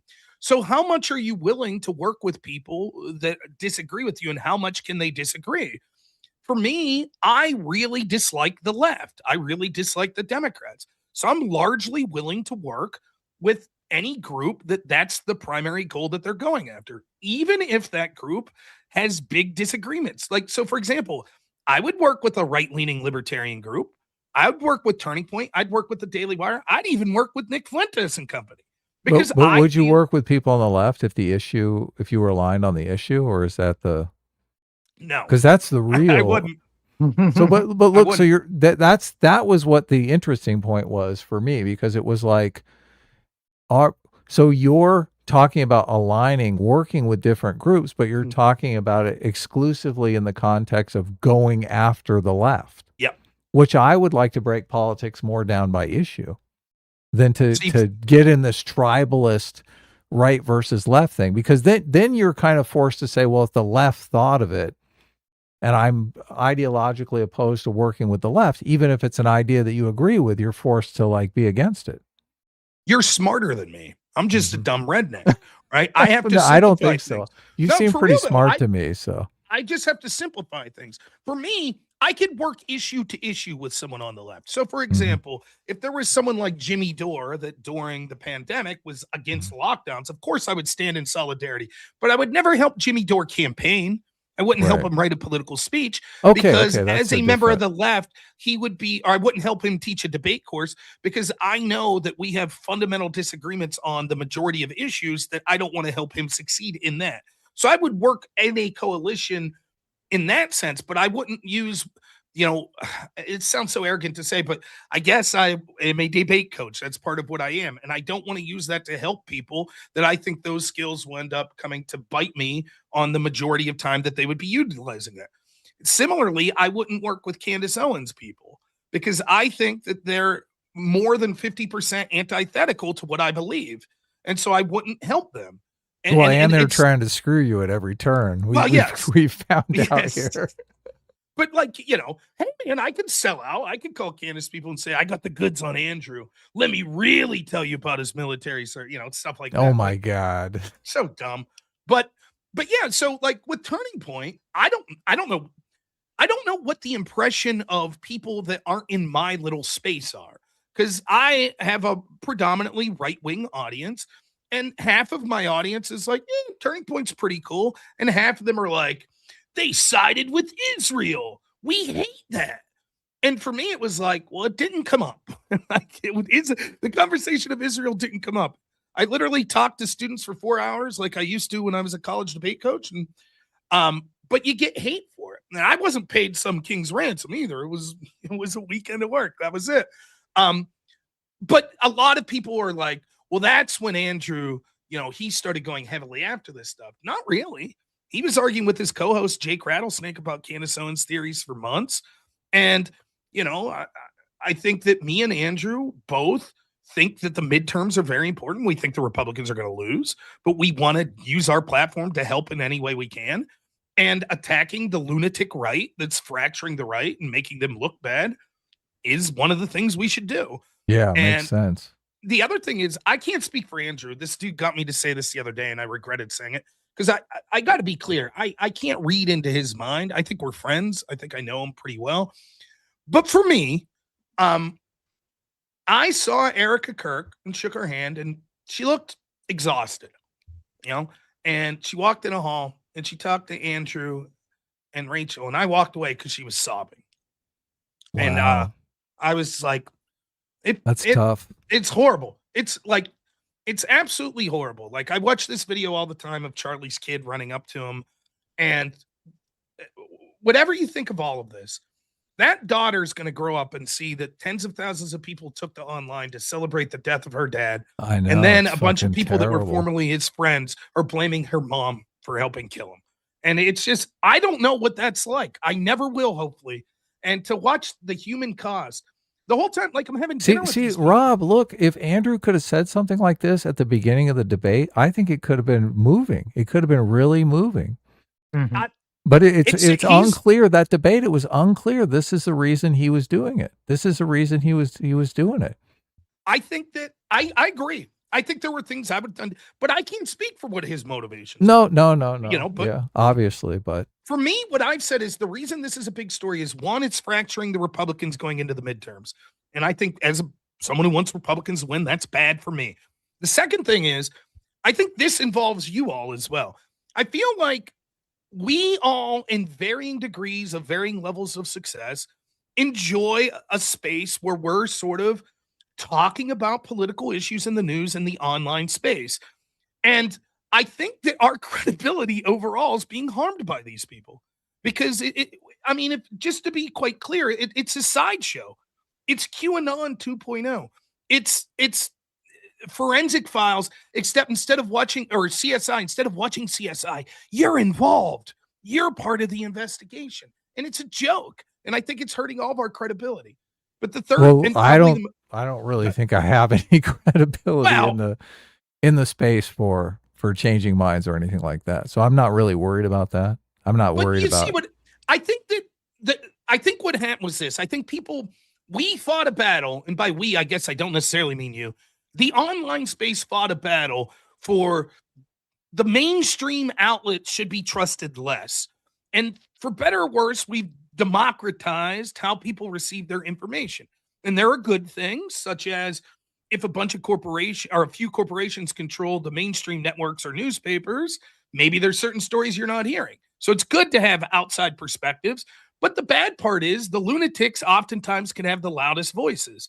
And so for me, the good that we've got out of that of saying, hey, you should have a healthy distrust of mainstream news and it's good to have alternatives. I don't want to see that goodwill with people that's a true and righteous argument go to the wayside because all of a sudden 80% of the people online are watching Candace Owens or Baron Coleman or Ian Carroll. And it's just who could blame the Jewish people the fastest for every little thing that happens. And then, the other thing is, I think it's worth saying that when the conspiracy starts to become pointing out to a particular person who's grieving, you should be allowed to do that, but that's a bold claim and you need to have evidence. It's like the Alex Jones thing. When you point to a parent and say, by the way, I'm not saying Alex did this. He claims he brought on someone that did it. But imagine this. Imagine that your son was just killed in a horrible school shooting. And now there's people online saying, you never had a son, or you're faking it. Your son's really alive. That's a horrible thing to do to someone. It is. And I think that it's worth us standing up and saying, like, now look, we're not saying you should go to jail or even that you should be sued. But if you're going to make that claim, you have to answer for it. You got to provide some sort of evidence. That seems to be a low bar. That's ultimately what Andrew's strategy was. We talked about this. If he was going to go in there like he would on whatever and just be like, you're a dumb broad, whatever. Or instead just say, okay, Candace, I'm just going to ask you yes, no, and then I'm going to let you talk. Did Israel do it? And she talks and talks and talks and talks. And she talked 2-1 to Andrew. And she didn't say anything at all. She was unable to defend any one of her theories. And I remind the audience, if you hate Andrew, that's fine, right? And if you think he did the worst ever in the debate, that's fine too. And if you think his handsome fact checker did really bad, that's great too. But also I'll ask you is this. Name me one positive piece of evidence that Candace put forth for her theory that the feds overwhelmingly set up Tyler Robinson. He didn't I- make one argument. I'm far more black-pilled on the audience, Rob. I do think the audience kind of assigns credibility to the people who are saying the things that they want to believe. Yeah. So it's really a bottom-up process that's driving this whole thing.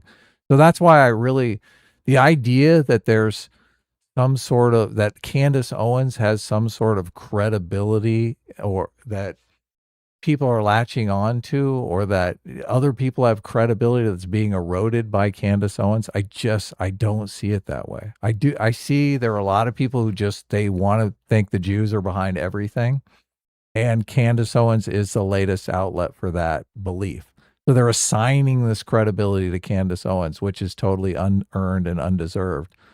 But I guess there's a conversation to be had about whether capitalizing on the attention from that audience kind of erodes trust in the coalition to some extent. Well, I feel on that level, I feel bad. Like, how much am I unethical for capitalizing? I'm doing this show right now. You know, I had more people watching me this week than usually I ever do. Is that me? I don't know. I think that Candace is monetizing the death of Charlie Kirk. Oh, and it's her definitely. business model, and she's making millions upon millions of dollars. And the fact that she required $300,000 and then ran ads like for this debate is ludicrous. But yeah, I mean, it's such a fine line, right? Where you do want to be respectful. And again, this is what, not to go back to this, but real quick, what struck me was, like, I always think about this. I do feel like I'm a nobody because I am, but that's not a bad thing.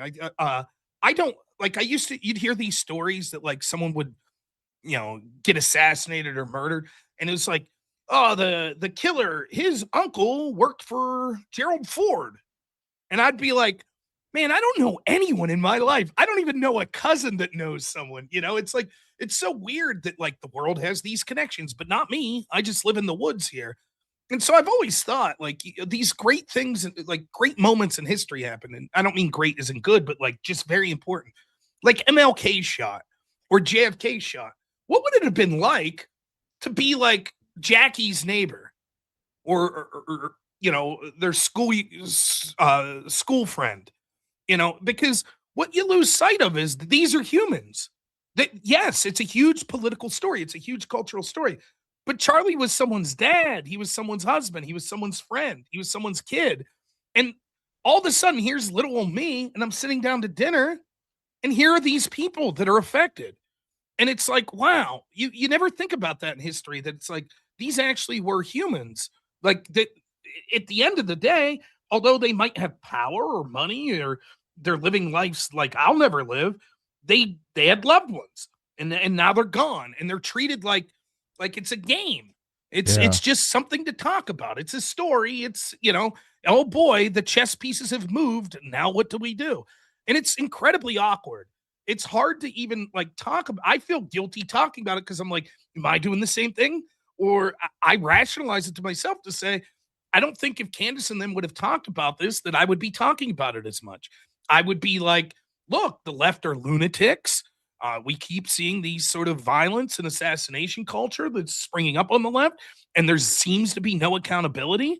So I'd be talking about that, but I don't know. I really don't. It's frustrating though, because I think he was a good man, even if you don't agree with everything. He seemed like a decent guy, and he's a meme now, and it's brutal. The people that supposedly, the Candace and them that she claims they were friends, they're out there, and Baron Coleman said this today. I just played the clip before I came on. There's a theory amongst some of the Turning Point people that the reason publicly Charlie was saying nice things about Candace was he kind of thought she was unhinged and didn't want her as an enemy. So he's like, oh yeah, she's good, which sounds believable to me. And Baron Coleman says, well, if that's true, you shouldn't release anything of Charlie's private messages that show otherwise, because that would make him out to be a liar. And then we'd have to question, if he lied about that, what else would he lie about? Maybe he was a criminal. He said that he was afraid if Biden won, he'd get locked up. Maybe he is a criminal.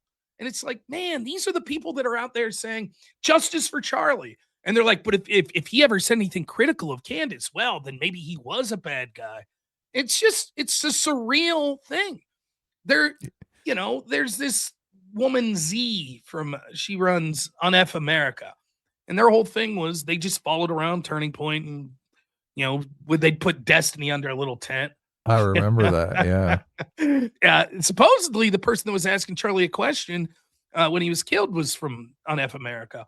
And now you see all these people like chatting her up and calling her on the phone. Apparently the one dude Project Constitution was and retweeting her.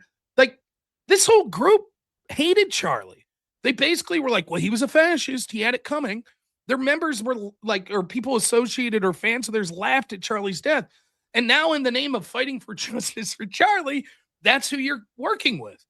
And it's also cynical. It really, like me and you we've argued our arguments were always like, screw you. What you said in the podcast sucked. We were never, this is real cynical stuff.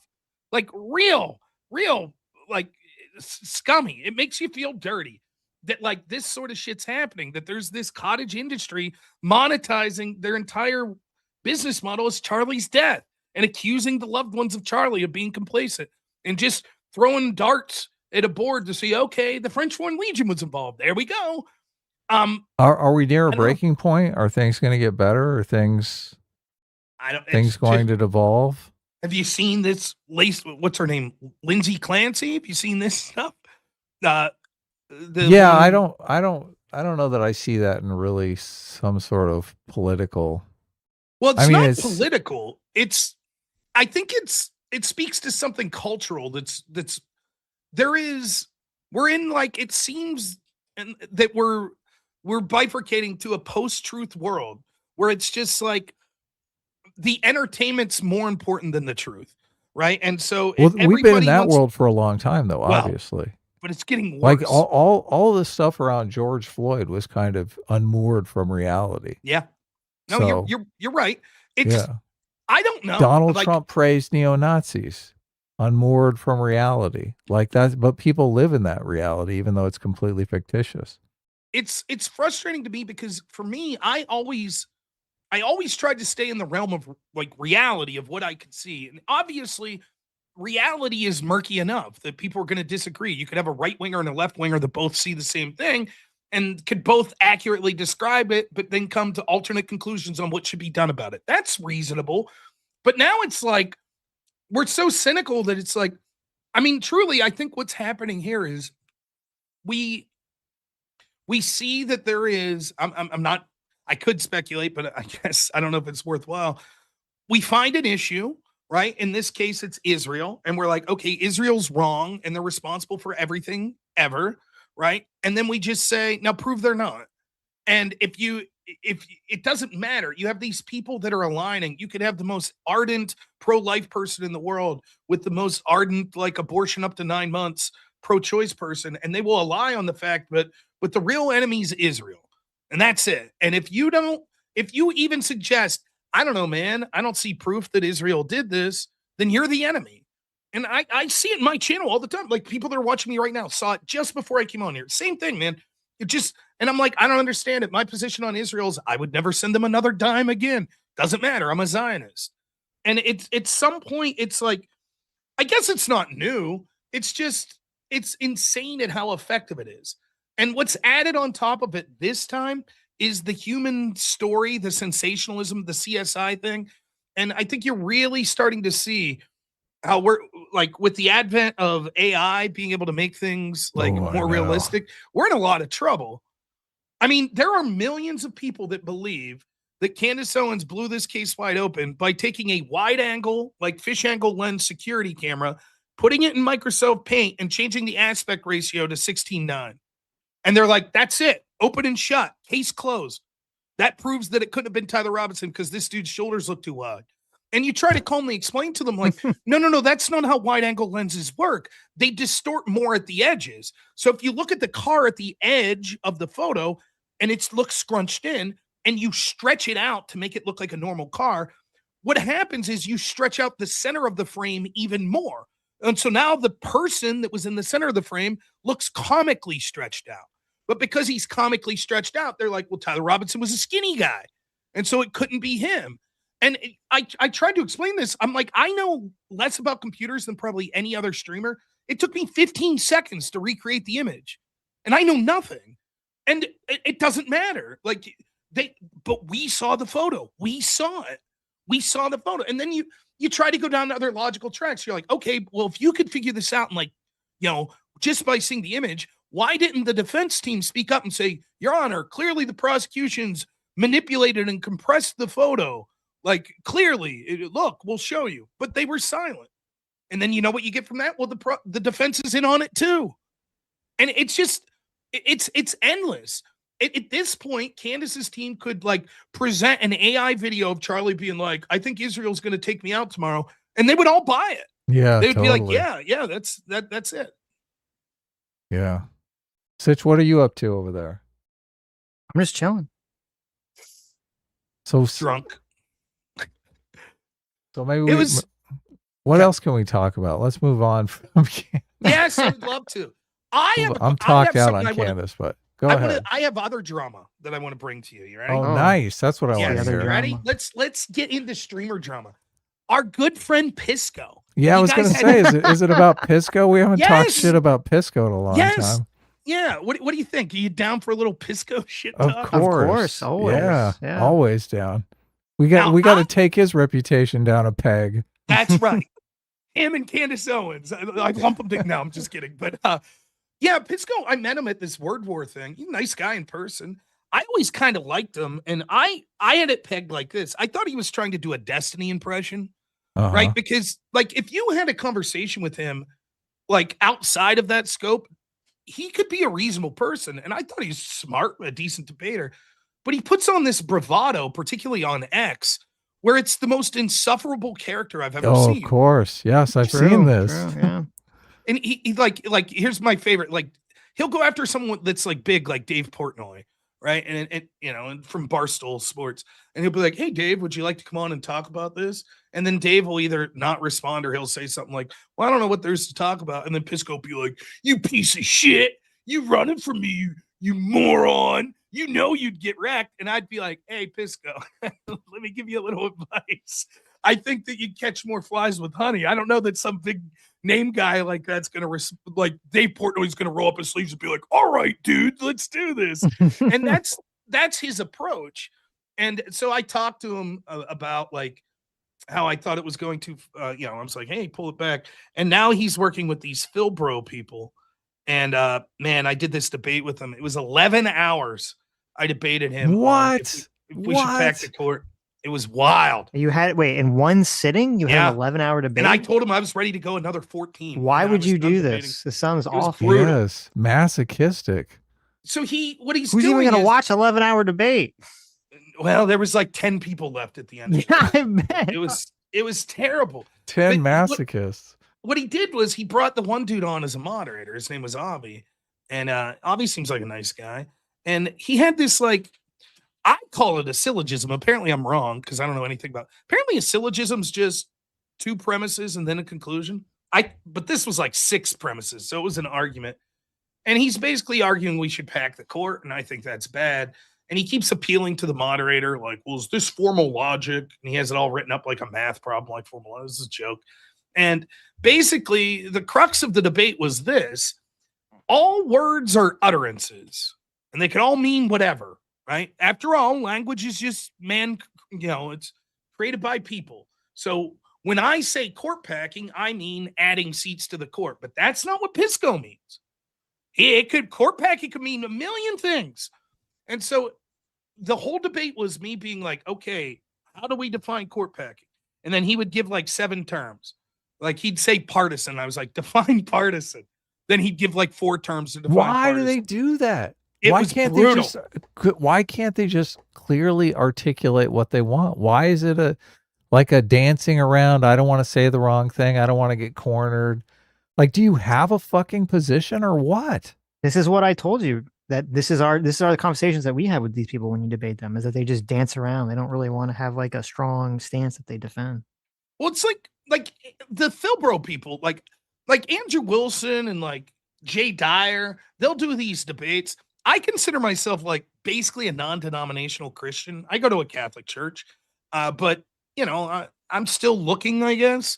So for me, it's beyond me. Like if I watch like a Protestant debate a Catholic, I understand like debate, but as far as the nuances of those arguments, it's beyond me. I just don't pay attention. It's not for me. You know, I don't. You know, and I get it. I totally God get it. bless. You know, like that's fine if that's what you're into, but there are times where like the Phil Bro style debate makes sense. Like if you're talking about the nature of morality or the nature of God, I get it. That conversation lends itself to deep philosophical conversations. A conversation like who should we vote for, Kamala or Trump? I don't know that lends itself to it. And for me, I tried to tell Pisco this. I was like, you need to get away from these people because the problem is you don't understand the Phil Bro stuff and you look like a moron. You look like an evasive a-hole. That's what you look like. Where it takes 11 hours. And basically at the end of the debate, he's like, well, I'm an anti-realist. And so I believe all morality is subjective. So at the end of the day, I believe the Democrats should pack the court because I like that. And I was like, it took us 11 hours to get there. 11 hours of define this term, define this term, define this term.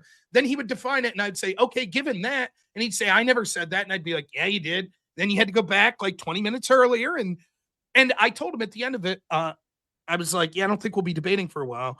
But I thought it was funny because I remember hours, you're like, fuck this. Watching you guys have an interaction. And the reason I wanted to bring it up to you is because I actually like Pisco. And I think it's regrettable that he's like, it's not just him. I think it's the destinyification of the left of so many of these people. They've seen Destiny have success with this, and they think that they have to be super contentious like him. And I think oftentimes they make solid arguments if they're just trying to be reasonable and, you know, have an actual discussion as opposed to whatever the hell it is that they're trying to do. So I wondered what you guys' thoughts were, because I saw that you guys on X, I saw you guys having a conversation. It was like, why are you doing this? What is with the lack of charitability here? Yeah, well, who did you see having the conversation, me or Sitch? I think it was Sitch. Yeah, Sitch and Pisco? This was a while ago, I think. Yeah.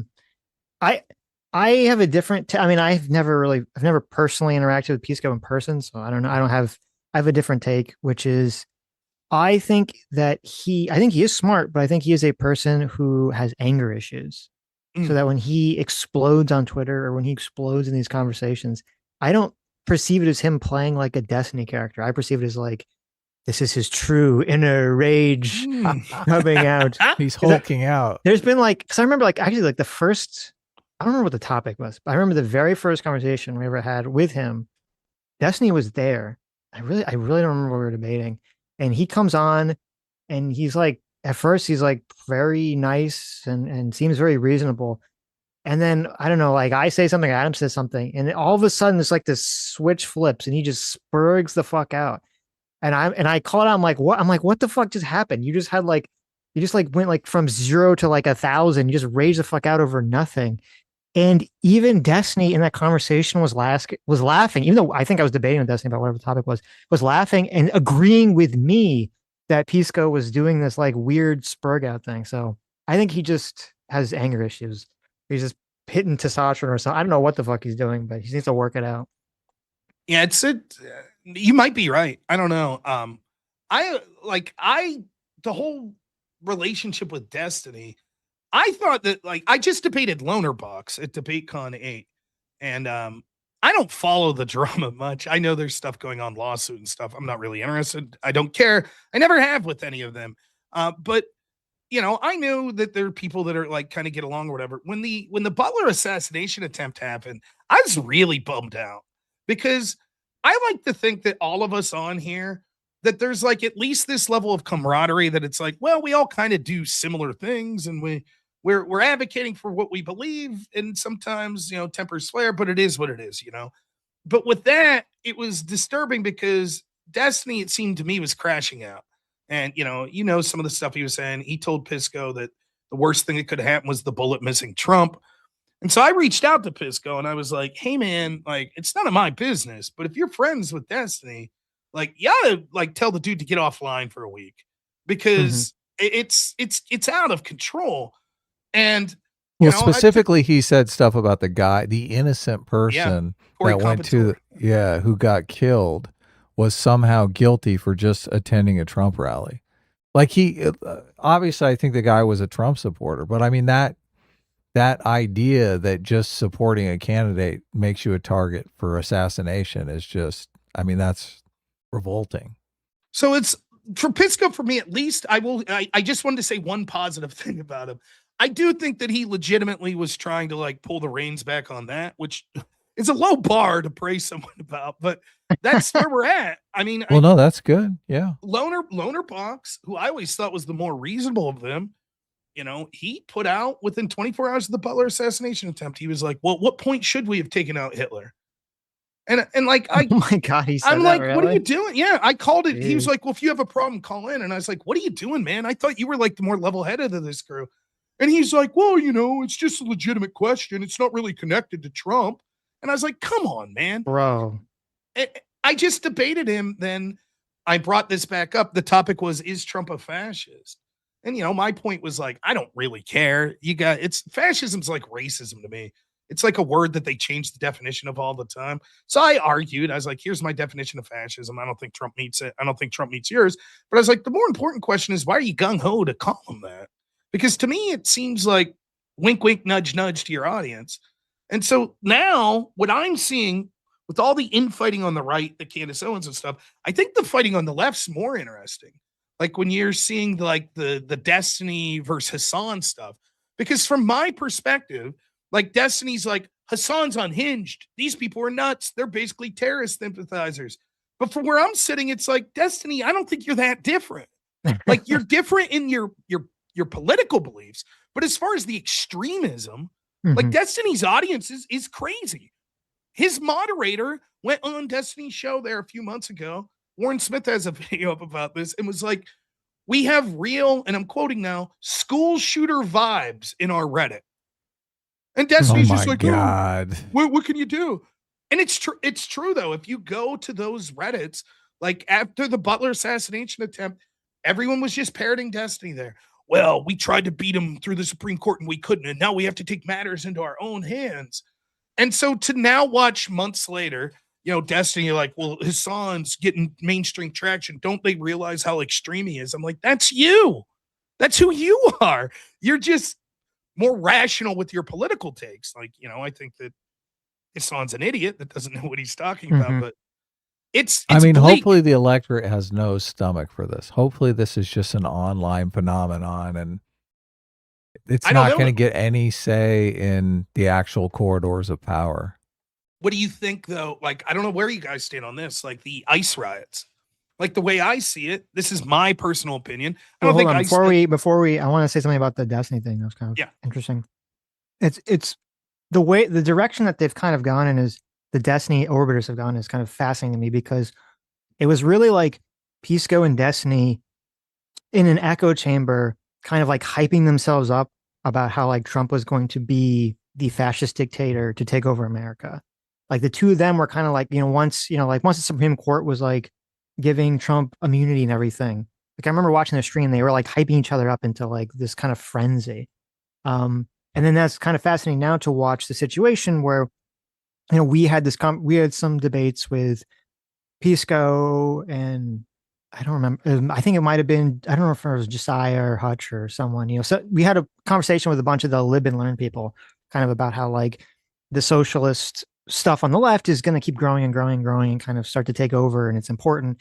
And they were all poo-pooing this concept that it wasn't really a big deal. And this is all just kids on college campuses. And no, you don't have to worry about any of this shit. You just have to worry about Trump. And waving it away. Right.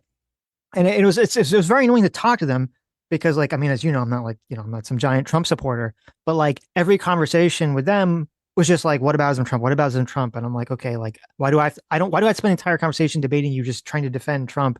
Because their entire position is you're not allowed to talk about anything else because Trump is such an existential threat to the world that if you talk about anything else, you have to defend Trump now for the rest of the conversation on everything he's ever done.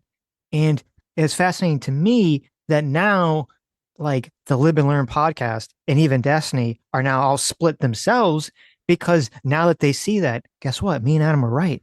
Like the socialist shit didn't just magically fucking disappear. Okay. It's only gaining more traction.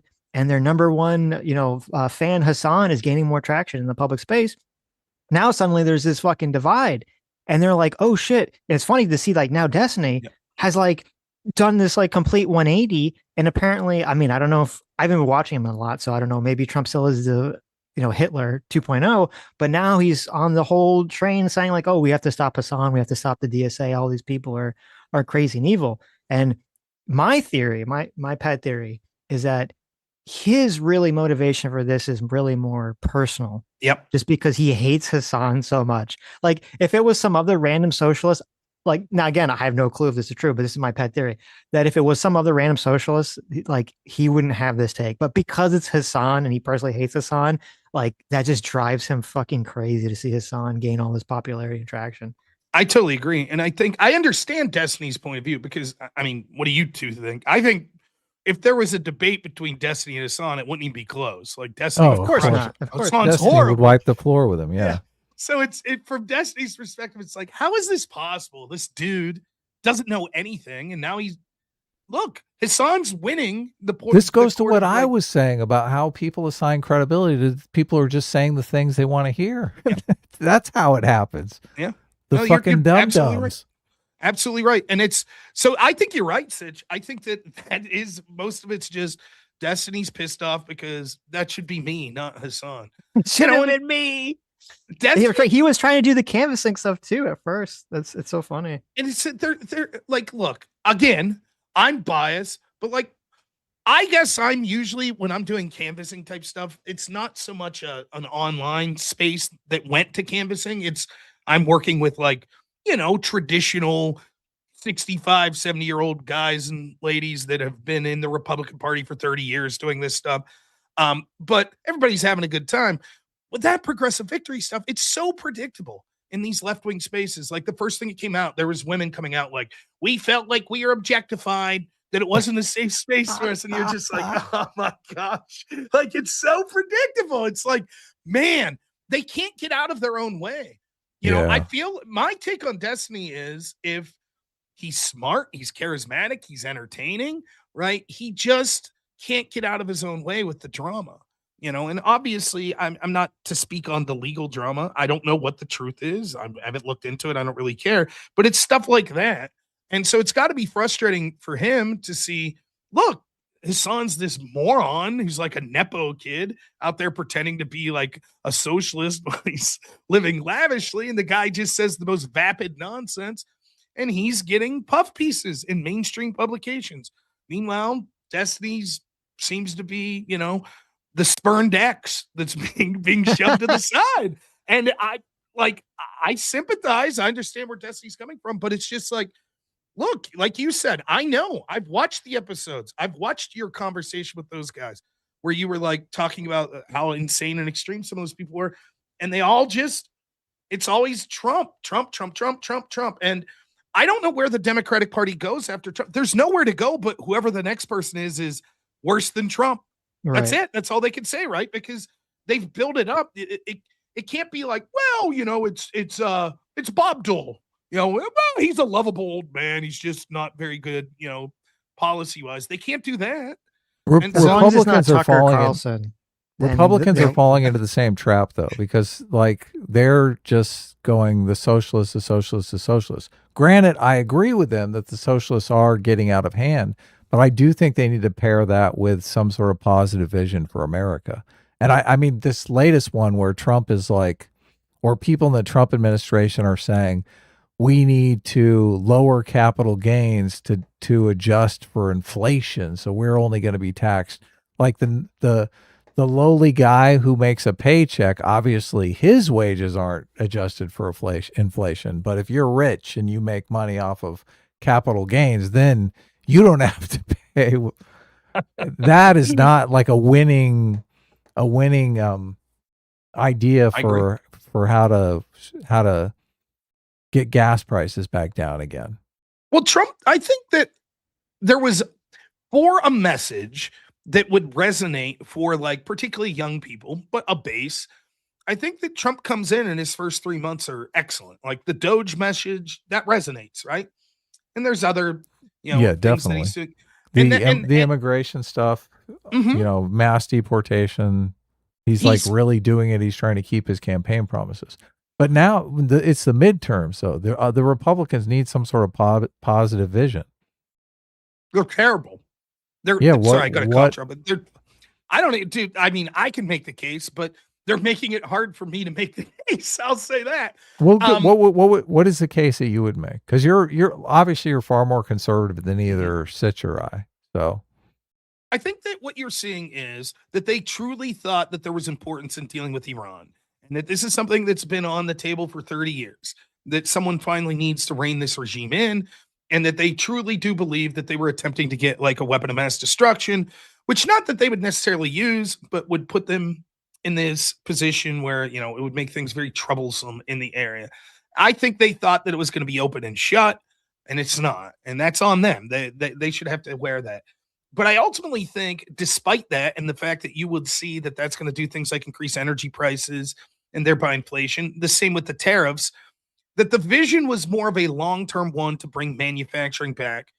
And I respect that vision because I think that we're in an unsustainable future for sort of blue-collar workers and for the middle class, that we're going to continue to see this bifurcation, and it's going to hurt young people the most.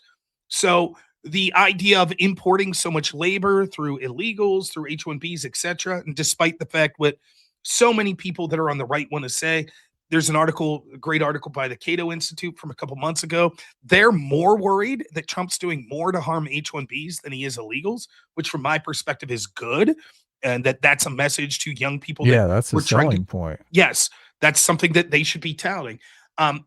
So I think that the domestic agenda wasn't a bad idea. There's two major problems with it, though. The first is that they don't sell it well.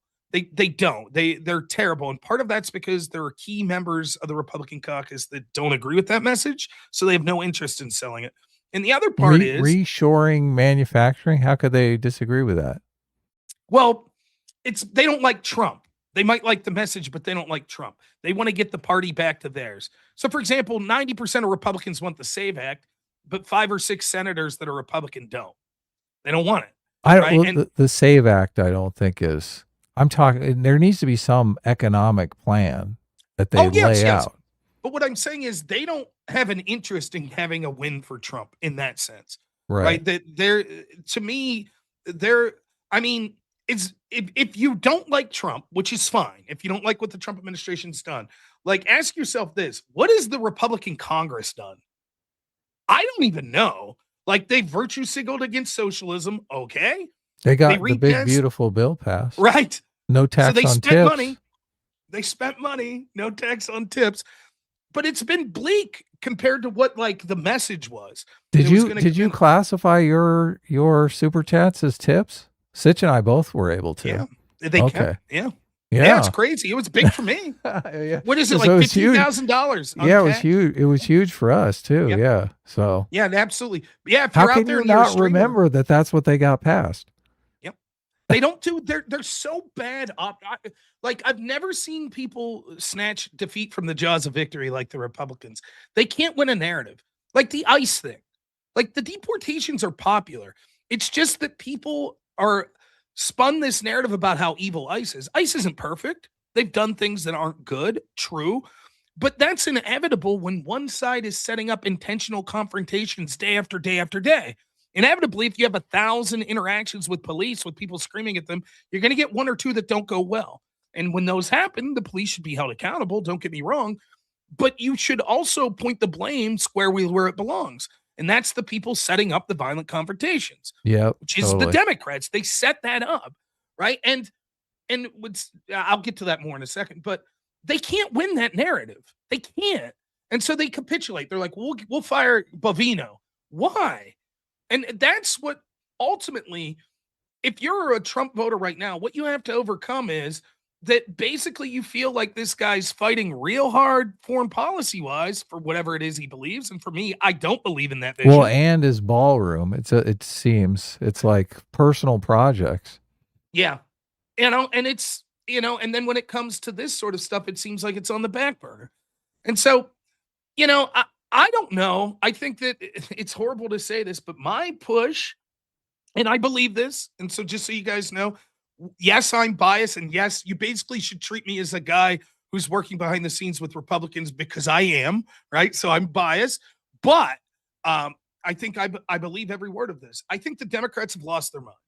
I think now the mainstream Democrats are promising stuff that's borderline unrecoverable, like packing the court. And if that happens, that's the end of separation of powers. And this isn't the same as when they added seats under FDR. This is them with now activist courts with like Ketanji Brown Jackson. That's just going to be like, yeah, we're going to do whatever the heck we want. So It's all of the just worst so impulses weird to will be me. signed up. It's so weird to me that you're spending so much time on this court packing stuff when I do not think it's going to impact the election one iota. I don't think people. Yeah, look, I agree. I don't think it is. I think, and I agree with you that the Democrats are insane at this point, and the Democrats taking power is going to be Trump is not going to get one more thing accomplished. It's going to be them impeaching Trump over and over again. It's not going to be good for the country. It's going to be more spiraling out of control. It's hard for me to imagine winning an election without some sort of aspirational, this is what we're going to do policy. Just not, we're slightly better than the other guys. Okay. Well, I agree. Both parties seem to be doing that. The Democrats are just like the Republicans are fascists, and the Republicans are like the Democrats are communist. I agree. For me, what I think you need to do is step one, illustrate to disenfranchised Republicans that would likely vote Republican but have low enthusiasm why it's important in this midterm, given the stakes of what the Democrats are. But Trump, you also Trump has mentioned that a couple times now, which is promising. They're so weak on it, but you're right. They need a positive agenda. And there are positive things to look at economically. For example, almost every job that's been created since Trump's been in office has been to citizens of the United States. Almost every job that we've lost has been to foreign-born workers. That's something, right? Real wage growth was negative under Joe Biden, which is inflation minus wage growth. It was negative, right? It was up under Trump, though we don't have numbers for the past 3-4 months. I think the Iran conflict probably made it about even. But I think there's an argument to be had that, look, we did this because we felt we had to. My vision as a president isn't to do what's just expedient for the next year. Yeah, we know this causes short-term pain at home, but we think it was the right thing to do, and it's winding down. And if you look at the economic numbers, they're actually getting better already. And what we can see is the tariff plan, to some degree, it looks like manufacturing starting to rise in the United States. It looks like housing's getting more affordable, particularly for young people, in large part because we're deporting people. We've had the first net negative migration since the 60s. And it looks like we're starting to see inflation come down. Energy prices go down. One of the weird things, I'm not sold on this, but it's an argument I would make if I was them. It looks like we may have shattered OPEC in a serious way. And you have countries like the United States, Canada, Kazakhstan that are now increasing their output of energy production, fossil fuel production, that are now becoming net exporters. And I think that overall could be a good thing that will lower prices precipitously in the future. So the line has to be the economy's going strong with the fundamentals. We're coming off a disastrous 4 years with the Democrats. Yes, there's some hiccups. We're not going to lie. Things aren't as good as they should be, largely because of actions we've taken in Iran. Regardless of what you think of those actions, we think they were important, but those fundamentals of the economy remain strong. And the problem is, if the Democrats win, the strategy of the Republicans is a long-term strategy. It's going to take 2 to 3 years, which is tariffs, trade deals, etc., is going to encourage manufacturing to come back to the United States. If Democrats win and rescind all of that, then we're going to lose that positive benefit that we have from those things. Yeah, I don't think selling it as the economy is strong is the way to go. Well, you have just to because sell it I as, think you risk alienating voters who are having a tough time getting by, facing inflation and all kinds of shit. I mean, I would say the economy is hanging in there at best, and that we're working towards basically make the argument that you don't change captains mid change. What's the expression? Don't change horses midstream. There you go. Oh, that sounds good. Well, no, I'm largely saying the same thing. I do want to ask you if there's anything that they can do, that Republicans can do on healthcare, because it seems that would be taking something away from the Democrats, because obviously the Democrats, like, they're slipping into this whole, we just want to give you healthcare. Yes, we're going to destroy the country doing it, but that's really our main goal. Well, you have the Trump prescription plan that I don't know what the data is, but allegedly is lowering drug prices for a lot of people. Right. The old school Republican, right, was like sort of the free market approach, where it was like, look, we open up markets. I mean, the truth is, what they need to do is we basically, the pre-existing conditions thing screwed everyone over. Now I understand the purpose. Look, if we lived in an ideal world, I don't want anyone to ever struggle financially or with a health issue, of course. But it's like the forcing insurers to cover pre-existing conditions, that would be like forcing a homeowner's insurance to cover me once my house burns down. Like, if I didn't have homeowner's insurance and then my house burns down and I say, you know what, that sucks for me, I would now like to get insurance and have them cover me rebuilding my house. We could all see the lunacy of that. But that's sort of the position we're in. So you're never going to win an election on getting rid of that, though. You can't kick people off or you're going to lose. But this is why so many nations have single payers, because of they're conscripting you into having health insurance via taxes when you're a baby. Yeah. So you have it your entire life. Well, it makes sense. That's the best argument for single payer. I still think it's a disaster that there's a bunch of unintended consequences. But what they could do, I think that continuing to fight to lower drug prices is good. I think that there are interesting things. I always like sort of an HSA plan. Like, we have the Trump accounts now.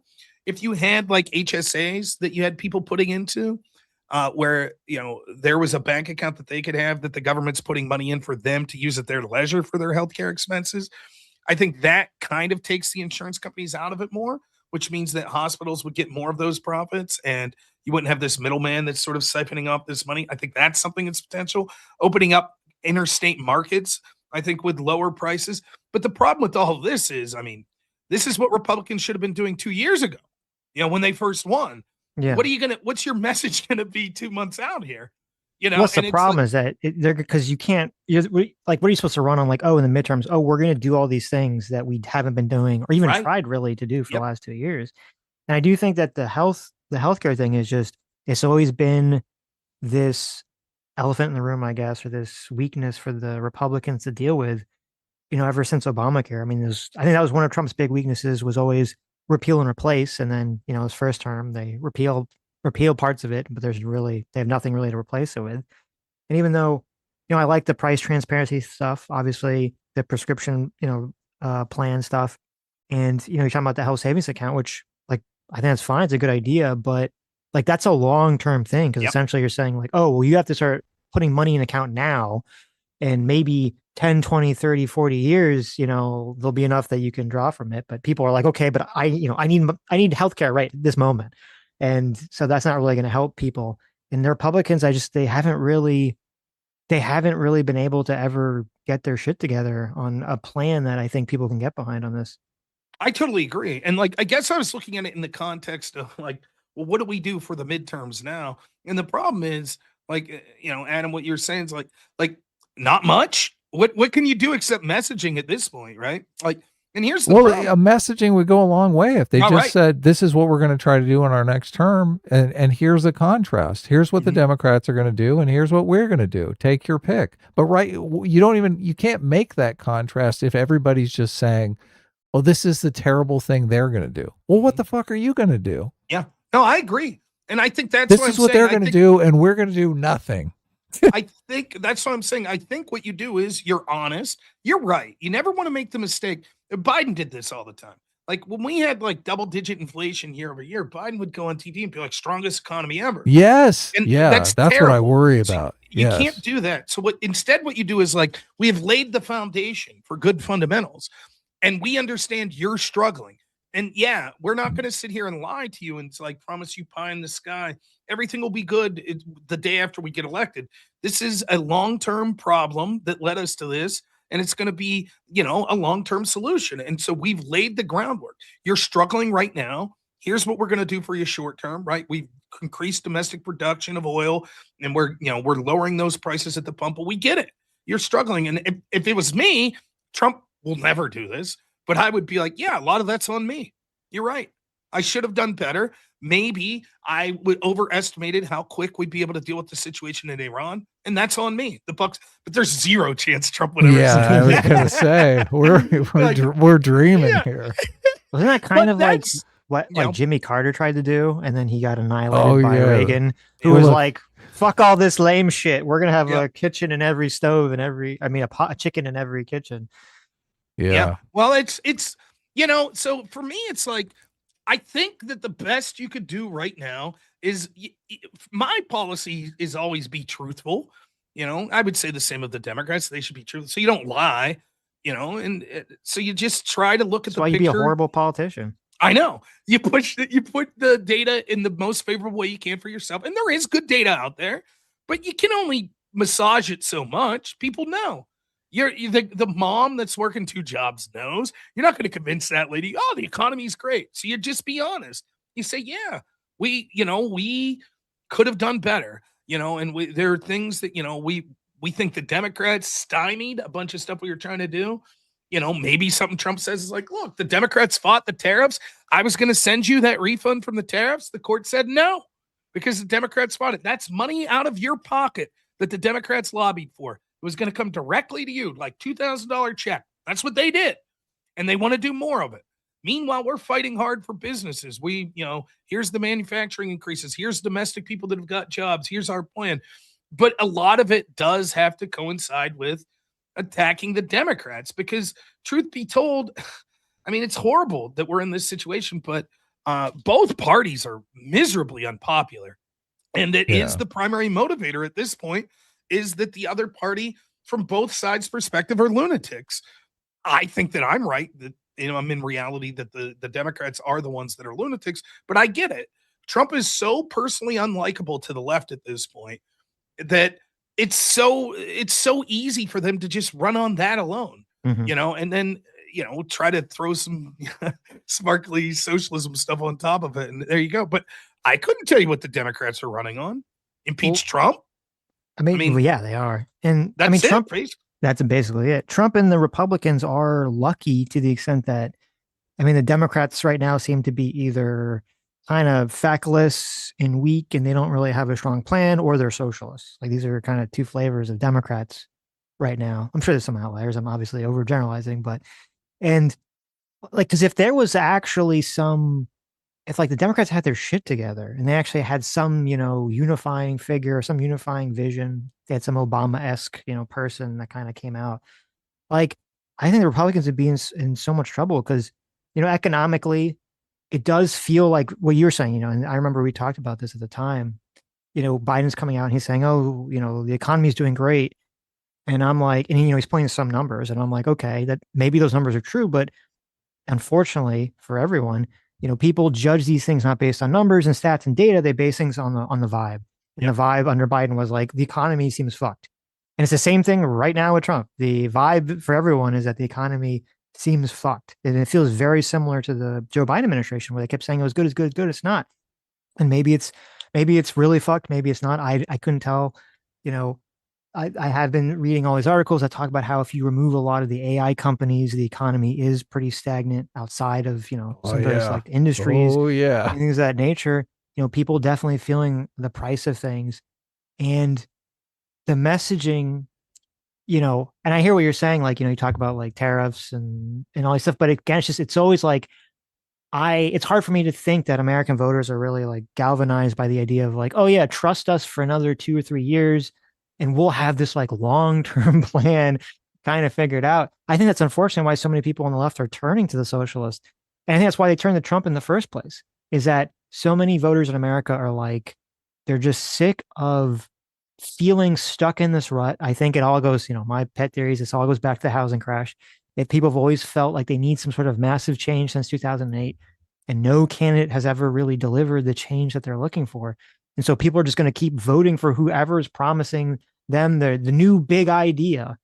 And, now Trump's promises new big idea. And unfortunately for him, especially with the Iran stuff, which I think Trump has the luck of the devil, but I don't think the Iran situation is going to go in his favor or the world's favor or our favor. And I do worry that unfortunately the escalation trap guy is going to be right, and Iran is going to walk away from this, stronger or controlling the Strait of Hormuz or having a nuke or something to that effect. It's hard for me to see that something good is going to come out of this, even though I was supportive at the beginning. And I think really hurts Trump's credibility, because so many people were really pushing Trump as like he's the candidate that's not going to get us involved in foreign wars and foreign entanglements and do all these things. He's America first. And the fact that he kind of went back on that and then does seem to, will lose, right? You can, it's kind of like the Captain Kirk law. Like you can violate the Federation's law. You can violate the law as long as you win. But if you lose, then, everyone fucking hates your guts. And Trump's kind of in that situation right now. And since, most people, they're not big nerds like you or I, they don't care about the sacking the courts. They don't care about the elector scheme or any of this stuff, right? They just, they listen to a candidate and the candidate seems credible. He seems trustworthy or not. And they say, okay, I trust this guy. And I think this was an issue that was very easy for people to see and to have a feeling that Trump went back on. And that's why I think you're seeing a lot of people now. I mean, I know Trump's approval ratings are still like decent among Republicans, but that is why I think you're seeing the momentum shift away from Trump, once the Iran stuff happened. And I don't really see what they're going to do, like how the Republicans are going to come back from this. And I don't really see what the Democrats are going to do either. So I'm kind of pessimistic about the whole situation, the whole political situation for the next 2 to 4 years. I look, me too. I could give you my best case for what I think could happen, but for me, I think if you're honest, like I have people in my chat that are rightfully calling this out. A lot of Trump supporters that are now, sort of feeling a little bit of buyer's remorse. I think they thought too much of Trump. They thought he could do too much. And the reality is that he is facing unprecedented pushback from the courts, from the Democrats, from key members of his own party. That is absolutely true. But the buck has to stop with him. Like it just does. It's not enough to be like, but it's not fair. Maybe so. That the reality is the reality. The mother trying to support her kid doesn't care that, well, the reason that I can't afford, rent this month is because, the deck's stacked against Trump. They're just going to blame Trump. Mm-hmm. And that's why historically, when you have a president in the second term and they win the House and the Senate, they lose every time the midterms. Right? You're going to blame that party in control. That's just the way it is. Now, could they have done better? Could Trump have done better? Yeah, absolutely. But I do think it's worth pointing out those caveats. However, if we're being honest, I voted for Trump every time that I could have, with the exception of the primary. I actually preferred Vivek or DeSantis over Trump, but that's another story. But general, I voted. I worked for Trump's campaign, like as a small time in my county, putting up yard signs, knocking doors, doing phone banks, stuff like that, So I have no reason to dislike Trump. And I'll say this, I don't know anyone who's ecstatic. I don't know anyone that's like, this is great. The most common like person that's still on the Trump train is like, well, he's being stymied, but he's doing okay. No one thinks that it's great though. Mm-hmm. And so like, given that, like, it's easy to see if that's what his supporters feel. Well, what do independents feel? Or what do people that begrudgingly voted for him because they didn't like the Biden economy? How are they feeling right now? And I think it's bleak. I think that's the truth. And I hope that someone's telling Trump and Republicans that that's the reality on the ground, because they need to know that. I think the best case scenario, I'll see what you guys think. This is going to get me in trouble with my audience. I actually like JD Vance. I know the whole Palantir thing. I know people were down on that, but ew, he's gross and weird. You don't like, I don't like it's JD Vance. The couch thing. Is that what it is? It is. Yeah. He fucked the couch. If it's between JD Vance and AOC, though, I think you said you'd vote for JD Vance over AOC. Did if it was between those two, yeah. But I mean, I would take Rubio over Vance any day of the week. So. Yeah. What is about Vance you don't like? I don't like the Palantir stuff. I don't like the, all the Peter Thiel stuff. I don't like that he's seems very favorable to Curtis Yarvin is very strange to me. I think he does believe a lot of weird post liberalism ideas and a lot of dissident right ideas that he kind of leaks out every once in a while. I don't like that he's on multiple occasions made comments about maybe America would be better off if we weren't the world's reserve currency. Yeah, I think it's a lot of like disheartening. Yeah, I think he's got like a lot of like weird ideas about the whole situation. Also, I don't know if I think he's really a person of integrity. I mean, I don't know if I buy the whole like he thought Trump sucked and was terrible, and then he had a complete change of like 180 change of faith, and now he thinks Trump is great. Like, I don't know if I buy that. Well, I think that the reason I say him is I think that he's probably not a fan of the Iran war. I think he's probably doing what he has to do, which is he's the wingman. Mhm. He's the assistant for the president. So he's going to go out and put it in the best possible light. But I think that he will be seen as sort of an heir apparent to MAGA. I don't mind Rubio either, but Rubio is definitely more in the vein of the traditional Republican, like more of a that's prior to Trump, A dirty neocon. Right. So I think that there'll be a lot of pushback in the Trump coalition that elected Trump to a Marco Rubio, or at least less enthusiasm from some of those people. I think Vance solves a lot of the problems with if he could come out and be like, look, I don't particularly think what happened to Iran was the greatest thing. We did our best, but try to focus more on sort of, domestic issues. Now, the reserve currency is interesting. I actually liked the speech that Vance gave on that, because Vance's big thing was like, as the world reserve currency, what have we really gotten as far as the manufacturing class? Like, if you're in rural America, what have you gotten for it? Well, we export dollars. Our financial industries are doing tremendously, but the blue collar worker, not so much. And eventually he envisions a world where it's not sustainable, that at some point something will give. So we're not intentionally bringing that on, but we have to start to prepare for that inevitability. And the way you prepare for that inevitability is you say, we need to bring back manufacturing and make stuff in this country. Because if tomorrow, like the process would start, and it would take a long time, like 5 to 10 years. But if the process starts tomorrow, where the world's like, you know what, we're going to go to some other currency or some global reserve or something like that, the United States would be in a real bad spot in 5 to 10 years, because there just wouldn't be enough time to like fix the shock of like, okay, now what do we do? What are we exporting? So is he right? I don't know. But the idea of someone that I think seriously cares about manufacturing is something I like. I don't mind Rubio either. I think Rubio would be a good choice. But I think the optimism comes in this. Trump is, for all of his foibles, was the right guy for the right time. That the direction we were going in 2016, and then again after the Biden administration, it was crazy times, and it took someone that was like a weird, charismatic, like edgelord, basically, that was the right person for the right time. And it has led us on a crazy journey. The left has gotten crazier, but I think that if you have someone that takes the good, which is like the focus on domestic issues, working class people, right, and then gets rid of some of the like the bad, like the just unforced errors, the refusal to take accountability for anything, I think that it could be a potent message. Will we get there? I don't know. I have this theory, and I'll see what you guys think about this.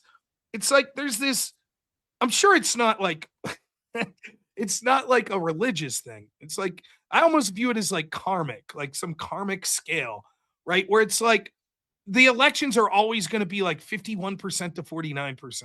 And so if the one side's really sucks and you're like easy victory for the other side, they screw themselves in the primary by electing the most unelectable people in the primary. So you're always perpetually in this system where you're like, oh, I'm convinced this is going to be an easy election for the other side. But then they elect these people that the center are like, what are you doing? AOC, like Mamdani, like, these crazy people end up winning the primaries because there's such an enthusiasm against the administration in there that you go with the wild and crazy people. And so I don't know what 2028 will bring. I think that at this point, it's pretty much a lock that Democrats are going to win at least the House. The Senate's going to be close. And then we'll see. Not much is going to be done. Trump's going to get blamed for that. Is Trump man enough to take a step back and be like, yeah, I'm not going to throw JD Vance or Marco Rubio under the bus? Probably not. So then you're dealing with it, you know? I mean, imagine if Rubio or Vance come out and they're like, you know, they get the de facto nod and they're like, yeah, you're right. There were problems with Iran.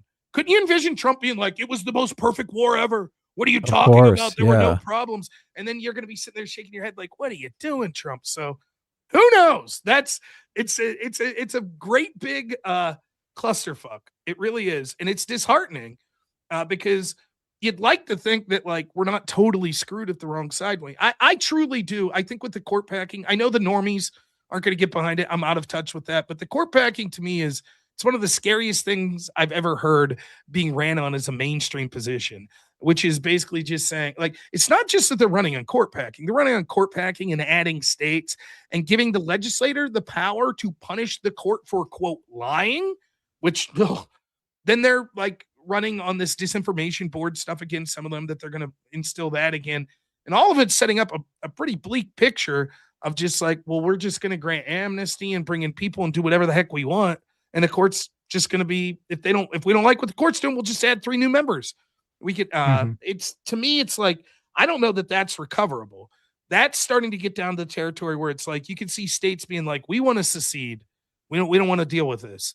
And then it, you know, Tim Pool may finally get his, his well, I mean, I thought the same thing, like, you know, I thought the same thing. If the electoral scheme had been successful, I think it would have caused massive political violence. I don't know if Look, it's able to succeed, but it would have been like a crazy reaction to that.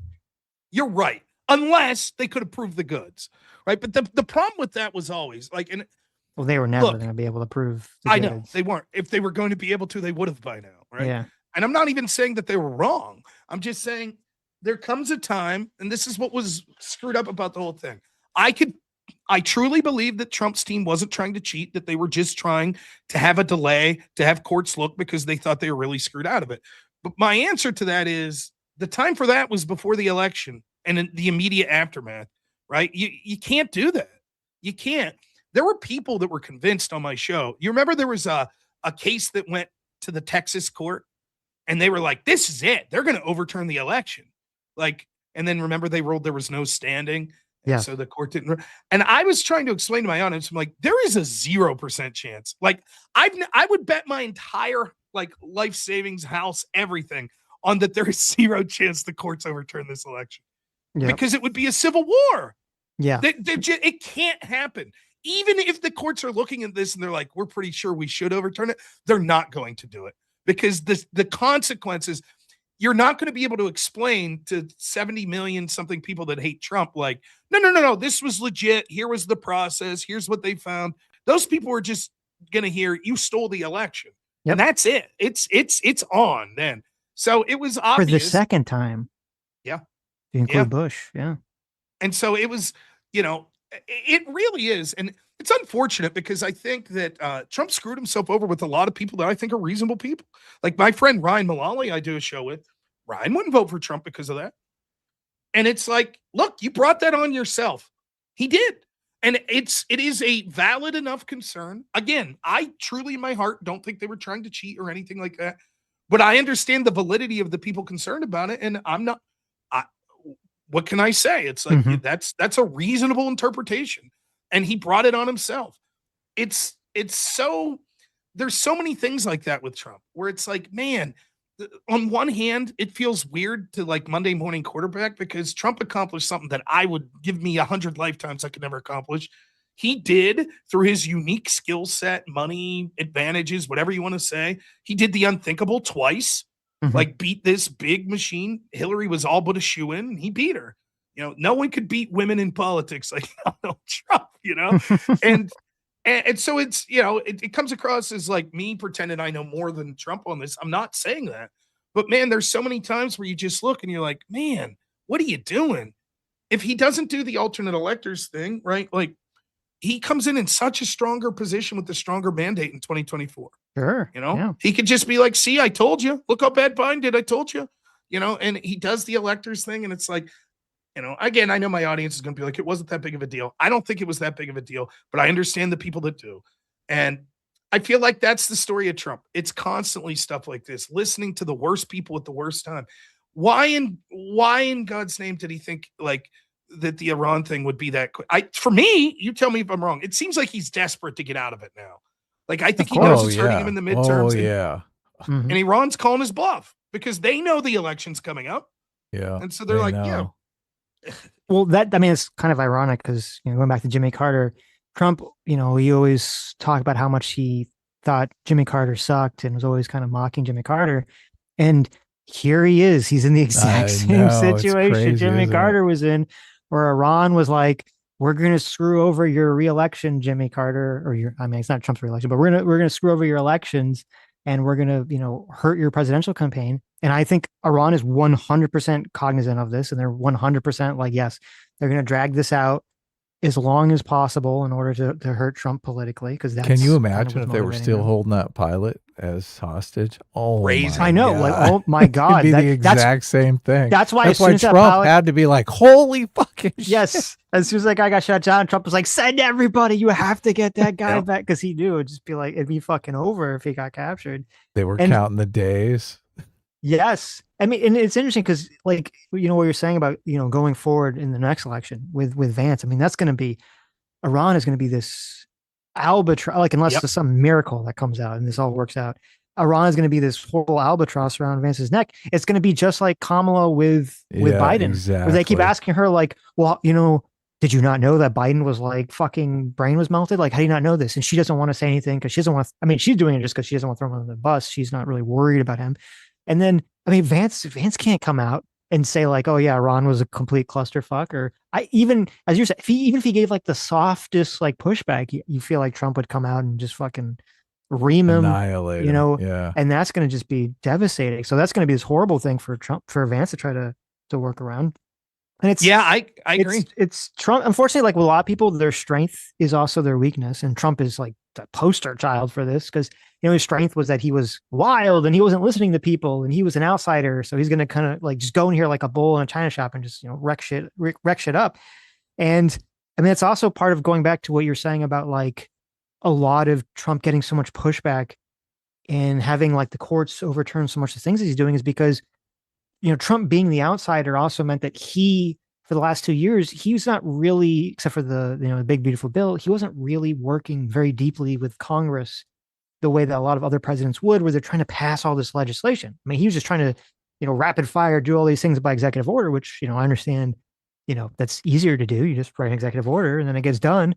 And he's definitely pushed the boundaries of what the courts have said you can do by executive order, but also there's lots of things you can't do through executive order, like trying to get rid of birthright citizenship and all sorts of other things. And so, yeah, the courts are just going to kind of throw all that shit away.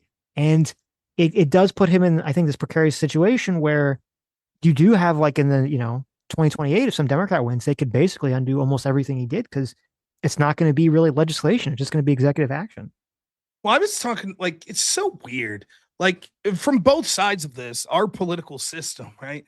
That basically every 2 to 4 years, there could just be a massive upheaval. You could have like an administration that's basically doing the opposite of the previous one. And so like in two ways, it's weird to think about this. First, from the perspective of the rest of the world, that basically the biggest and most important country in the world, every 4 years could totally change position. Mm-hmm. Like look at the tariffs, right? Like if you're, and this also, then if you look at it from Trump's perspective, the thing with tariffs was always this: if they are going to be effective, and I don't know that they would have been, but the way they would have been effective is that they apply pressure for a long enough time that countries capitulate and they say, okay, we'll give you more favorable deals, or we'll remove our tariffs, or we'll do, but you have to apply that pressure. But the problem is, right, these countries know our system as well as we do. And they're like, well, we just got to hold on till Democrats come back into office. Right. And so if we cause short-term pain to the U.S. right now, good enough. The other side will come in and rescind this policy. And so it ends up in this weird thing where it's like, if you really want like foreign policy that's like a systemic change, and we have two parties that are at some point seem to be very opposed on some of the things they want, our adversaries and allies have to be looking at it like, yeah, but is this going to go on for 8-10 years that we're going to have a consistent plan here? Or is it going to change? And as much as someone like me criticizes the idea of like a deep state, which I do, and I have many reasons to do so, the one thing you can say is there is consistency, right? When you have the people at the State Department that stay there under W. Bush and then stay there through Obama, you might say, geez, it turns out a lot of the policies are very similar. I thought these presidents were supposed to be vastly different. But the upside to that is there's a predictability. And, I think that it's weird. I don't know how you fix that. Like, I don't know if you're in the position where you think like, wow, there needs to be deep systemic changes in the United States in the way we do something like a Doge, like for real with teeth. How do you do that? Because anything you do is probably going to cause short-term pain, which probably means the other side has a good chance of winning, which means they'll immediately rescind. And so it's like, even from the perspective of like the socialist, which I despise, but hypothetically, if you were going to have something like single payer or something, there could be a lot of short-term insanity that comes from that, which means that the other side could win and then start to rescind or, so it's, fortunately for the Democrats, the Republicans are spineless. They never rescind anything. But hence, we're still repealing and replacing in an all-time blunder. But yeah, I mean, I don't know. It's, you would think that that there would be some sensibility. If I had to pick, I'm more optimistic as a Republican going into 2028. But that's just because I think that the infighting that we see with the Democrats is going to really start to hurt them. I think that they're going to have to deal with the DSA, and the DSA is going to be really popular in places like LA and New York, but it's not going to be popular in the Midwest. It's not going to be popular in the Rust Belt. And if the map changes as it should with, a census and stuff like that going into 2030 and beyond, that's going to be a tough sell. They're going to have to win places that aren't just California and New York. And I don't know. I don't know how they rein in because, and again, maybe someone who's more, astute with Democrat politics has an answer to this, but it seems to me that they've been running off a cliff and that they're just been like, Trump's the most evil, so we get to be more extreme. And I don't know how they rein it in. On the right, we have our own version of that, but I still think the institutional power is still going to be with the heir apparent to MAGA. So if Trump gives the nod to Vance, I think that overwhelmingly means Vance will be the guy. I don't think that we're likely to see Dan Blazarian or any of these characters. Dude, I was on a space with him. Do you think Trump will endorse before the end of the primary, though? I don't know that he will. I'm not sure. I think that he would if it's between one of the people he likes and someone he doesn't like. But I anticipate it'll likely be Rubio and Vance, and I think he's not going to endorse. No, he's not. I don't think he will. That. Yeah. What if he endorses his son or something? Wouldn't that be a? Could you see that, Don Jr.? Just everyone like, oh no, what are we doing? That would be a little crazy, but I wouldn't put it past Trump at all. This Dan Blazarian guy, you know who he is? So he hops on this space the other day, and we're arguing about the Andrew Candace debate.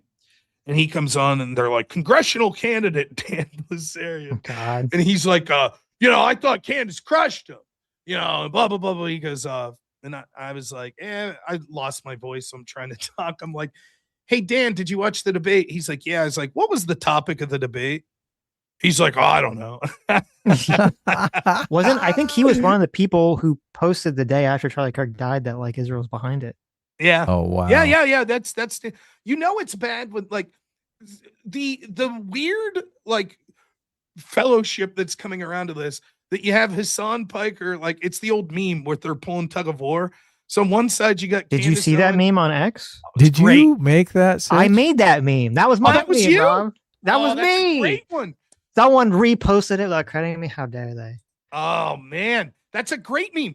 So it's it is amazing. I kept wondering if you made it. I was like, this is badass. Wait. The one I posted that has 9,000 likes is under my account. So other people, you're saying other people are reposting it? Oh yeah, I saw someone else repost it. Oh my God, those meme stealing bastards. That one's gonna go down in the history books. Okay, man. here I said that. Yeah, you got to. You All right, I'm liking it. You know Right now. how long I had to Why get didn't you- AI why to didn't make you that meme? watermark? I worked You over a should've hard watermarked AI to make this. You're right. I always forget. You got to sneak a little Sitch in there somewhere so people How know. many times did Claude shut you down before it actually printed out the meme? I used ChatGPT. Actually, the thing I was most impressed with was that I actually gave ChatGPT a pretty complicated prompt and it was able to do the Hassan Piker face with the Mao suit in the same style as the comic.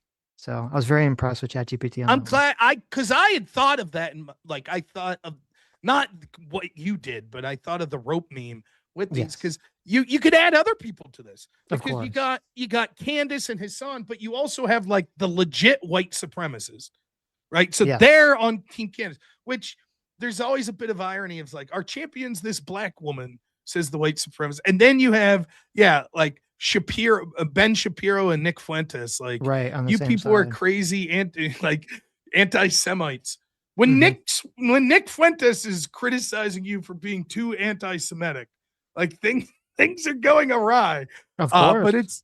But and Nick's right though. I think what Nick's seeing is, for me, I don't know what you guys think about Nick. I think Nick's talented, smart. I think that he wants to go a little more mainstream. And I think he's starting to see, like maybe Alex Jones saw at some point, that once you, that people will take what you're doing and run even further with it. And so he has what he would view as valid criticisms of Israel. But then the low IQ thing to do is be like, oh, so Israel's responsible for everything. You know, Lindsey Graham died, must be Israel. Charlie Kirk died, must be Israel. And I think Nick sees that, like, well, wait a minute. These people that are running to, like, for lack of a better term, the right of him to criticize Israel even more. He's like, you people are just low IQ morons. You're just literally blaming Israel for everything. And my position is they're only responsible for most things. And so it's like, I think he really sees this as an existential fight where it's like, he has to like beat back these crazies or it's going to cause reputational harm to him where he's no longer the big man on that totem pole, you know, that because these people came along and stolen his thunder. Well, I think that's the real thing is that he looks at, because I'm pretty sure that like he was like like last year, I'm pretty sure he was kind of on board with the Israel was behind it. And I don't know when he made the switch. I think he was on Israel's behind it pretty early on. Well, I know at one point, and it seemed like Fuentes. Okay. It seemed like a while ago, but like I thought it was early where he was like, "Look, you morons! Why would Israel plant a gun that Ian Carroll could figure out wouldn't be able to take this shot?" Like I think that was early. Well, so maybe before that he was on it, but I never saw Nick. I thought Nick. My understanding was from the get-go, he was like, no, this is the left. No, I think like even before, like, I mean, he might have switched early too, but I'm pretty sure I saw a tweet where it was like the day after he was on board with everyone pushing the Israel stuff. Maybe, but maybe he switched pretty early in the game because I think have not seen that, but okay. But I think it's more him pushing back on Candace. I don't think it's ideological. I think it's more the power game, which is that exactly what you were saying. He's, you know, there was kind of this dance that him and Candace did earlier. I think it was earlier this year where they were kind of feeling each other out. And I mean, that would never work. Like there would never be some sort of like, I think a joint between them. Cause Candace, I think is a pathological liar and a histrionic psychopath. I think he's a smart guy. Nick's a talented debater, and I think Nick, he despises the stupidity more than anything. Well, I don't know if I see that. I think it's that he can't really work with Candace, and I think he sees Candace as someone who could steal, you know, his position, steal his thunder, steal people away from him. And I do think he's seeing it as a threat. Maybe. And that's really why he's going after this stuff. I'm not like if there wasn't a Candace-like figure, I mean, I'm not going to sit here and think that Nick Fuentes has some sort of like, he's such a morally, you know, a person with such high integrity that even if he didn't think Israel was behind it, he wouldn't go along with that because he would know that his audience would be, eat that vision of the story up very easily. I don't know. Like, I got to be honest. I felt that, believe it or not, I thought one of the best responses initially to Charlie's assassination was from Nick. And I think partly it was because of who he is. And you knew that he had serious beef with Charlie. Like, he largely viewed Charlie as one of the reasons he wasn't able to be platformed. And when he came out and was just like this is horrible, and was like we have to come together, we can't have this sort of political violence, I thought it hit the right tones. Compare that to Trump's like, oh yeah, that's terrible, anyways, we're putting a new garden in, or whatever the heck he said. That left something to be desired. But I think that I really do think, this is just my opinion, I don't know, I think Nick hates Candace for stupidity. I think you're right in part of it's like, look, you're taking a message that I believe in, like criticism of Zionism, and you're bastardizing it by making it low IQ. But I also think he legitimately feels bad for Charlie and sees this as grotesque, as ghoulish, that they're going after Charlie's family. And I think that's just my personal opinion. I don't know Nick. I've never talked to him, but just from the few clips I've seen, it feels to me like that he is like, this is horrible. It's horrible what these people are doing. So I don't know if he thought, hey, maybe if I jumped on this bandwagon, maybe. But for me, I'm taking it at face value for now. But yeah, I don't know. But it just, for me, it goes to show, even if there is, a secondary reason for it, if I'm on the same position as Nick Fuentes, and you're calling me a Zionist, like to all these Candace supporters, like it's Andrew did a debate with Dinesh D'Souza like 2 weeks before, or maybe 3 weeks before the Candace debate, where he argued against Christian Zionism. And Andrew's legitimate plan that he wants for Israel is to send a bunch of Christians there to take over leadership of the country and make it a Christian nation so that we can take our holy sites back. And yet he's called a Zionist because it's like, well, you don't think Israel killed Charlie Kirk. And so it's that level of stupidity where it's like, no, I could criticize Israel or whatever, but that doesn't mean that I believe. It was like they tried it with Lindsey Graham. I don't know if you saw that. They're like, oh, maybe Israel took out Lindsey Graham. It's like, I don't know, maybe an old man had health problems. I don't know. But it is the Alex Jonesification of this, where it's like once everything's a conspiracy, you have nowhere to go but spiral down the hole. And so now it's like, well, you must be involved. Rob got paid by Turning Point, right? And then he came on the Sitch and Adams show after fact checking for Andrew. So you guys must be paid by Israel as well. It's the only possible explanation.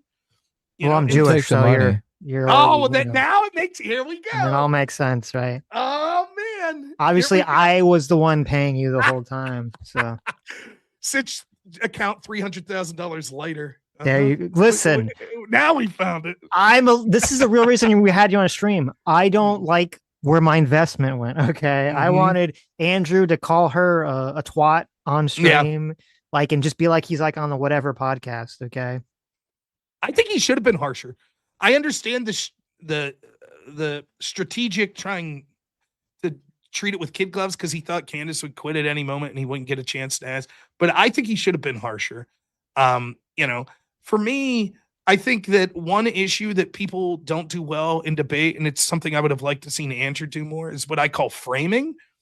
Most people, you always have to assume most people that are watching a debate know less about it than the participants, not because they're dumber, but just because, like, if me and you, Sitch, are debating alternate electors, the mere fact that we have sat down to think about that probably puts us ahead of the average person who's got a life and they're not thinking about those things. So it's helpful to explain to the audience like where you're coming from, and what you would see is like a win condition, or not necessarily a win condition, but just an expectation for the audience to know like, oh, okay, I see what you're saying. And I think one thing that Andrew could have done better was to constantly remind the audience that Candace's burden was to prove that there was an overwhelming amount of evidence that Tyler Robinson was a patsy set up by the feds. And I think if he did that better, some of the non-ideologically driven people would have a better understanding of like, oh, I see what's going on. Because I think one victory for Candace is she is able to sort of spin this story that like, well, the debate was just about the state's case against Tyler Robinson. And that's not true. That's not what the topic was. So in that sense, he should have called her a twat. There you That's what I'm go. saying in a long way. But yeah, that's a mistake I see people make a lot. It always helps to explain to the audience like what you're the overall point that you're trying to get through. I like to do it in an opening statement. I like to say like, look, here's what I hope to show in this debate, and then it helps keep what I think's like a roadmap throughout the debate. And in that debate, I mean, I made fun of Dan Blazarian for not knowing the topic, but you could forgive someone for watching that whole debate and be like, what was the topic again? Like, I could get it because it was muddy, you know? Well, I'll fact check myself. Okay.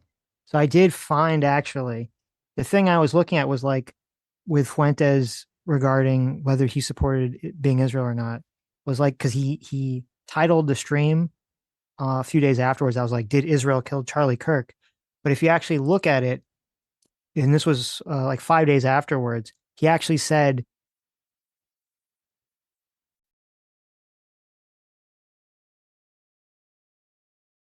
did I lose you?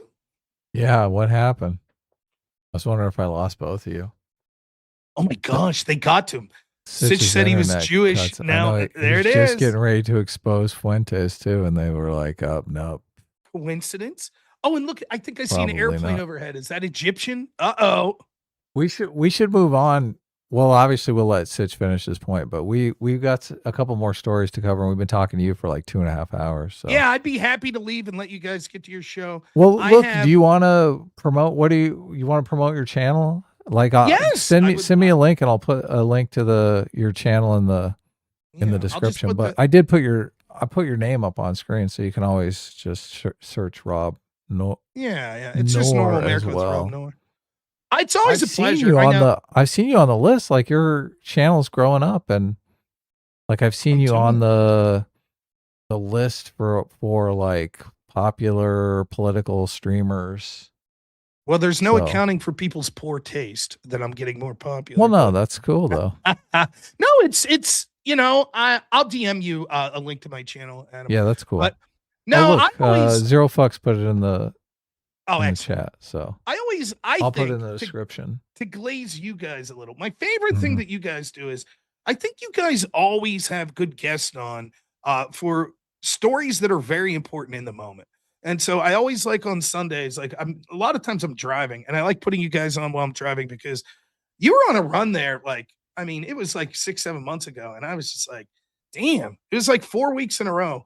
You guys just had incredible guests on, and it's hard to do, man. It's hard to set up to get guests on and to be covering the current news because it gets, I don't know how you feel. Sometimes it feels repetitive. Like I'm looking for stuff to talk about at times. So I think you guys always. Well, look, I think you expanded on the Andrew Wilson story.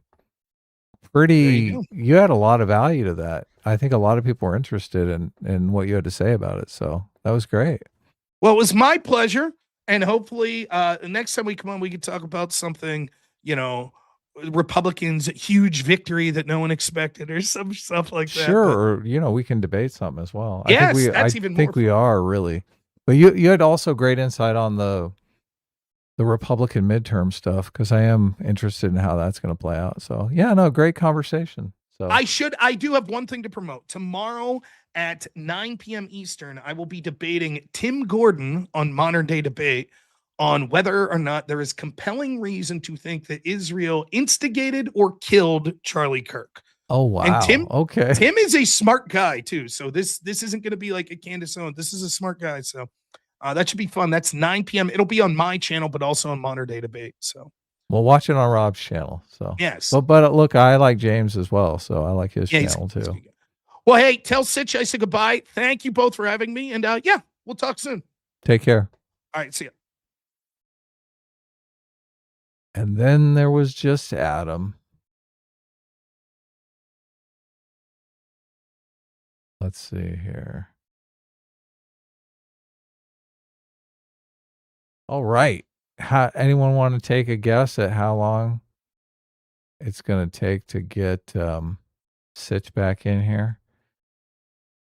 Is Sitch's internet gone forever? Am I going to have to actually break down and do super chats all by myself? What a terrible world we live in. Oh, look, here he is. Sitch is back. Thank goodness. I would have just ended the stream, though. There's no way. There's no way I'm going to read super chats. Come on. Get real. Oh, look, Sitch's camera almost popped on. Oh, my God. No, it's covered. We almost got to look at Sitch. Yeah, it's covered. Did he just leave right when I came back? Yeah. But no, finish your thought for the audience. You were talking about Fuentes. No, I said I found well, first of all, it wasn't the old internet problems have been solved. So we had like an actual blackout. So I don't know what the fuck. The or actually, I power do know what just went happened. out? The power went Okay. out. Yeah. Well, it's been storming like crazy, but obviously the Jews in Israel was attacking my internet because I was going to say that I was going to fact check myself that actually the same day that Candace was blaming Israel, Nick Fuentes had a stream where he was saying that he thought the original story or the official story was real. He thought it was Tyler Robinson. So I was mistaken. Okay. I don't think he was ever really pushing. So you were talking shit. I was. Well, he was just mad because Candace swooped in and got it away from him. He was like, Maybe. damn it, I'm not going to. Yeah. I'm not going to copy this black girl. I was going to ask Rob about Kalshi. Yeah, I'll DM him about it. I was curious. See Yeah. his take about the. Well, we can have it on again, but we have like a couple stories left and they're in the title of the thing. Yeah. So, but I mean, that was a super interesting conversation. And I do think people will be interested in the money stuff. Yeah. Just because nobody, I've heard all kinds of people speculating about the money, but nobody got any sort of inside information like that. Holy shit. No, yeah. No. Money grubbing Candace. That is crazy. Like, I mean, the whole thing is so 300 sleazy, How could you say this is not a real estate deal when you're exchanging as much money as it takes to buy a fucking house? Yeah, exactly. Yeah, that's insane. No, I mean, and the whole thing is. This is another thing that's too is like crazy about Candace fans. It's like, how do you support this person who's the number one advocate for this theory, and it's so obvious she doesn't want to debate someone about the topic, and she's not going to go on Joe Rogan about it, and she's so obviously trying to make it so onerous to get debate that she thinks that he's just going to not go through with it. Like that was the whole reason that she was like, it's going to cost $300,000 or $500,000. That's the whole reason. Like, she's like, you have to come out to me. That's the whole reason. Like, she's like this fucking used car salesman. Like, well, you got to do it right today. Like, if you don't send me the money in like 2 days, we're not going to do the debate. Like, I think if I was, I mean, I'm just saying for me, I wouldn't do it. If someone is like, first of all, I would never pay someone $300,000 to do it. It's like crazy. That's like balls of steel, man. That's like high risk. Yeah. Right. I would not do that. But even if I was going to go through with that, and if they were like, well, there's a time limit, I'd be like, go fuck yourself. I'm paying you $300,000. You can fucking wait. Like, get the fuck out of here. Because it's so obvious. They're just trying to rush you so you don't have time to prepare and everything. And make bad decisions. Yeah, of course. That's very, very sad. So. Okay. There, let me get back. All right. God Joe for $20 says, why am I seeing so many people on the right whitewashing Nick Fuentes? This dude's unironically evil and is just smart enough person to hide his most evil racist ideas from the people he's interviewed by. He also knows I wish too, because I got cut out. Because I mean, Nick Fuentes is a white nationalist, so like I don't buy the whole like, oh, he's not as like maybe Rob's right that he is trying to like soften his image and try to go more mainstream. I think that's what's going on with Tucker Carlson. What I was going to say before I got cut off was I don't think it's going to work. I don't think it's going to be effective. I do think there's going to be a problem where like more of the Groyper people are going to become more and more mainstream. But like with all the shit that Nick has said, it's hard for me. I guess I could be wrong because they're going to do what they're doing with Hassan, but it's hard for me to imagine that like Nick's going to walk away 5-10 years and be able to just like whitewash all the shit that he's been saying for years. I mean, he went on Piers Morgan and said Hitler's cool. He's tired of denying it. I just no. I listen. I hope you're right. That's what I hope. I don't think it's possible. I don't think it's possible for him to try to be like, well, I'm going to be mainstream now. He's just got so much of a plethora of shit that he said. So, well, they had the guy who had the Nazi tattoo. If he became a Democrat, There you go. Maybe that's why he's supporting the Democrats now. He's like, listen, it worked for Graham Plattner, so. Yeah, I mean, he may stand a shot. Yeah, that's a good point. I didn't think about that. It's fucking crazy. It's so crazy. That's a good point. If he goes mainstream as a Democrat, we live in a simulation because there's no way. People are fucking with us. People wrote this program and they're fucking with us. That's true. Okay. Impossible. So what are we gonna? What's in the thumbnail? You want to watch this video? Yeah, no, we'll continue a little bit on. I mean, you went to the bathroom. You should hear this part because it was your bookmark and it's fucking insane. Okay. So rewind. We barely started this anyway. I think everything else we're seeing is trivial compared to what that's going to do. What about, so Konstantin talked about these crossings in Ceuta in Spain. Yeah. And he was alluding to the fact that this needs to be addressed, or this polarization, which is having lots of downstream consequences, isn't going to change. What is your perspective on again, there's so much of a fog of misinformation around these days that it's very hard to know whether what you hear is accurate. But the proposition I've been told is that Morocco has close relations with Israel, and the Zionists wanted this as a way of destabilizing Spain, which is about the only country in Europe that is attacking the Zionist state. And so I wonder where he heard this from, huh? I heard this and I was like, oh my God, Sitch has to see this. That's why I hit the time code, because I was like, by the way, this is like 14 minutes into the conversation on their end. This is like one of the first things that this guy has said, up until this point, Period. Konstantin. Yeah. Like literally, and I'm not exaggerating, okay. I don't know if I guess here, wait, let me show. Does the scrub through work on the, it doesn't really work on Watch Together, so you can't really say, but if you go to this video and you scrub through it, it's been like up until the 14-minute mark, it's been like 95% Konstantin has been talking. And he's saying a lot of good stuff. He's saying a lot of great stuff. And this is like the first thing this guy says is like, oh, well, I've heard a source that Israel's behind it. It's like, oh my God. And he fucking, oh God, it is just so stupid too, because he gives the bullshit like, well, there's so much misinformation online nowadays. Who can say? If that's your take, why would you bring it up? Yeah, don't bring it up. Don't bring it up. Don't bring it up. You're like, I don't know if this is true, but what I hear is the Jews did it. Yes. It's not even it's not even relevant to the point, because the point that Konstantin was making in the beginning of the stream was like, this is like the immigration problem. Yeah, this is the immigration problem that Europe has to deal with. Like, so you're gonna pivot to like, well, the Jews are behind the the Jews are behind it. Like, come on. It's so weird. It's hilarious. So weird.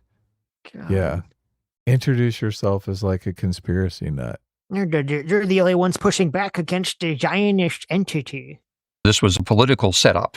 Well, hold on a second, but Spain has the ability to enforce its own border. Well, of course it does. So the fact that this actually happened is arguable, is being argued, and I don't know whether it's right or not. I'm giving up on trying to say whether something is AI or not these days. Yeah. But the argument has been that... It's funny because I say that about climate change. So I guess I can just debunk everything this retard says about climate change, because I'm like, I don't know.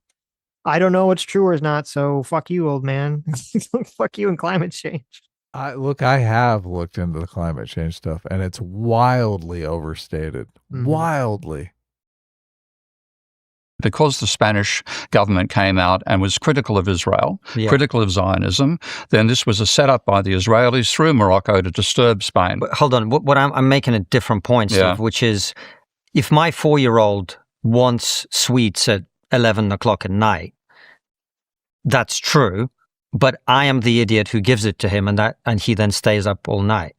And European countries refuse to enforce their borders. Whatever you think Israel is doing, by the way, I've seen literally zero evidence to support this theory, but let's say it's true just for the sake of argument. It's ultimately up to Spain, it's up to Italy, it's up to Britain, it's up to other European countries to enforce the border. That is something that we are capable of doing. And it's not like this incident in Ceuta is the only time this has happened. 3 million people, slightly under, but around 3 million people have crossed the Mediterranean on boats in the last 10 years. Yeah. And and that's not Israel doing it. That's us allowing it to happen. But also us destabilizing Libya. Okay. If we do...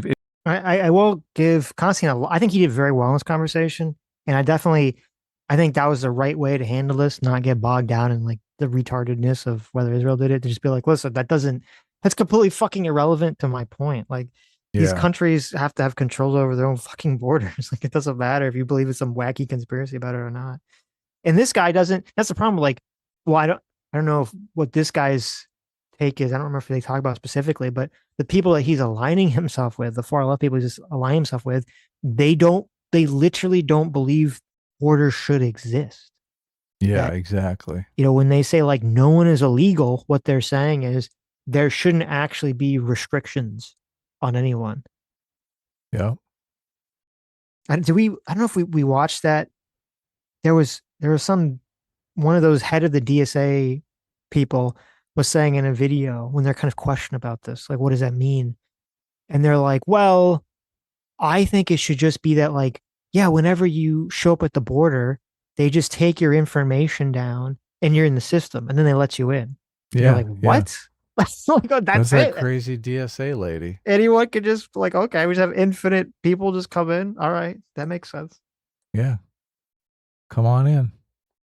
The Libyan slave markets exist because we came, we saw, he died. To quote Hillary Clinton on that. I completely agree with you. you. The extent to which the West has destabilized the regions from which the migrants are coming has to be acknowledged. If you don't acknowledge it, then you're blaming the people who are the sandwich between two political blocks. But I did acknowledge it. I completely understand, and I've been against a lot of the foreign interventions that the West has engaged in. But a lot of people... I mean, I don't like this idea that you have all these countries that have like horrible authoritarian dictators who are doing bad stuff, and you know, they get taken out, right? That's we all take our them out, or fault. someone takes it out, and then it's like, well, you destabilize the country because you took out the brutal dictator. And I'm like, okay, like, oh, what the fuck? Like, get your shit together, Libya. It's like, what the fuck? Like, why is it our responsibility? Why is everything in the world our fucking responsibility? What the fuck, guys? Right. Jesus. We're trying a different dictator. Yes. We're playing dictator roulette over here. Come on. Wasn't it the Libyans that killed Doc Brown? Oh yeah, they did. They did. That's Those a bastards. good call. They're the ones he bought the plutonium from. Back when brown people could be the bad guys in movies. Now it's got to be straight white men. It's so funny because like KKK. I remember like there's this concept that people talk about, and it was true to some extent. There's like, you know, in like the 70s and 80s, all the bad guys would be Russian because of the Cold War, right? Of course, yeah, they were the bad guy in real life. It's like, yeah, let's destroy their reputation. And then it was kind of like after that, and I guess Back to the Future was kind of an early adopter, but it was really like after like 9/11 and stuff. Like a lot of the bad guys started to become like Arab, you know, and there's kind of these. Oh yeah, I remember that. Die Hard. Yes, but well, no, wait, Die Hard. It was the French guy. Wasn't he German? I thought it was French, but okay. You know, Hans Gruber wasn't Hans Gruber. Oh, you're right. That was 1988, so that was still early, right? And then the third one was his brother. But anyway, but it's funny because like I remember like you hear this idea, then this was also like now it's like the opposite. It's like you can literally not like if there's a band of bad guys, either have to be all white or it has to be like a perfect multi-ethnic racial balance of people. Exactly. It's so funny because you used to see like the heroes. Like the hero squad would be like the multi-ethnic racial group, and now it's like no, both the heroes and the villains. Like you can't have racist villains, right? They all have to be perfectly ethnically and gender balanced. Yep. And we know this from surveys, from interviews, from the types of people who come. Most of these people are economic migrants. Doesn't mean that they're wrong to pursue a better life, but they want to move to Europe. And this is not me saying it. It's a friend of mine who's an Iraqi, and this is what he says. He says, in the Middle East, we have a saying. If you want to work, you go to America. If you want to live on benefits, you go to Europe. We are creating an incentive structure in Europe that allows people to come and feel like this is a place in which we will provide a life for them that they don't have to provide a life for themselves in. That incentives. I mean, you're an economist, although an economist, an anti-economist. Do you remember that idea? But I doubt we disagree about the importance of incentives in life. Incentives, but also incentives to push people out of where they are rather than to reconstruct where they are and make it more livable. It's our responsibility to make it more livable. Yeah, for the whole world. This is crazy. And I mean, the one country we're not seeing a lot of economic migrants from is China. Now, you say, what? China's very Nonetheless, far away. Nobody wants to leave the place because it's burned. Okay, he's gonna. This is such bullshit anyway, because everyone who has money sends their kids to be educated in America from China. So Yes. Well, I don't know what's going. Well, I don't know what's going on in Europe. Maybe Europe's not saying a lot of Chinese immigration. I know we have a lot of Chinese people come to America. yes, So I don't know, yeah, that's not true. of course. Yeah, this guy's a huge China simp, which we'll come back to here. Let me jump ahead here. And energy is incredibly tight. They're one for one. Yeah. Okay, if energy goes up, so does gross world product. If GWP goes down, so does energy consumption. They're one for one. So, Steve, when you say we need to reduce energy, do you mean the UK? I mean the species. I mean human species. So how does Andy Burnham do that? We are not set up to deal with this problem because we're broken into nation states. We can't make decisions that affect So we need the world entire planet. government to reduce world energy consumption. We're Is that going to be right? stuck with that, yes. We're going to be stuck with it. Well, see, I'm glad we're having this conversation because at least this is the first time, and I mean this in a genuinely respectful way. Yeah. It's the first time I've ever heard anyone be honest about this issue. Yeah. I was like, listen, I'm gonna be respectful. I'm so glad that you're batshit crazy. Right. And you're just willing spilling the beans here. to be honest about the crazy shit you believe in. Okay. Thank you. Thank you so much. I really appreciate it. Right. And respectfully. It reminds me, remember Briahna Wu? She'd always be like, respectfully. Like, and then she's Yeah. like, you're full of shit. Respectfully. Directionally, world Yeah. government is the correct. Directionally, it's a good course of Directionally, yeah. action. Right. That's what you want. You want world No, I government. don't want it. You believe I'm it's saying inevitable. It's inevitable. It's because inevitable. By You believe ignoring this yeah, problem, I we've get it. got to the scale. You believe which it's the inevitable existential threat to that our we have species. I don't want it. We need it, or we're all going to die. I don't World want government- it, but if we don't get it, we're all doomed forever. I know. What's the Okay. difference? Yeah. And it reduces world energy consumption and therefore the prosperity of everyone And living if we on had the planet. taken the advice of the limits to growth 50 years ago, we would not be having this conversation. Good. Okay? We have delayed for half a century. Is there any solutions that you believe are actually possible? No. No. There we go. No. You've done a public. It's just No. It's so good. He's so definitive, and the body language here. He's like head behind, I know. No. hands behind his head, leaning back. Nope. This is what we have to do. Nope. Pull up a chair, Sonny. Let me tell you how we're Mhm. going to spend the next 50 years. Nope. service here because you have showed what it is that sits underneath all the conversation about climate. It's a best case scenario, people who know there's nothing we can do, but what we should do is flail about in the meantime, and in order to not address this issue, impoverish, not just in this case, our citizens and our fellow people, but actually the entire world. That's what this is. And the entire challenge I have to this is I don't believe in suicide for token gestures towards not solving a problem you're claiming to solve. Right. We are not going to solve this problem by creating a world government and reducing energy consumption. That is never, ever in a billion years. No, what we're going to do happen. instead is run into the crisis and fall apart What as we're a going to do civilization instead, in the process. What we're going to do instead, and look. Just the doomerism. Oh my God. It's so bad. It's so bad culturally. What is the point of even trying at this point? Mm-hmm. There's a possibility you're correct about that, but the only choice we actually have to solve this problem is to create forms of energy that do not produce CO2 but produce GDP. Clean energy. That's what we're going to have to do. By the way, it's what we've done throughout history. And we need to make that clean energy more favorable in terms of the economics to India and China. Did you need a world government to reduce usage of the horse and car and replace it with the automobile? No, you didn't. You came up with a better technology and people adopted that technology voluntarily because it was advantageous. This is not going to be solved by making everybody poor, well, for the reasons that Steve himself articulated, but it's also not going to be solved by making everyone poor because people will not do it. You say you need everybody to hold hands and sing Kumbaya and act what together. I'm saying is we need to have engineers in control, and we're talking about it 50 years ago. Engineers in control. Engineers. So we should stop having elections. So, compared to with politicians we get, yes, I'd rather get rid of elections and have engineers running everything. But they do a damn sight better job than a politician's have done. Well, and this is Yeah, said listen, said the engineers. I'm aghast. Like, this is so crazy. Mm-hmm. We're gonna go full authoritarian here.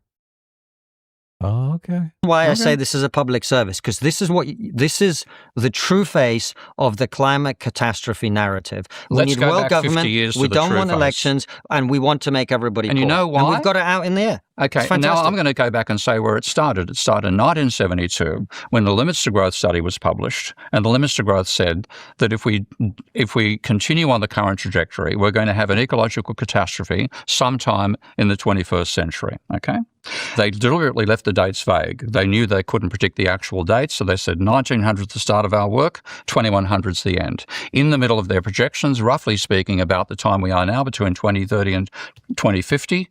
The system would start falling over because we'd be eliminating the capacity of the planet to support our species at the energy consumption levels that we have now. So they said we had to reduce dramatically pollution per unit of output, stabilize population at 4 billion people. That was the argument. They wanted to stabilize it. This is all based on one study?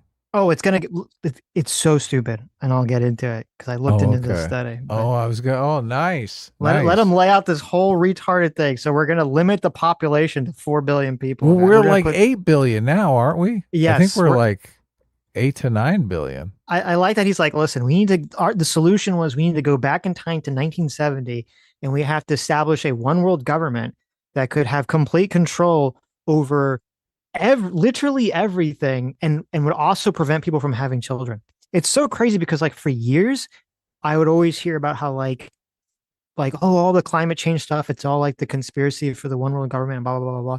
And I never heard anyone like actually on that side say those things directly. And then here we have this guy actually saying and believing those things. I guess this is where this all comes from. There was a study that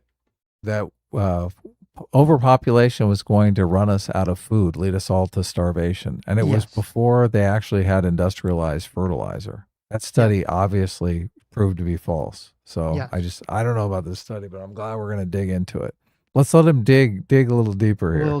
4 billion people in 1975. Okay, we wouldn't be having this dilemma if we'd actually taken the advice of the engineers who wrote that report. It wasn't written by hippies. Most people think Limits to Growth was by a bunch of dope smoking hippies in Rome. It was written by engineers in MIT. Steve, one of the things that I okay, so just to briefly talk about this study here because it's like 100 X pages. I'm not going to read all this slop. First of all, these are the people that wrote this. He's like, oh, they are hippies. Yeah, like, oh, well, they went to some prestigious college. It's like, so, like, what are you fucking talking about? Like, it's because they went to MIT. That doesn't mean that they can't possibly be fucking hippies or something. Like, it's a super sick. Steve Jobs invented the iPhone. He's a fucking hippie. Okay. Right. Yeah. It's like these people were hippies. They were environmentalists. They're anti-growthers, like through and through. Okay.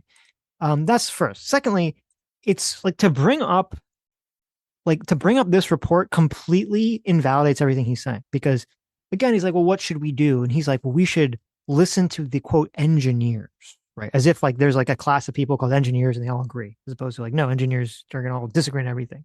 Because that paper that they wrote in the 70s, guess what? It wasn't about even a little bit. What's that? Global warming.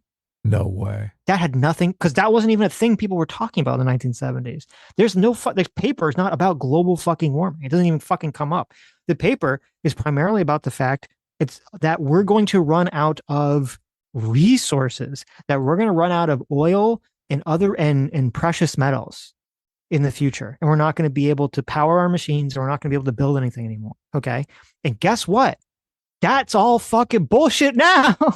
Like, we're not like, oh no, we're gonna run out of fucking oil. Like, no one's saying that fucking now. That's not the issue that anyone fucking has now because of fracking, because they didn't know fracking existed, and a bunch of other things that are, technologies that are coming to fruition now. So their whole central thesis of the paper isn't even an issue that people are discussing now. We're not worried about those issues. And even when they did bring up pollution, because they did, it was more like pollution is bad because it poisons water supplies and people need to drink water, and it poisons the air and it creates smog and people need to breathe. Like, it wasn't about some sort of wide scale climate change. That was not what was discussed in this paper at all. Wow. So like the fact that he even like, can you imagine how fucking stupid as a species we would have been if like fucking retards like this guy are like in the 70s or like some sort of supervillain, some sort of Doctor Doom Magneto supervillain who takes over the fucking world and enacts the dumbest fucking plan ever because they read this stupid paper that like 10 people fucking wrote at MIT. He's like, well, it must be true. 10 fucking retards at MIT wrote a paper about how we're going to run out of gasoline and metal. So we got to limit the population to 4 billion fucking people. Flash forward the future, none of that shit's fucking happening. And now they're like, well, actually, you just need to stop. We have too much fucking oil. They probably wish that we didn't have so much oil because we had to stop it because otherwise we're going to like destroy the environment. And this is why I like lose all credibility with this fucking guy, because if you're a person who if you weren't based in motivated reasoning, okay, if you saw information was presented to you and it made you believe something, and then new information was presented to you and you're just purely fact-based, so you come to a different conclusion, then he could have believed this initial report. And then when he saw through his lifetime that like everything the report said didn't come to fruition, he would have been like, oh, I guess I was wrong. I guess the report was wrong. But since it's motivated reasoning, that's not what happens. What happens is he just starts replacing, oh, well, I got to now replace it with climate change because that's the new thing that like the environmentalists are sort of pushing now. So he just replaces the old thing with the new thing. You know, it's literally the NPC chip being replaced out of the brain meme going on right here.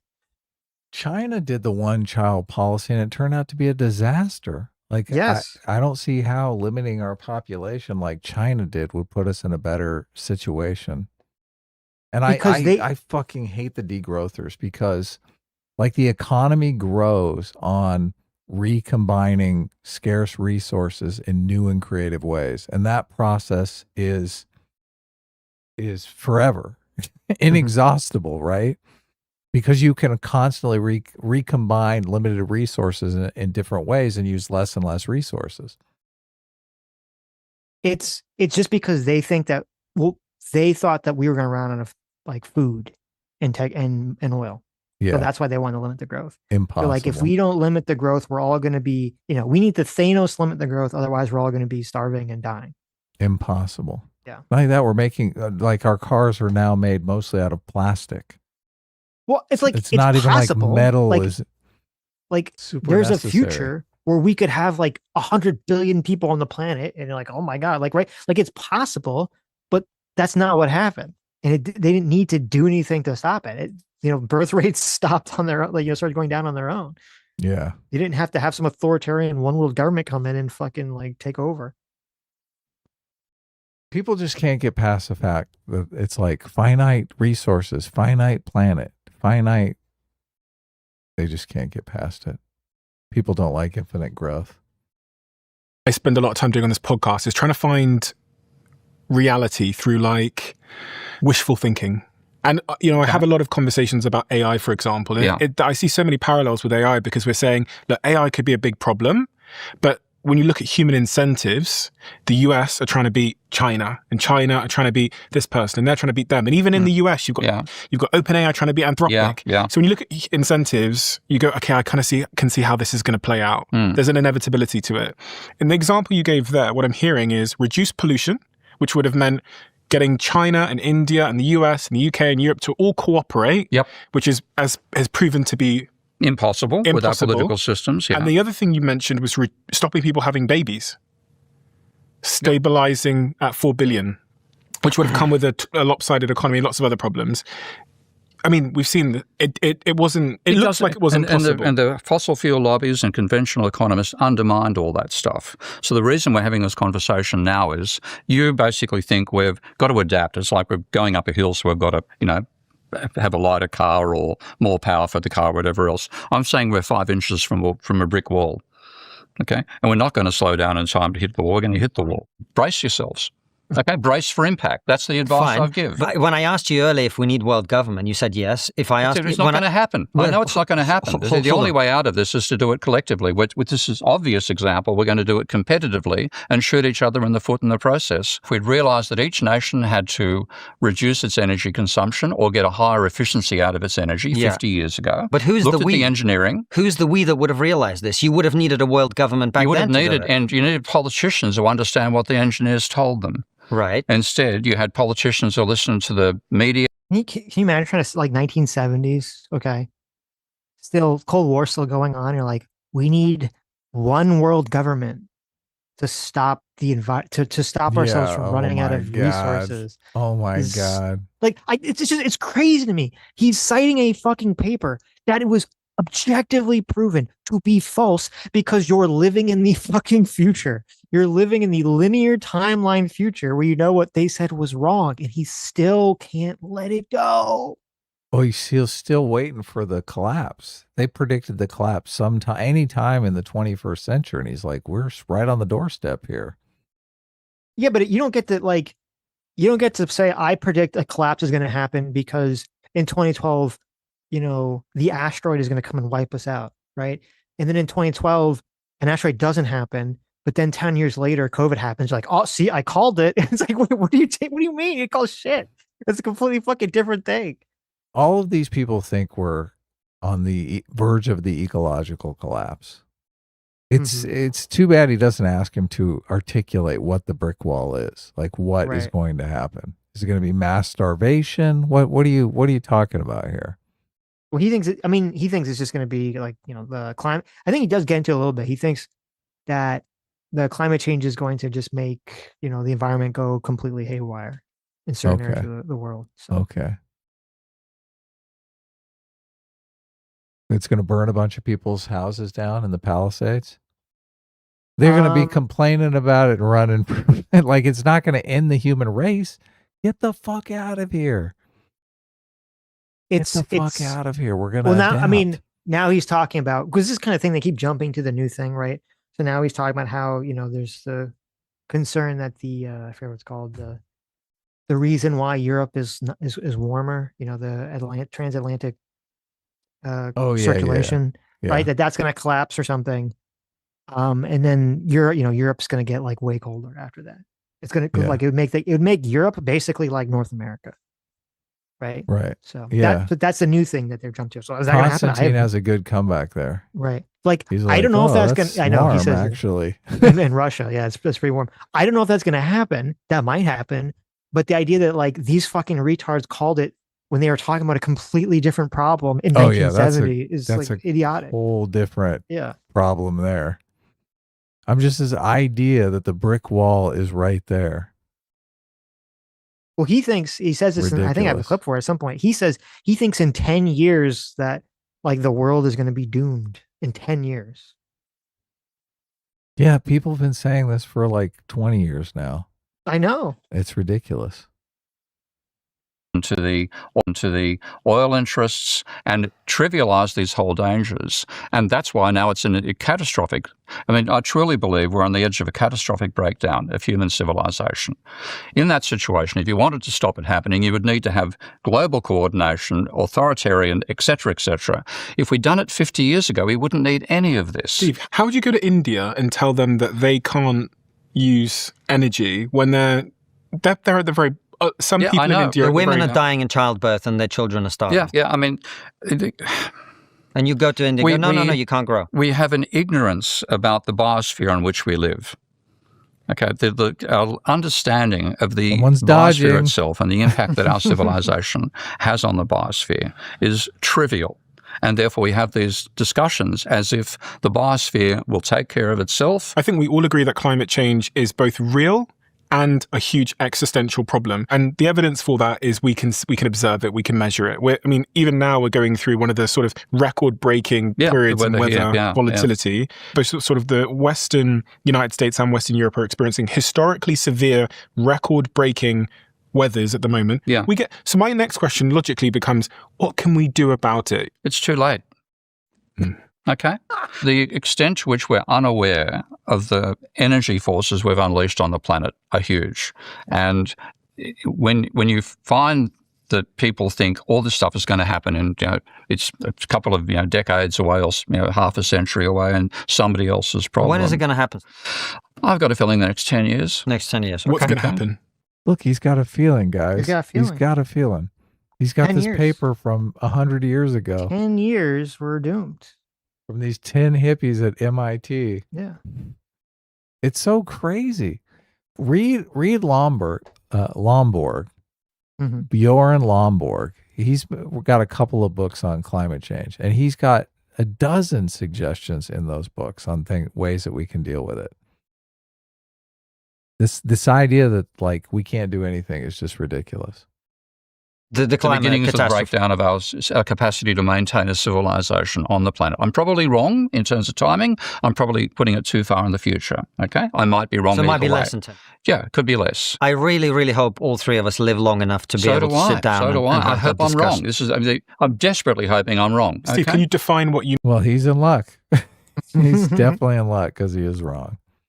Mean by climate breakdown specifically? Okay. What does that look like for me as I walk out onto the street? Let's say one of the big ones again, the Atlantic Meridional Overturning Circulation, the AMOC. The most recent estimates is that's going to stop functioning sometime between last year, because it hasn't yet happened, and 2095.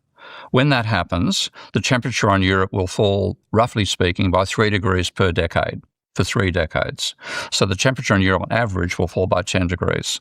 The extremes will become even more ridiculous. So this is research from Tim Lenton, Exeter University, Professor of Climate Change. The range of temperatures in London will be between -20 and +35. Okay. Now, what's the chance of London surviving that scale of temperature range?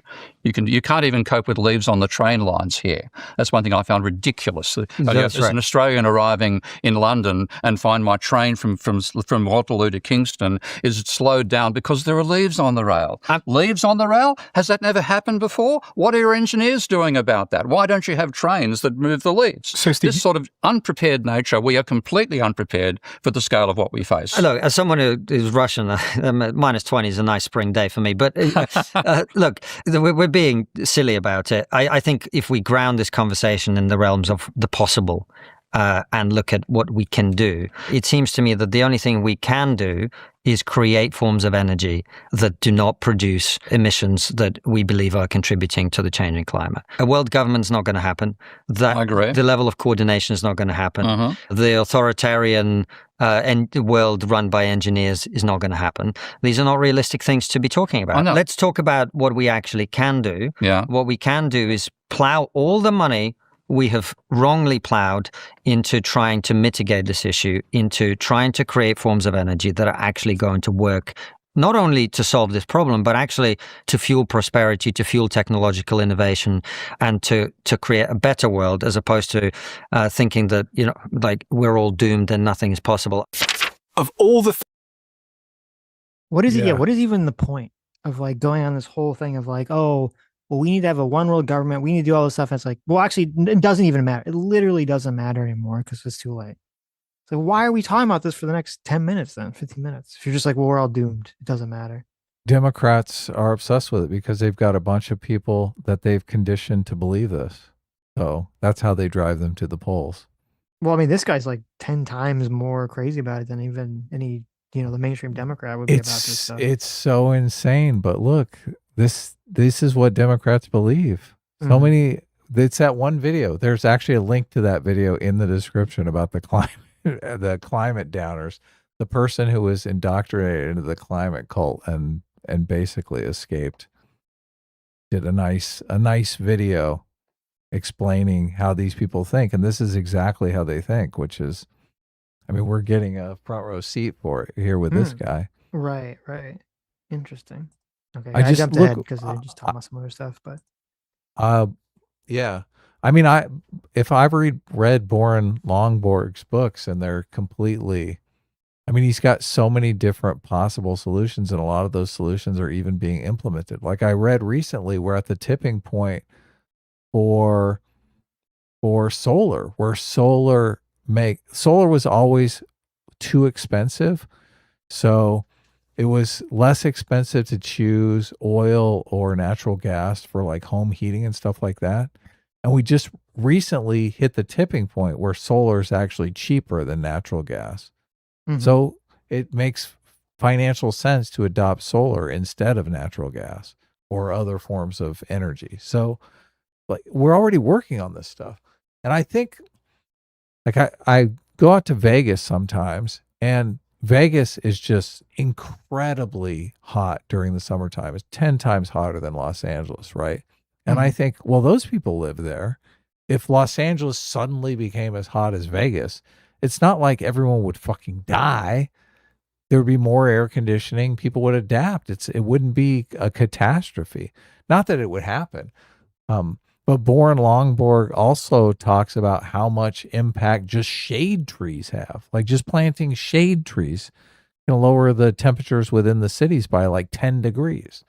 So there's all these possible solutions that people will turn to. It's not like the world is going to end. They used to always talk about the rising sea levels because that seemed like a tangible thing that they couldn't deal with. But none of that shit ever panned out. The sea never rose. I mean, it rose a little bit, but not really? To the level that they thought. You're in Florida, so you're more.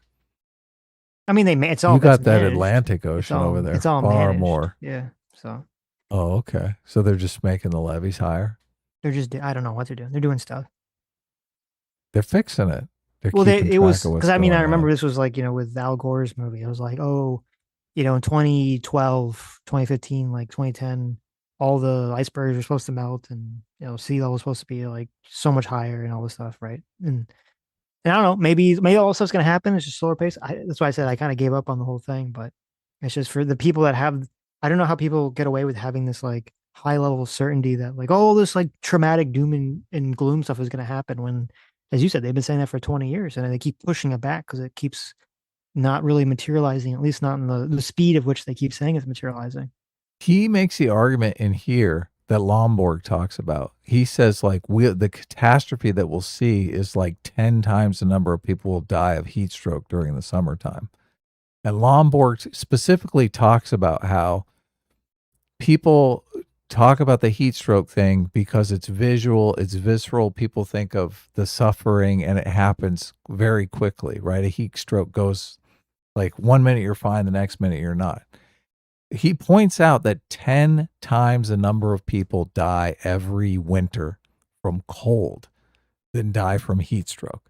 And then if you run the numbers, the number of people you will save because it's actually warmer and you're not getting these people killed by the cold, you'll actually save lives. So it's like the ridiculous heat stroke argument doesn't even hold up if you think about it. Right. Well, that's why I think they're pivoting now to the whole the Atlantic thing is gonna fall apart. Stream is gonna stop. Yeah, the Gulf but Stream that's still gonna change the temperatures. Look, it's gonna make it colder. It wouldn't make it hotter. Yeah. Which would be ironic because they're talking about global warming this whole time. Then it should just get colder. And well, that's why they switched to climate change. Right. So it's going to get colder somewhere. There's going to be winners and losers because if Los Angeles gets as hot as Vegas, I think the city's going to shrink. Yes. Yeah. Right. I mean, it might help with the homeless. Maybe they'll get the fuck out of here. I mean, if the stream thing, gets all fucked up, I don't think that would affect you at all. It'd affect Europe most. I don't know if it would affect America that much. Well, and they've always been talking about the polar caps melting. Yeah. So who knows?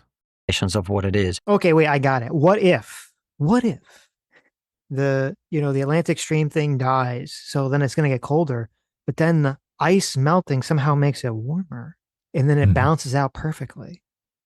Yeah, we should all stop having babies. There you go.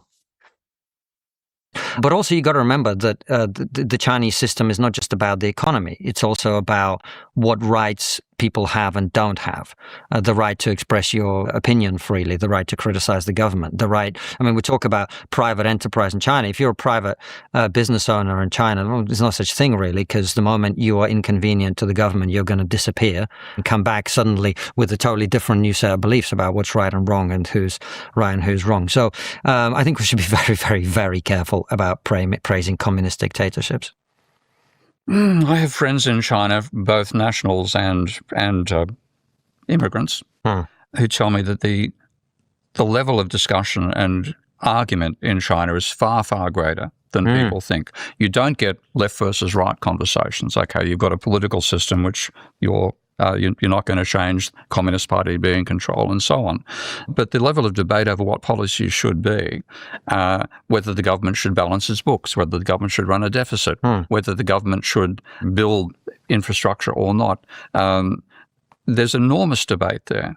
So people do have, there's more conflict, but it's mediated. It's not conflict that leads to flipping from one party one year to the opposite attitude at the next election and so on. Do you think Stephen could run his show if he was a Chinese citizen in China and have any conversation he wanted? I think so. Really? Maybe not as broad as this one, probably more limited. I will agree with that. Okay. They probably would be more limited. But I've been involved, if you've spoken on the Chinese Global Television Network, I presume. I haven't. Okay. Well, that's the conversations that I've had there are comparable to what I'm having here. And so those conversations get broadcast in China. Well, you're clearly very in favor of China. It doesn't surprise me that they would have you on their TV channel. That's not the point I'm making. The point I'm making is Xi Jinping, the current president of China, has purged dozens of people who are internal critics within his own party, people in the military, people in the political system who disappear one after another, and business leaders of all kinds. The reason I keep having to remember things, I've got Jack Ma, but others too. I've got new dad brain, so I haven't slept properly. That's for fair about enough. I understand that problem. But yeah, so if you're a business owner in China, it's not really your business. It's like, kind of like in Russia. There's no private enterprise. I think that's an exaggeration, okay? Because the Russian situation, yes, there was only one motorbike making company in the entire country. China apparently has about This guy just hates, like, I think this even comes up later, like the idea that he's like, oh, listen, I know people in China and they talk about all these political disagreements, okay, that they have about everything. And they're not held back by this frivolous thing like two different parties that have two different visions. No, they can all be unified under one party and just have different visions within the party. Doesn't that sound so much better? Doesn't that sound so much better when you just have like one party that has control over everything? I mean, you could still have disagreements within the bounds of the party. The mic drop moment is like, well, you're in favor of China though. Like, of course they're going to invite you to speak because all you do is fucking blow them all day long. I know, it's so stupid. The fact that he doesn't put together, oh, I wonder what would happen if I went on that channel and I was actually critical of China. I mean, he knows. Like, let's not. They wouldn't invite you. Of course. You wouldn't be there. No. And if you were a Chinese citizen, they'd disappear you in the middle of the night. Mm-hmm. They have supposedly these black ops sites here in America that if you're a Chinese national living in America and you do something they don't like, they'll disappear you. Oh, wow. Yeah, it's fucking crazy. You haven't seen the reporting on that? No. Yeah, it's insane. 130 car companies, okay? They have managed to combine the central planning that the Soviets had with the competition that the West has in one model. And a lot of it comes back, and I'd love to know the extent to which they were influenced by a friend of mine called János Kornai, who was a Hungarian economist. He died about 4 years ago, who tried to understand why did the Soviet system fail and why did the American system grow. And he came down to saying that the Soviet system was constrained by supply. You couldn't get all the inputs you needed, and you had only one. There was no innovation taking place in the Soviet system. The Chinese system is... That's right there. No innovation taking place. Because why would you innovate when you are not going to make the profits of your innovation? Mm-hmm. Why would you do that? The state is just going to... If you are successful, the state is going to take it away from you. So that completely saps your motivation. Rampant with private sector innovation.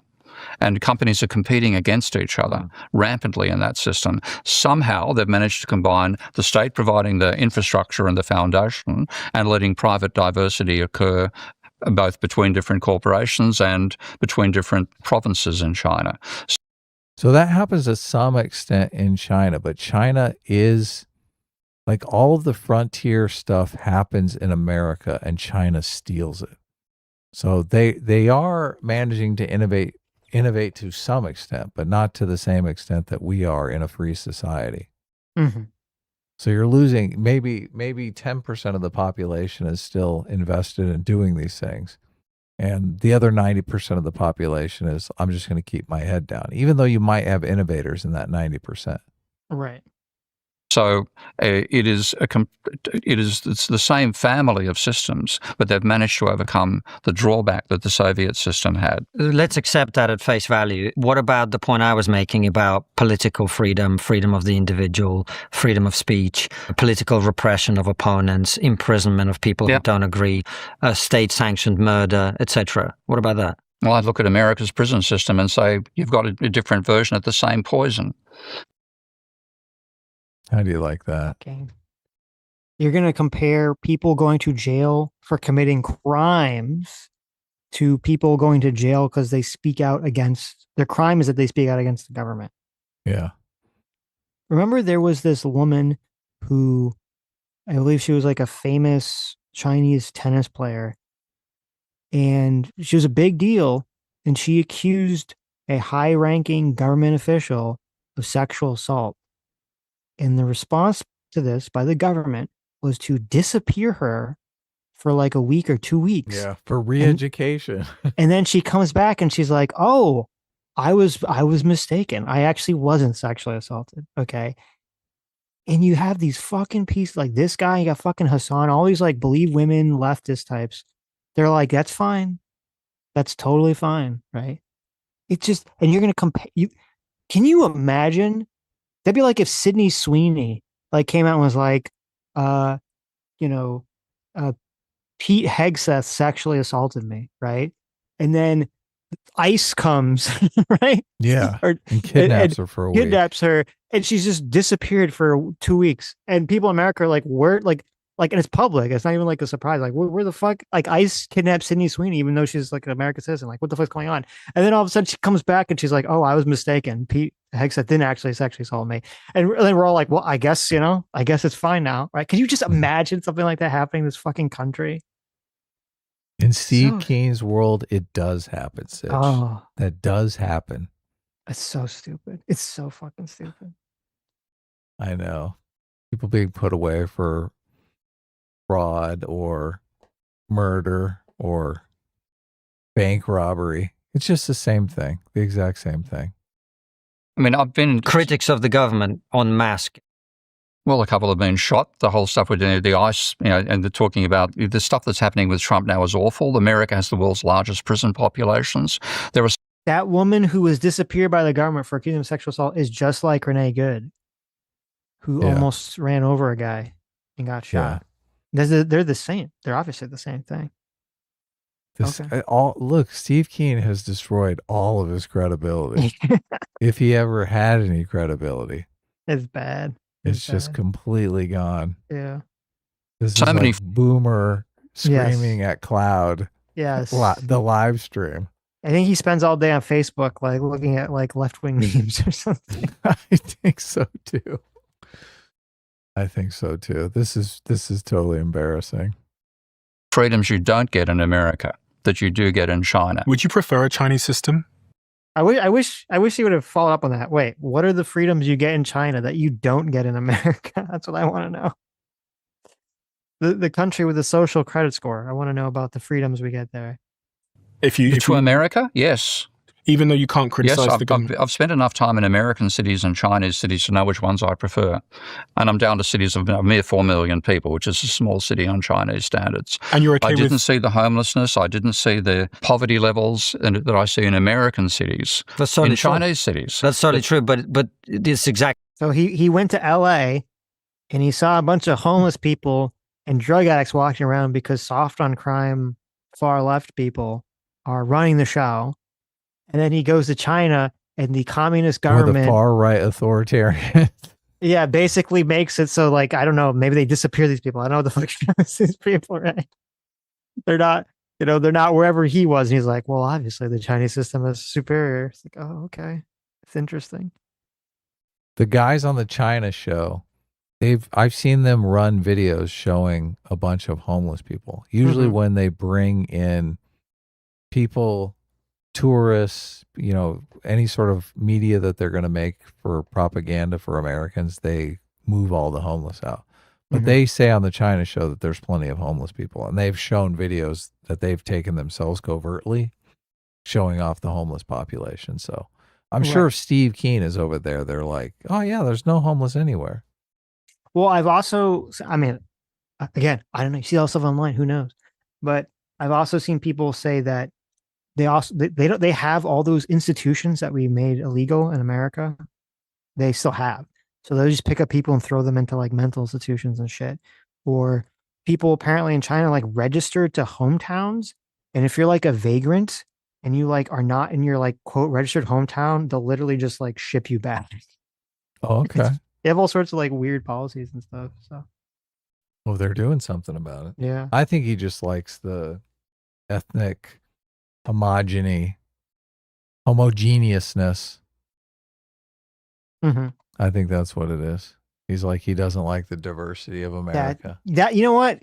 That's it. I think this guy's a racist. He just like that. He goes to China. He looks around. He's like, I can't tell anyone apart. I love it. Well, it is interesting that he'd rather live in an ethnocentric nation than that is true than good old America. That's right? true. It's kind of fascinating. Yep. There's no homeless. So black people on the streets. The sort of thing that people would have said about aspects of the Soviet Union in the 1930s. The Soviet never pulled that off. I mean, the Soviet. One thing. What about the Moscow? This body language just kills me. Sitch, is that not hilarious? The way he's like, "Let me just tell you, sonny boy." Are you watching the screen? I am. That's what like when Constantine first talked about China, like he gave this long sigh, like, I have friends that live in China and they tell me it's actually quite wonderful. I know. Totally goes to the anecdote. Totally true, but it's exactly the sort of thing Watch that people would have said about aspects of the Soviet Union in the 1930s. The Soviet never pulled that off. I mean, the Soviet. One thing. What about the Moscow Metro? This is what every Moscow Metro is great. Every system. Western idiot like Tucker Carlson goes to Moscow and says, raves about the underground. Oh my God, the underground. Well, that was built by totalitarian dictators with slave labor. You can get a hell of a lot done with slave labor, and that's not being done in China right now, which has the world's greatest metro systems and the world's greatest high-speed rail. So again, your experience, and I'm not Russian, I wasn't born there. I respect your experience is very different to what I had growing up, and it's a horrific society, and it led to a whole range of horrors, as we know. The people instantly say what happened in the Soviet Union is happening in China. Is misidentifying those two systems. Well, first of all, what happened in China, if you take the entire history of China under communism, is actually much worse than what happened in the Soviet Union. Well, like I was in there in 81, 82. 45 million people killed. Yep. And the Great Leap Forward was a disaster. Right. The ideological stuff in the Mao was horrific. And I saw examples of that in Sichuan with children who clearly had Kwashiorkor protein deficiency disease because of the flip and floppy of the Central Committee about grain versus legume crops. Horrific things like that. It's what's happened since Deng Xiaoping that has made the huge difference. Now, also, they did manage to get rid of the landlords, so you didn't have the inequality that occurred in the Chinese system beforehand. You did have... This is amazing to me. So he's pointing out the central planning in Maoist China was disastrous, right? How is that any different than giving the economy over to the engineers, the 10 engineers who wrote this fucking paper? Well, it's always dumb to talk to these people because, and I mean, this is also true when you talk to like the whole, we should bring back monarchies, right? Or we should have like corporate monarchies or whatever crowd.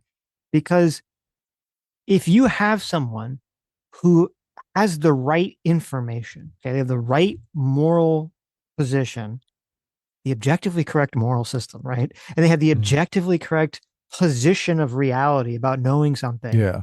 Like, then sure. Information at their disposal. Right. Then sure, like if that person's the authoritarian king and they're Superman, right? They can then make the right you'll guess what? decisions. It's Yeah. going to be better than a democracy, sure. The whole point is you don't fucking have that person. Yeah, we of don't know. No, you don't know. You have a bunch of fucking retards running around. And so if you give them infinite, ultimate power, what happens? Well, then what happens is you have 10 retards at MIT who make a bunch of predictions about how the world's doomed and turn out to be completely fucking wrong. Or you have Mao coming along and they have all the power and they fucking kill so many of their own fucking citizens that they leads to a decline in global it leads to a decline in global not just birth rates, but also like the global population. Like rate, the global population, but also the rate at which people die. Okay, it's literally there's a drop in the life expectancy of the global population of humanity because of the authoritarian government mismanaging the situation. That's the whole point. So it's like that's why it's so like obnoxious when you have these arguments. They're like, oh yes, if there's a perfect magical king, then the authoritarian system would be better. Okay, but guess what? That's not fucking realistic. Obviously, that's not realistic. That's the whole point of the checks and balances. You're not going to have the magic king come in and save the fucking day. Yeah. You're not going to have Aragorn come back and be like, listen, I'm the perfect person. I totally rule the system and I have perfect knowledge of everything. I don't have to contend with all the fucked up power struggles that come whenever you're in a position of power. And I have to placate all the fucking assholes below me. You get the concentrated mental retardation, where we play the mental retards off of one another, and several retards cancel each other out. Yes, and we have, totally less retardation. And it's unfortunate because I'm sure that there's a lot of things that the Chinese government does that they have figured out a way to do more efficiently and better than we do here, right? Like we struggle with a lot of publics. They're better at oppressing people. They're better at kidnapping. They are better at throwing homeless. They're better at throwing homeless in the camps, right? Maybe they have their homeless fight clubs, right? And so it would be nice. Like, and here's the problem: like, if China was not a crazy communist country, okay, they were a liberal democracy, and they still, maybe they're more collectivist, right? Like Japan, and we could kind of like learn from them, and they can learn from us. That would be good. But unfortunately, we don't live in that world. We live in a world where we're afraid that they're going to take over fucking Taiwan, where we're afraid if they control the chip markets, they're going to put backdoor controls in fucking everything because they're an authoritarian government, and that's kind of their worldview. Yeah. Like, I do think that in America, we are, as much as I love liberalism, we're too individualistic, I think, in a lot of regards. We could learn from our friends, the Japanese, Adam, okay? Mm-hmm. We could learn a lot. Like maybe we need a little bit of the collectivism that they have in Japan. Now, Japan probably needs a little bit of our individualism too. Maybe we can learn from each other, right? Well, they need to spend a little more money. They're a little too stingy over there. Well, Japan. I don't know, because as I said, I'm walking around. At least where I was, I'm walking around. There's fucking shopping everywhere. So someone's fucking well, maybe they're money. getting over it. I don't know what's going. Maybe it's just in the big cities, but so. Education system, as distorted as it was, everybody had education. They set the foundations. What's happened since Deng Xiaoping is what's been a remarkable transition. And politically, they still have the party is still in control. So what happened was that they started to allow more and more free market capitalism because they realized all the central planning shit wasn't working that well. Yeah. That's okay. Interesting argument. You have they the became potential more like America. Yeah. Okay. To get the sort of dynasty effect that we see in North Korea. According to the major global happiness surveys and the UN World Happiness Report, people in the United States report overall happier life satisfaction than people in China. Does that matter? I don't know. I don't know the survey. So why don't you read out the results? Essentially, it's saying that the United States ranks as 23rd, and China ranks as 65th. The report uses several mechanisms, asking residents of each country to evaluate their current life on a scale of 0, which is the worst possible life, to 10, the best possible life. Yeah. And China ranks as 65th. If you go back 40 years ago, you would have found China down 150th. Okay, it's the rate of change in China over the last 40 years, which is breathtaking. This is something that He asked him if he'd rather live in China over America. And he's like, hell yeah, it's so much better. But it's the rate of change now. I like that his first answer was like, well, I'm not familiar with that study. And then he's like, his brain was like, okay, well, it's not really about where they are. It's about the rate of change. You see, when they were all under communism, under communist Mao and dying by the fucking buttloads, they're probably like really low. And now that they're still under communism and have an authoritarian boot on their neck, but they're not dying by the millions, well, it's at a much higher rate. So see, look at the rate of change. It's so much better. It's still low. I mean, it's lower than America. Out of 80, but you know, it's still there, right? Yeah. Okay. There's no. Are we fast forwarding even more? I skipped the commercial. Yeah. There's a little bit more. Arguing with that. I'm not a consequence of desperation. Crime. I'm not talking about crime. I'm talking about if you are a foreign national and you live in social housing and you receive benefits, I don't understand why you're here. I understand taking care of British people who were born here, or even who've become British citizens. You know, once you become a citizen of the country and you commit to it, at that point you fall through the net, you get an injury. We should look after you. But by and large, perhaps other than healthcare, which I think is something we, as a compassionate country, would want to provide to anybody who needs it. I don't think you should get access to social housing, unemployment benefit, or any of the other things if you're not a citizen of this country. And I'm very pleased to see that more and more parties are adopting that policy, because what it will do is it will create a system where people who are not contributing will leave of their own accord and go to other places. Is that truly what happens? Because I'm imagining people start coming over on boats, or you remove the current social housing infrastructure. Wouldn't that just result in a lot of homeless people?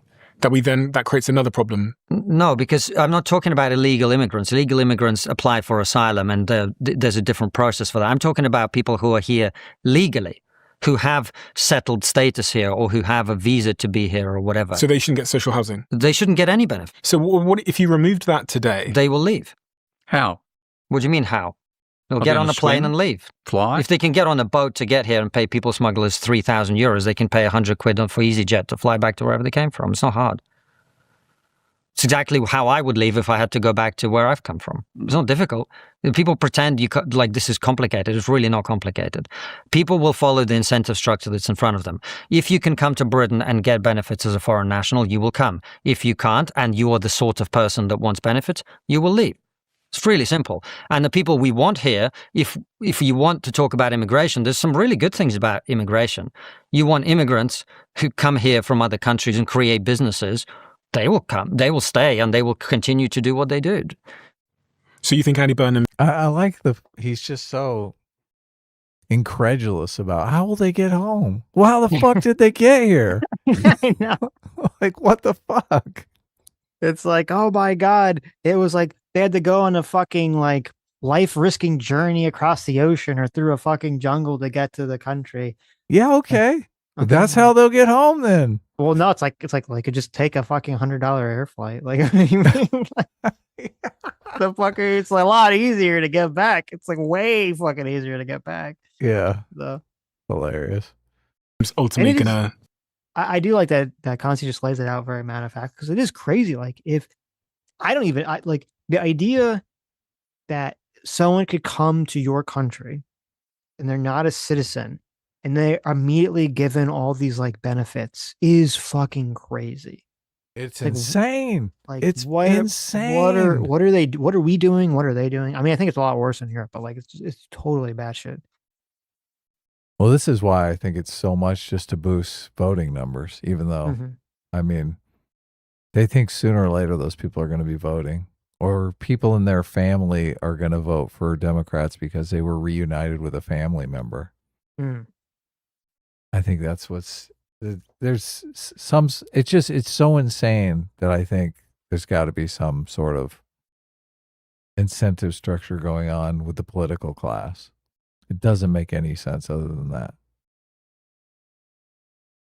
Not be successful. This was all for they talk about British politics after this part, so who cares? Well, we can move on. Yeah, let's move on, because we got one more video to watch.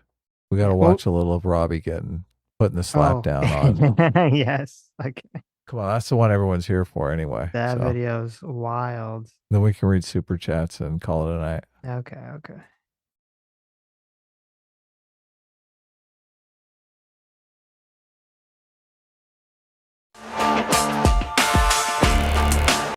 Robbie does get super fucking angry in this. It's great.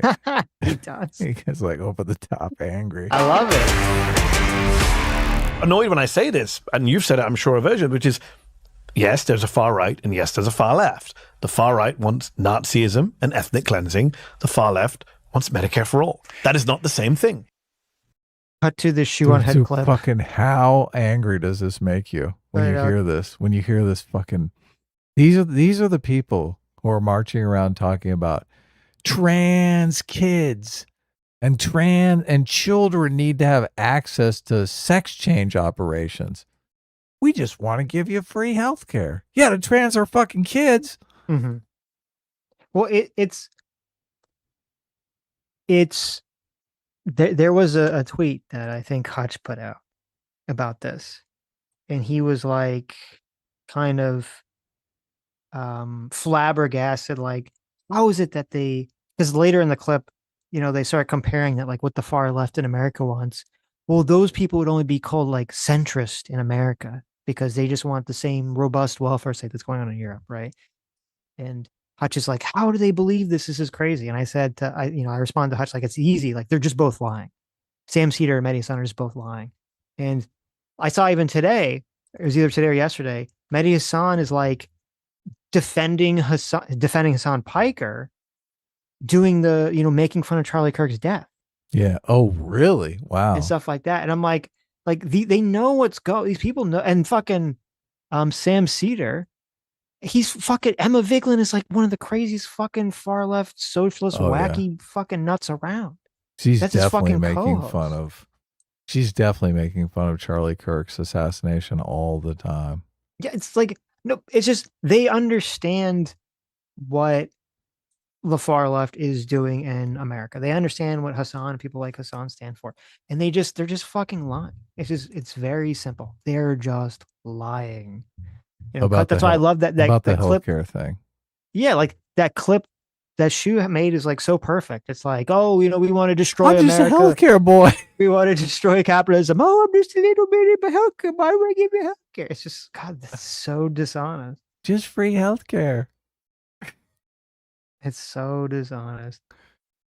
Robbie's ready to open up here. Yeah. He's ready to ready his to go. can of whoop ass. Leftist commentator Mehdi Hasan sparked a lot of backlash over those comments, as many people took issue with his framing of the two sides. Dispatch editor-in-chief Jonah Goldberg wrote on X, the Liberation Caucus of the DSA is literally Maoist, not figuratively or comparatively Maoist, but openly, unapologetically, and unequivocally Maoist.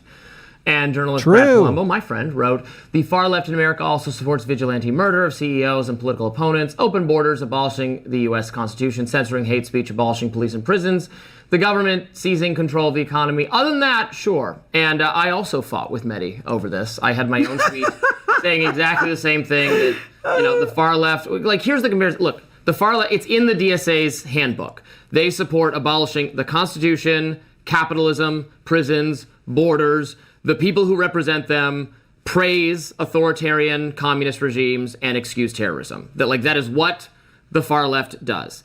If you want to just say, oh, all they want is Medicare for all, then I can say, okay, all the far right wants to do is lower your taxes. If we're just doing like totally... No, because everybody in the right wants to lower taxes. That's a pretty traditional conservative standpoint. What makes the far right talk about it? What makes the far left, though? Isn't that the point? Like, yeah, like everyone on the left wants some kind of healthcare reform, right? Whether it's a public option or Medicare for all, whatever retarded shit, the socialists are pushing. She didn't get the analogy. No. Makes the DSA is not that they want more healthcare coverage, because everyone who's a Democrat wants that. They sympathize with communist regimes and want to overthrow the Constitution. So I pointed that out. Mehdi responded to me. He's a real piece of work. Let's see what Bernie Sanders' number one policy goal for the last decade has been Medicare for all. Don't do his voice like that. Come on. Donald Trump's number one policy goal has been deporting brown people. You're an idiot. And by the way, he turned off replies on this, so you can't actually engage with it on Twitter. This is Mr. Win Every Argument is afraid to have arguments. Donald Trump did make it a priority to deport specifically brown people or black brown people. He did not make it a priority to specifically. He uses words like S-hole countries to describe brown countries. So, it's part of the argument that he doesn't know how to behave when it comes to brown countries. No, he uses asshole countries to describe shithole countries. Can you believe that? Yeah. Insane. But that's neither here nor there. That's Donald Trump, and I'm not going to put him. Okay, I'm not going to Barack Obama's number one policy goal deportation of brown people because he deported just as many. He deported all people that were migrants under his policies. Well, the president is pointing out. No, look at this. Look at this fucking bullshit. No, it was white people he was deporting. All people evenly. He didn't see color. I mean, I haven't seen evidence. I haven't even seen anyone suggest this, that there's evidence that like with the deportations, they were not deporting like white Europeans that overstayed visas or whatever. And they were only deporting, Hispanic people or brown people. Like I've not seen any evidence of that. In fact, I've seen the opposite. I've seen a lot of people that were white Europeans who had some overstayed some tourist visa or some travel visa or whatever that were, complaining because they got thrown into some ICE holding facility just like everyone else. MAGA's just as happy to see the Euro trash go. Well, I think it's more just that the Trump administration put down like a quota. Yes, and so they want the numbers. The ICE people are they're just hitting the numbers. They don't really give a shit. I don't think they even give a shit. Yeah. At this point. But she's got to promote the narrative, obviously. Right. Donald Trump is a racist. That's what it's all about. Going back to just Mehdi Hasan for a second, it's like, Mehdi Hasan, when he was younger, he was like a far crazy, like he's still crazy, but he used to be like a far like Islamic extremist guy who was making comments about really. Oh yeah, he made I don't remember the exact comments he made, but he made some comments about like people who are not Islamic or like cattle or something, and that homosexuals are evil, and he made a bunch of these like classic extreme Islamic comments. So the idea, like now that he's not that anymore, now he's a far leftist, and he's like, oh well, where's the extremists? Like he doesn't understand that there's all this extremism going on his side now. It's just he's not a person who's credible or believable. I'm telling you, Fuentes is going to do it, man. He's going to turn to the left, and it's going to be over.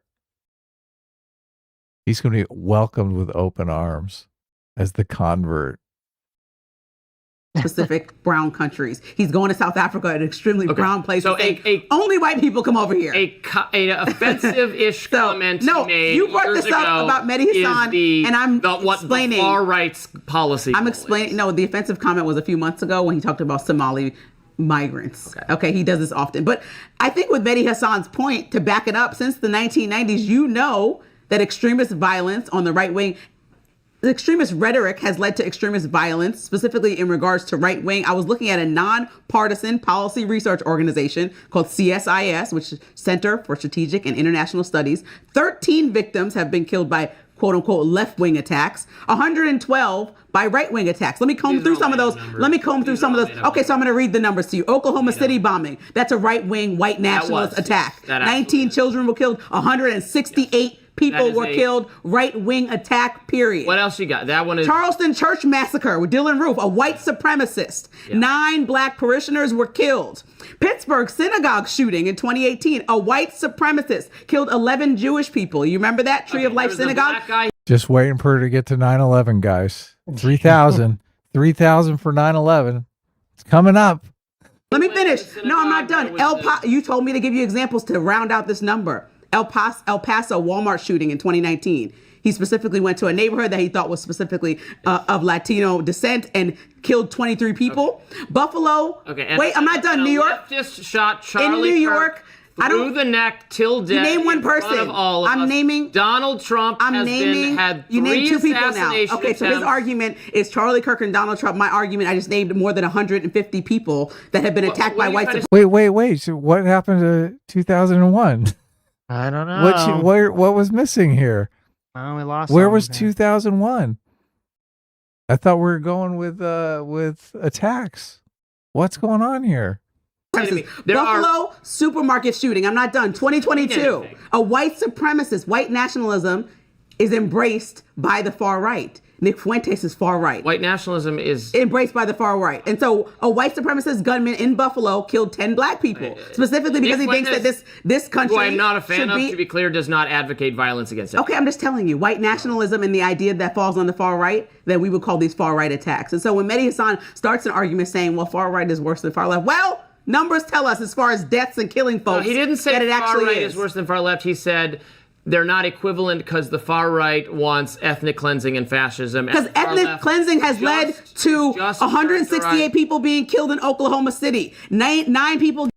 When I have the time, I'm gonna go through the methodology of this survey because I was kind of curious, depending on what they were saying, because I did see that they didn't include the recent shootings outside the Israeli embassy for some reason, which I was like, that's crazy. They didn't include that. But they also they're not going to include anyone that died because of the BLM riots. That doesn't get included. They're not going to include anyone that got killed because of the Chaz or Chop or anything to that nature. Right. So I'm curious to kind of pour through because there's some healthcare CEO. He's not in there. I don't know if he is or not, but I was curious to kind of pour through. They do have, it only goes back for their 2024 numbers, but the 2024 and 2025 numbers to see what exactly it is that they're classifying as a terrorist attack and not a terrorist attack. I was curious to see if they included I guess it was before 2024, so I wouldn't see it individually. Remember there was the guy that was shot at the Trump rally, he's waiting for him around the corner. So yeah. Well, she had the Oklahoma City bombing, that was before 9/11. So yeah, I know. She's on both sides of 9/11. Going way back, yeah, exactly. So, but I don't know if 9/11 fits the framing of left versus right political attack. No, I mean it's Islamic. I think they actually the study had its own Islamic section. Oh, okay. Or Islamic jihadist section, which I mean I think that's fair. It's not really it's not really aligned with the left or right. Well, actually, nowadays maybe it's a little bit aligned with the left. Well, nowadays. You have Hassan saying America deserved 9/11, right? So so I don't know. What's maybe that all about? Maybe it is a little lefty aligned now. Who knows, right? Getting killed in Charleston. 11 people getting killed in Pittsburgh. Wait a minute. If we're counting Oklahoma City, then we count 9/11. Oklahoma City, that was in the 90s, okay? Then the number one terrorist attack in this country is by Muslim radicals, okay? Let's skip that one. So we skipped. No, I said let's skip Oklahoma City, but you're talking about people are always like, okay, I'll give you Oklahoma City now that you caught me. Now that you caught me. Wasn't the second largest terrorist attack also Islamic terrorism? This is why most of these studies they start on September 12th, 9/11, the day after 9/11. So according to the AI, it says, well, this is what it labels as the top 5 terrorist attacks. Obviously, September 11th is the first. It says the number 2 is Oklahoma City bombing, which I don't think is it? He was a libertarian, anti-government libertarian. That's why I'm like, why is he? Timothy McVeigh was not a racist.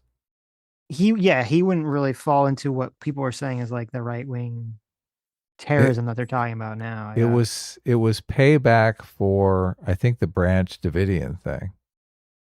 It was payback for Waco. That's what it was. Because when they asked him, because one of the things was there was a daycare and a bunch of kids died. Oh my God, it's fucking brutal, right? Let's see. Parents dying with their kids. And he said kids died at Waco. That was his excuse. He was like, look, this is a fucking war. But that's a libertarian thing. Mm-hmm. But and then it says the second or the third one is the Wall Street bombing. I never heard of this. In 1920s, an anarchist bomb packed into a horse-drawn wagon exploded near the J.P. Morgan Bank, killing 38 people and injuring hundreds. And then the fourth, which is the one I was thinking would be the second one, would be the Boston Marathon bombing. So, yeah, but that was Islam related too. It was. I thought more. It said 3 people were killed, but 260 were injured. So I guess that was a lot more people just injured than killed from that one. But because that was that was fucking wild. That was an insane terrorist attack. And then the 5th highest one it ranked was the Pulse nightclub shooting, which Wasn't that also Islamic or something? Didn't they think it like wasn't, and then it turned out it was? That's supposedly right wing. Well, no, it wasn't right wing. I was just Okay. saying, This if is you look left at, wing. I so don't if we know. It's look such at a the weird top five, framing. I know. I'm saying if we look at the top five, you have 3 of the top 5 attacks are Islamic terrorist attacks. That's pretty bad. Yeah. Yes, if you start counting on September 12th, 2001, what? Okay. Okay. Did something happen maybe the day before that we should count?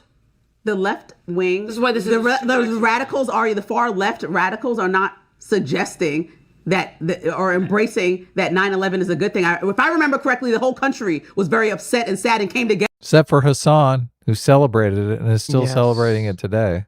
Yes. After This 9/11. is a pointless exercise. No, because I'm talking about white nationalism, which is embraced and not condemned by our own president as recently as the 4th of July, when white people were marching on our Capitol up white supremacy flags, and he said nothing. What do you mean? What are you talking about?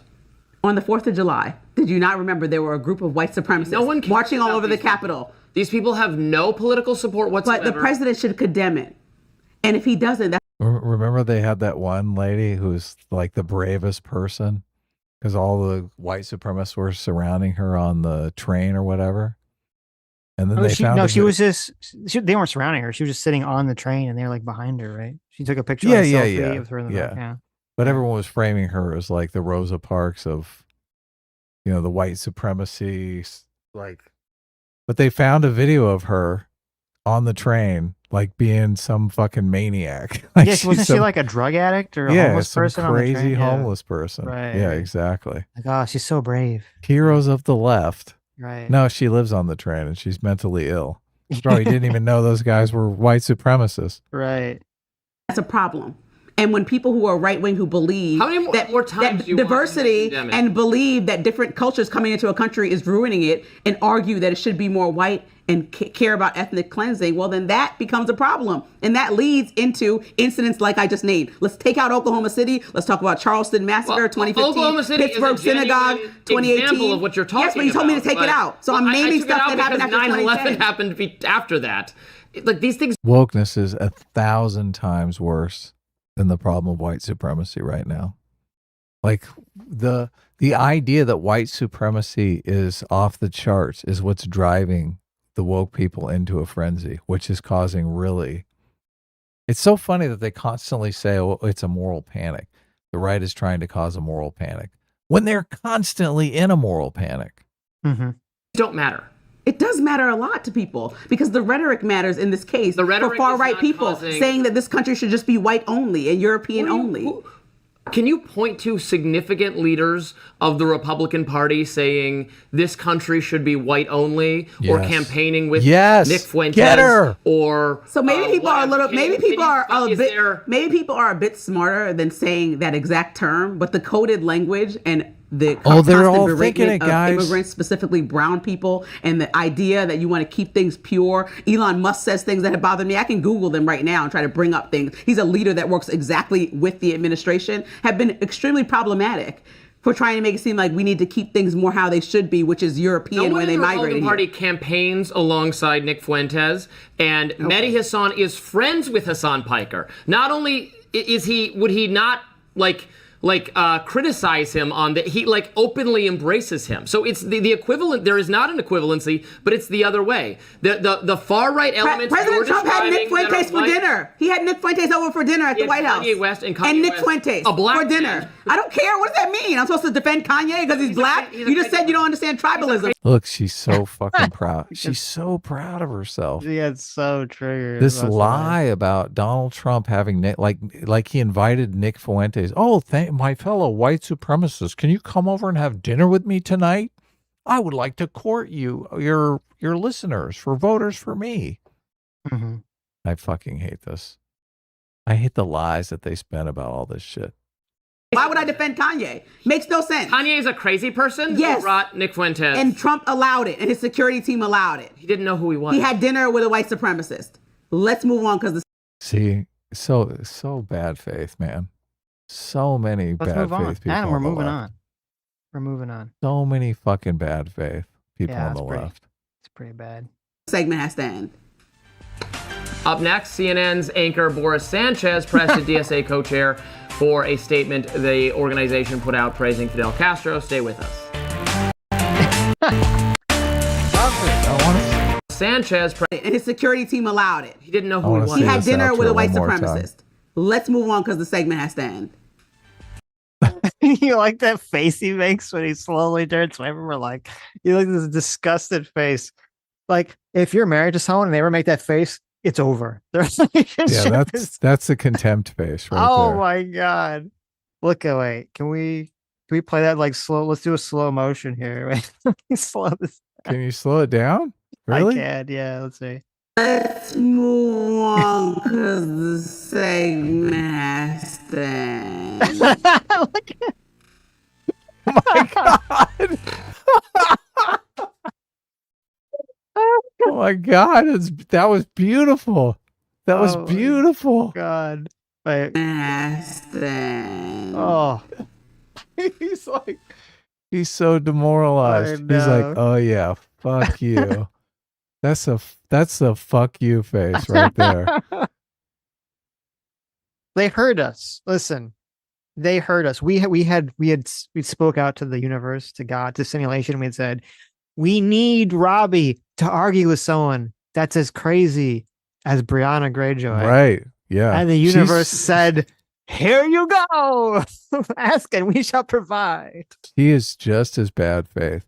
The thing is, this is promoting a stereotype that all bad faith people, all leftists are bad faith, because all we have seen is bad faith leftists. Well, actually, I mean, he argues with some people that are on the left that don't seem to be completely bad faith. Yeah, that I forget his name. The British guy, or he's Scottish or Scottish something guy, like that. yeah. Yeah. He's Right. not too bad. Yes. But of course he's a guy. The stereotype that they're promoting isn't really a good one. Let's just face it. Anyway. Good Brad stuff. got a shout out. Yes. Brad Palumbo. Good for Brad. Yeah. Brad's been doing a lot of for good him. content recently. Yeah, he's doing great stuff. All right, let's read some super chats. Okay. Should I start from the bottom or the top? Just let me know what you're gonna do. I'm gonna start from the bottom. Okay. Equishadox, thanks so much for the 51 months of This Money Equals Freedom. Says Lindsay here, giving our queen Briahna Greyjoy a run for her money and title. Look at that. Definitely. Exactly. Fingernail painting emoji. Yes. Yep. And Equishox for $5 says the counterpoint to racist ICE is that they deported illegal Koreans just as aggressively, and Asians, especially Koreans, are a model minority. True, Wow. but look at that. They're not white, so they have to go, right? Mm-hmm. The Mongolian Leprechaun. Hey, what's up for 37 months of This One Equals Freedom? Says, hey, Sitch, it's been a while. I thought of a great idea for your guys' next guest. You should get Arahashi Tabi. She's a South Korean VTuber. I bet you guys will have a great time. Look her up. I will. Thanks for the suggestion. Okay, I don't know anything about her, but sure. Says she's Just a likes South VTubers. Korean VTuber. She do like K-pop stuff? Does she do like American politics? But okay.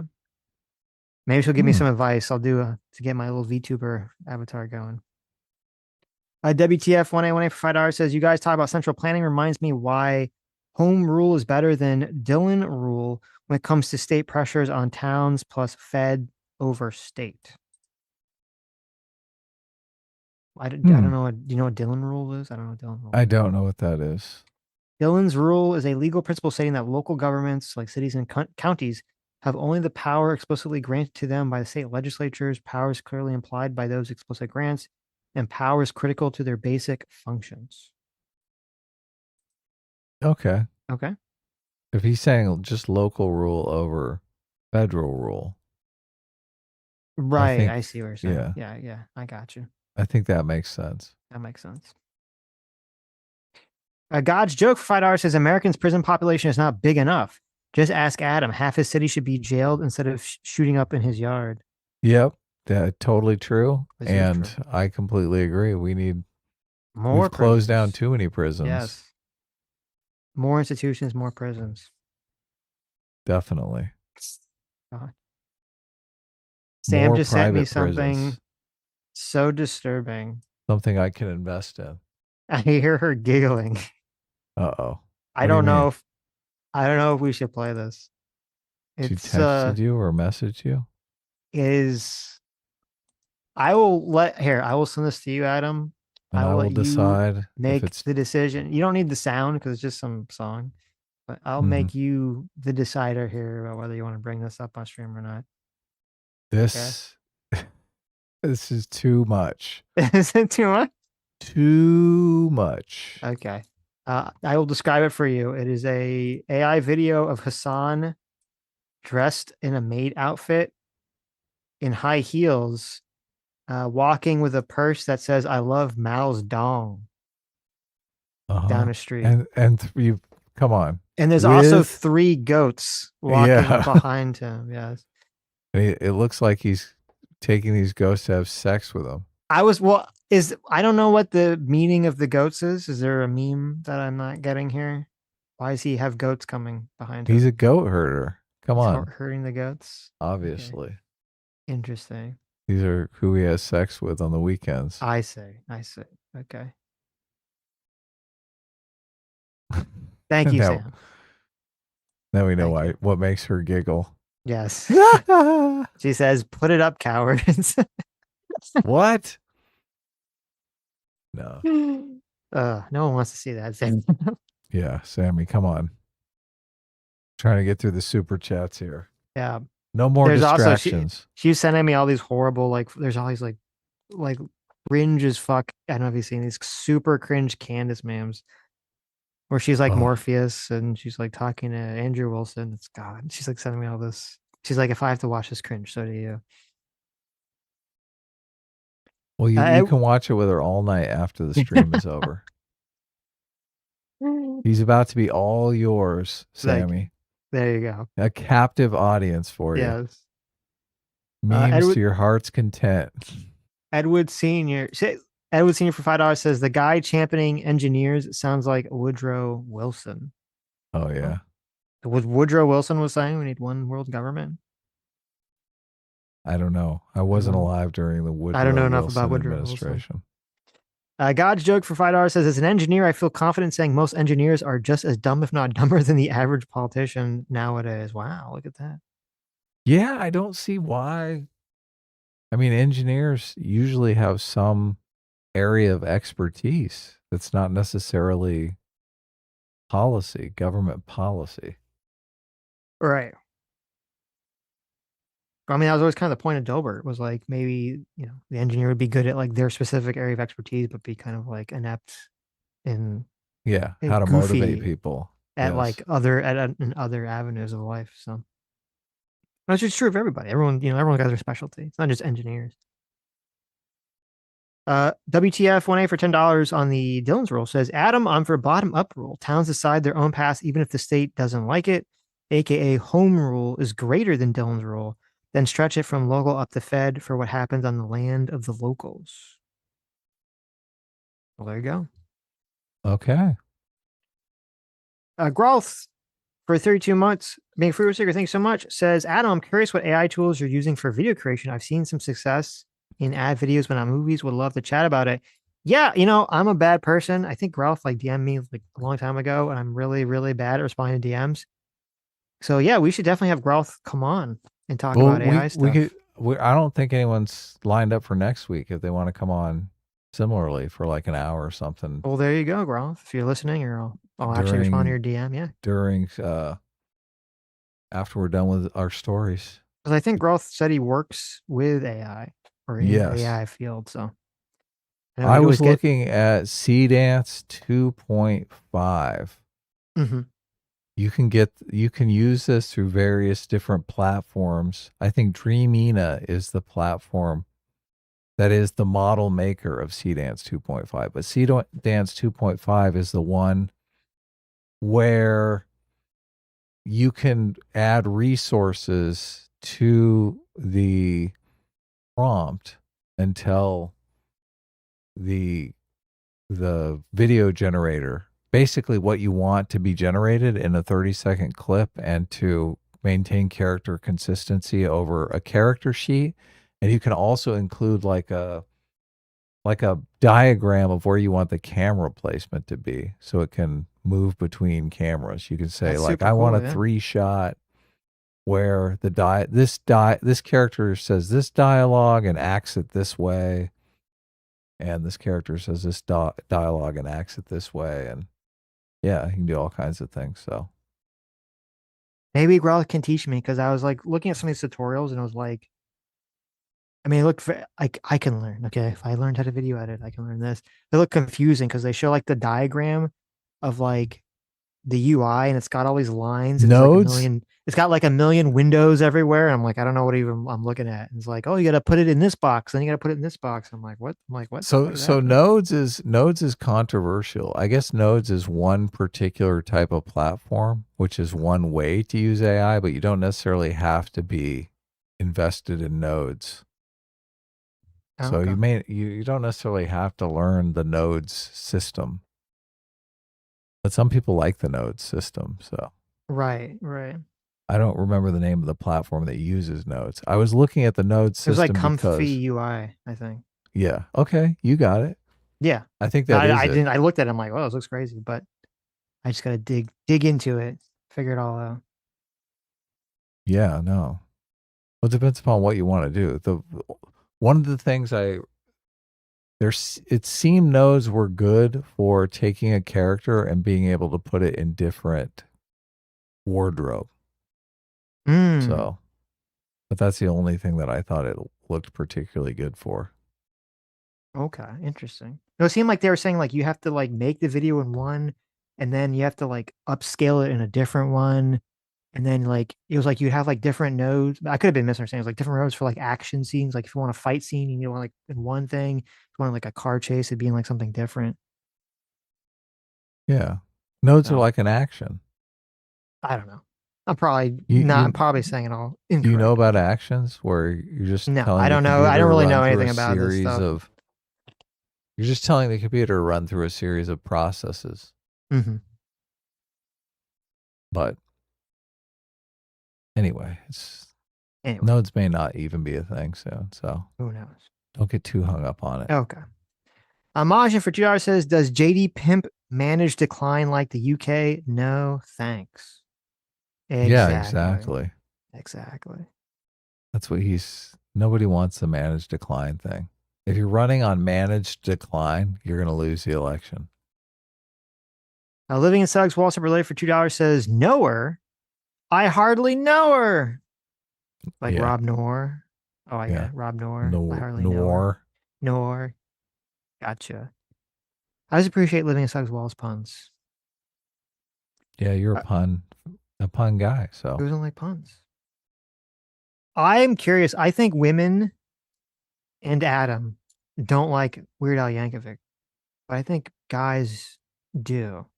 And I'm curious as to why that is. Women and Adam. Well, you don't really like him, but you're like the only guy I've ever heard who doesn't really like him. Usually, most guys do like him. Right. Yeah. I think it's because most women, they like music. When they like listen to music, they like the idea of like the musician being like hot or sexy. Yeah, or something. And the songs to be about like sex. Yeah, something romantic or sexual or something. And Weird Al's like the antithesis of all that. So women are like, ew, yeah. Yeah. That's my theory anyway. Crack Rock Steady, our favorite Ninja Turtle supervillain. Thanks so much for the 53 months of making this link with freedom. Says it's great to see Rob back on here. Good to see a good conversation between you guys. Not much to add aside from laughing at all the bad PR for Hassan. S-Class. First class. Thank you so much for and 18 reign supreme. Yeah. Thank you so much for your loyal support too. 53 months. That ain't nothing. An alien. Thanks so much for 33 months and the $10. Says, I'm at the start of the stream and sure some of the stuff about Metcalf was bad, but he's also just a kid for a lot of it. I don't think it changes whether he was murdered or not. So I'm glad it didn't get brought up in trial so that at least some sort of justice was done, even though the sentence was too Sure. Yeah, Totally obviously it doesn't agree. change any of Yeah, that stuff. So. totally agree. It's just so many kids are shitheads. Like they grow out of that. That's part of being a kid. So That's true. no one deserves to be murdered because they were like what everyone always is. Yeah. Now, I wasn't anywhere near, obviously, as bad as Austin Metcalf was, but You weren't obviously spray Carmelo. painting the school up with the KKK. I did not spray paint, kill Come all on. people. Yes. Everyone does that once in a while. Or punch a lady in a girl in the stomach. But Mm-hmm. no, like there's a time it's super weird and it's very seemingly very universal. Like there's a time and you're like it's more like when I was in like middle school age where you like want to like fuck shit up. You want to be destructive when you're a kid. You want to like cause problems. Fuck you know? yeah.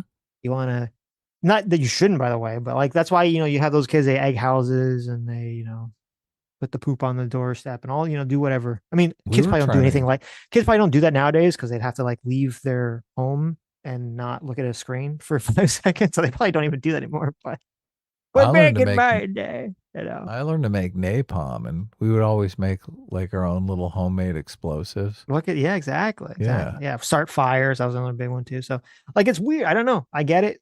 There's some weird shit that little boys, they all go in the same place. So it's got to be something biological. Yeah. I mean, we might need to team up and steal another tribe's women. Come on. There you go. Maybe. PC, thanks so much for the 10 gifted memberships. Thank you. Sweet. Very nice of you. The Rock Monster. Oh, I'm just retarded. I can't read. Thanks so much. The Rock chat is awesome. The Rock Monster, thanks so much for the 5 gifted memberships and the $20. Thank you so much. The Rock Monster says, you guys feel like the only 100% sane, not driven by the algorithm channel that I follow. Hope you never change. Well, thank you. I really appreciate That's so nice of you to say. It really is. Yes. Makes it all worthwhile. And also true. Yeah, look, I feel like we're the only ones that are not out here just totally thirsty to blow up. Like we'll say and do anything just to get more views. Yes. And that's why you should buy Gamer Sub. I'm just kidding. That's have you heard about Ground News? Yeah. There was this interesting story that was like Hassan was really mad. I think because Ground News like this like fucking sponsors everyone. And I think they asked Hassan if you want to do a sponsorship. And Hassan said no. And the reason he said no was because apparently Ground News uses that media bias chart as part of their calculation. And he's on it. If you don't remember, the media bias chart showed that Hassan was like almost, I think he was like almost at the very bottom, if he wasn't the very bottom, of like unreliable person. And he basically, the way he described it, he made it sound like he basically told Ground News, like, if you can't get them to change my position on the chart, then I'm not going to do your product. They obviously didn't do that, so he got mad. That's hilarious. He tried to get him to lie. Yes. He tried to get him to lie for them. Yes. What a fucking dick. He's like the Alex Jones of the left. No, 100%. Our Hilt's hurt in the chat. What's up? Says, I will say and do anything for views. Well, good for you. That is true. I hope it's working out for you. That is true. The ocean is. I noticed you turned on Team Rhaenyra pretty quick. You turncoat. Oh, are you on Team Rhaenyra? I'm not. I mean, I'm not really on a team. I wasn't really. I did think what they did with Aegon's character was way more interesting than what they did. I mean, we're kind of going down the same path they went down in Game of Thrones with Rhaenyra, but like they fixed it a bit, right? Like it's way better than who's in Game of Thrones, the chick that was on like the Jesus arc, but then they Daenerys? Daenerys, yeah, they fucked up Daenerys's arc royally. And Rhaenyra is on a similar arc, but it seems like they're going to land this one in a way that is far more satisfying than season 8 of Game of Thrones. I sent you our Hilt's Hurt's thumbnail for their video tomorrow. Yeah, you might appreciate here. Oh my God. This is great. That's pretty good. Oh yeah, Yeah. I'll bring that up for Okay. sure. You guys do good work with the thumbnails and titles. I like this. The two they have House of the Dragon, the two-state solution. This is a good one. Mm-hmm. Ranking Team Black and more. Okay. It's so funny. So we're always talking about politics and stuff like that. So in Game of Thrones, well, in Game of Thrones in general, and in this season of House of the Dragon, I guess it's kind of the theme of Game of Thrones. There are all these different factions vying for the throne, right? Mm-hmm. Like who do you necessarily, if you're going to negotiate some sort of treaty, who should you really be negotiating with? It's hard to tell, really, because it's hard to tell who's going to end up in the throne in the end of this. All the book readers already know. They're like, negotiate with this guy. He actually wins. I read the books, right? Mm-hmm. But I think of that in terms of what's going on in Iran. And you're like, well, who do we negotiate with? Who is going to end up on top here? It's kind of the same thing. I'm sorry, was there a question? No. I pressed the clip and it was very loud right when you finished talking. So what was the clip? It was a clip of Hassan at that thing where he did the Charlie Kirk song. Apparently he said America did not deserve 9/11 and the whole crowd started booing. Did he? Wow. What a fucker. What a fucker. Hassan he said, really. America does not deserve 9/11. That's my new thing now. And then everyone starts booing. Yeah, he's really, do they not realize? Yeah, I'll just send it to you. That the right, no, we don't need to see it. Okay. Do they not realize that the right is making an argument that the Democratic Party hates America? They don't care. They're fine with it. Right. These people are totally fine with it. So they're setting out to prove them right. Yes. That's what dark woke is. Dark woke is saying all the bad things you say about us are true. Oh, really? That's going to be part of it. Yeah. They're going to say, "Oh, we're going to Chad yes all the bad shit." I remember, I believe, it was when Obama was running. When Obama won the nomination and they did how they do a big ceremony. Well, they do days and days of ceremonies where everyone gives speeches. What's that called? The DNC. The DNC? Yeah. Democratic National Convention. Mm-hmm. I remember the Democrats did not have their head up their asses, and they had so much patriotism. They had Gold Star families talking. They had people who were in the military and supported the military. And I thought, oh my God, Democrats are finally getting it. They're finally understanding the power of patriotism. And we're so far from that right now. What is the DNC going to look like this year? Or actually in 2 years, 2028? Are they gonna be able to do? Are they gonna be able to do the pay? Yeah, exactly. A big China flag. Yeah. They're gonna have the Star of David with the red X through it. Mm-hmm. Who knows? They're gonna have Israel with a big, instead of a big fist, it's gonna be a big middle finger. Mm-hmm. Yep. The Oceanist, thanks so much for 12 months being Frugal Seeker. Says social media really shows the most regarded people, from Charlie Kirk truthers to Lindsay Clancy supporters and socialists denying supply and demand. True. Sad and true. DXB Alexis, thanks so much for joining the Free Will Seeker. Hell yeah. Welcome.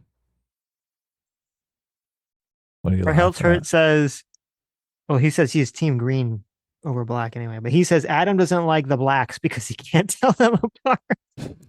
Oh my God. Oh my God. Please don't let this become a regular meme.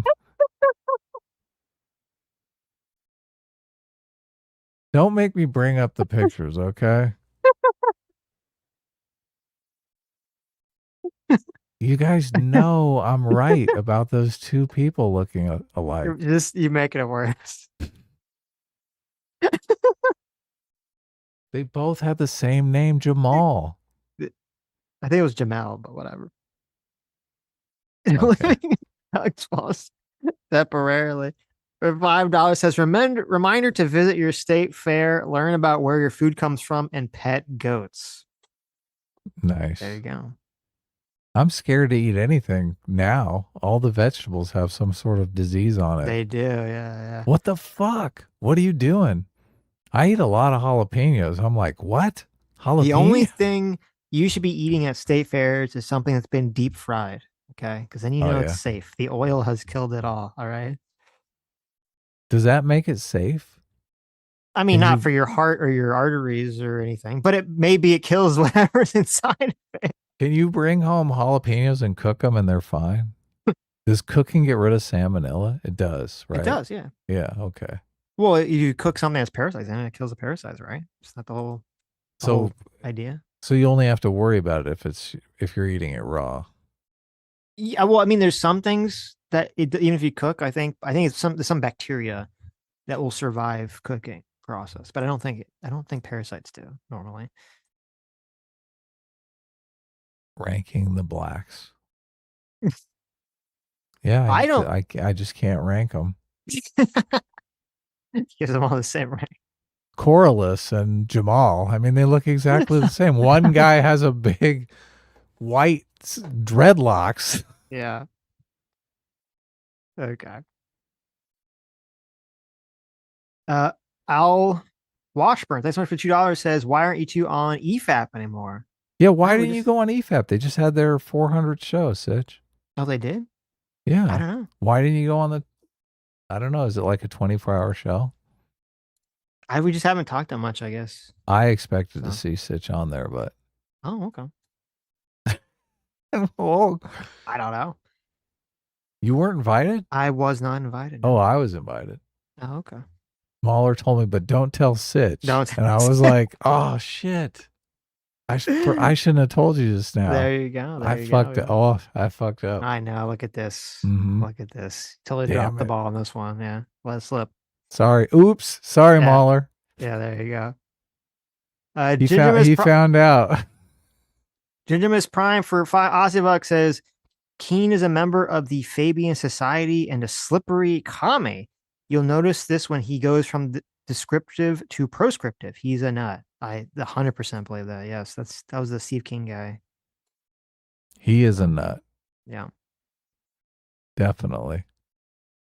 Jason Mulgreen, thanks for $20. Sorry to ask this question because what got dropped. He's a member too. I know. Terrible. Jason Mulgreen says, ask Rob if he'll be getting a reading from the I'm Speaking Now Tonight, and also get ready for late night whip stravaganza. I'm not sure. I'm not sure if he's going to get a reading, but he did promote the show that he is going on tonight. Mm-hmm. It's because, unfortunately, I would have asked that question, but unfortunately, Israel cut my internet off. So is that why? I mean, you should have asked her right when it came out, but that's true. Bad host. I know. That's okay. Now I know why Mahler's not inviting you on EFAP anymore. That must be it. I'm bad at reading the super chats. It's true. Okay, let's see. I read this one. Oh, these all got read, huh? I think I read most of these. It's okay, Adam. I can't tell blacks apart either. Did you go. read that one? I did read that. I wasn't going to read it again, but listen, if you want. You could throw it out there. That's Majin, who is I think black, so he's got the black privilege. That makes it. You think that makes it okay, Adam? You think that makes it okay? I mean, I can't tell a lot of whites apart, so it makes sense. But come on, I could tell everyone apart. You guys are the worst. You know, it's funny. Sam is really bad at like faces too. I don't remember who it was. she thinks like there's like so many like random white people that she thinks are the same people. And I'm like, you can't think every like white guy with dark hair is the same person. It's so annoying when you see a familiar face and you can't place it. Yeah, yeah. But like you're watching a movie and you're like, oh my God, what movie I've seen this guy in before. If you can't place it, you're just it ruins the whole experience. You're like, oh my God, what the fuck? Well, You're that's in the why theater pulling your phone out. I You're know. Like, I gotta fucking Google this shit. Well, that's why it's like it's so nice now with phones because like you I can know. really You look time it the up game. and get past it. You're like, pause the movie. Yep. Get over this. Okay, there we go. I still remember Severance. there was like He's in Severance. Exactly. Oh yeah, there you go. It's Milchek, right? Yeah, Milchek. I still remember there was like a time because I'm so old, that I remember a time in my life before phones. So I remember on the cusp of when phones were like a thing. Like me and my friends would be having some sort of like argument about something, and I just watched. I go looking at them back and forth arguing, and I'd be like, guys, we have a phone now. Like, I pull out the phone and just look up whatever the thing is that they're arguing.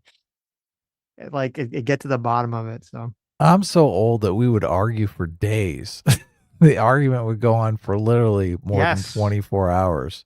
Yep. And there was no way to settle it No way unless to someone check. was going to go to the library and like look something Find up. an almanac of information. Yeah, exactly.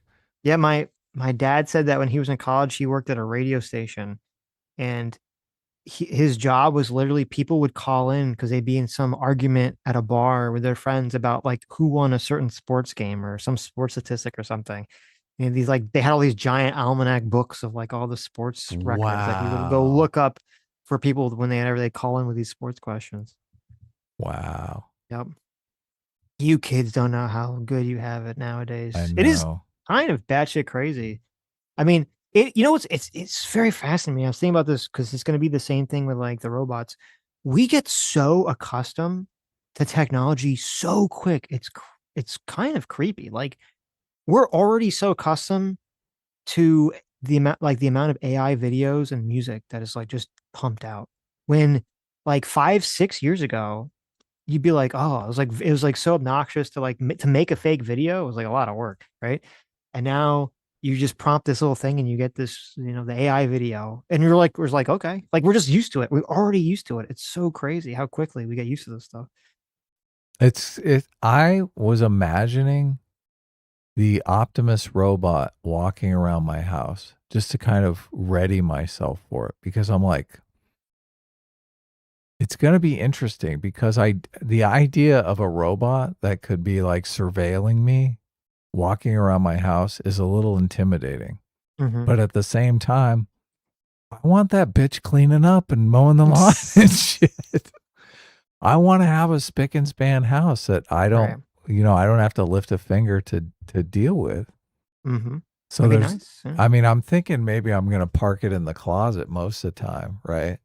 Just get in the fucking closet. I mean, is it going to look like a person or is it going to be like, the You've seen Optimus what they robot? look like.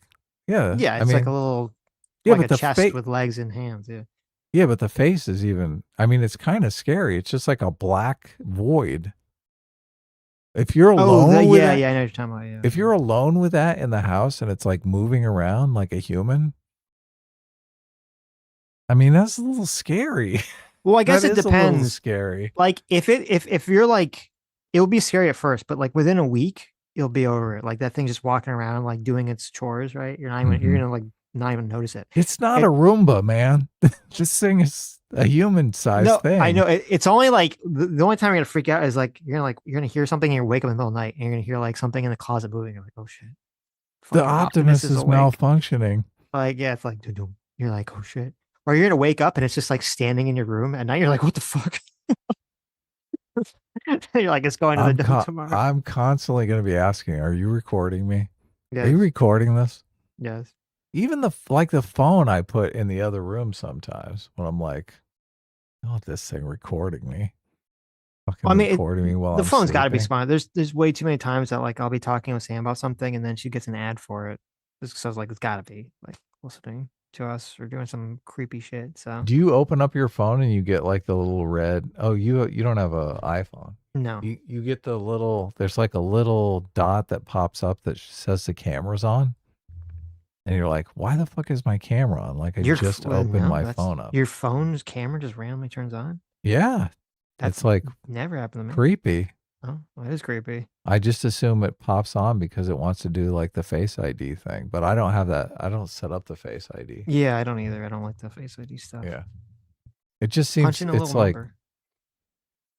yeah.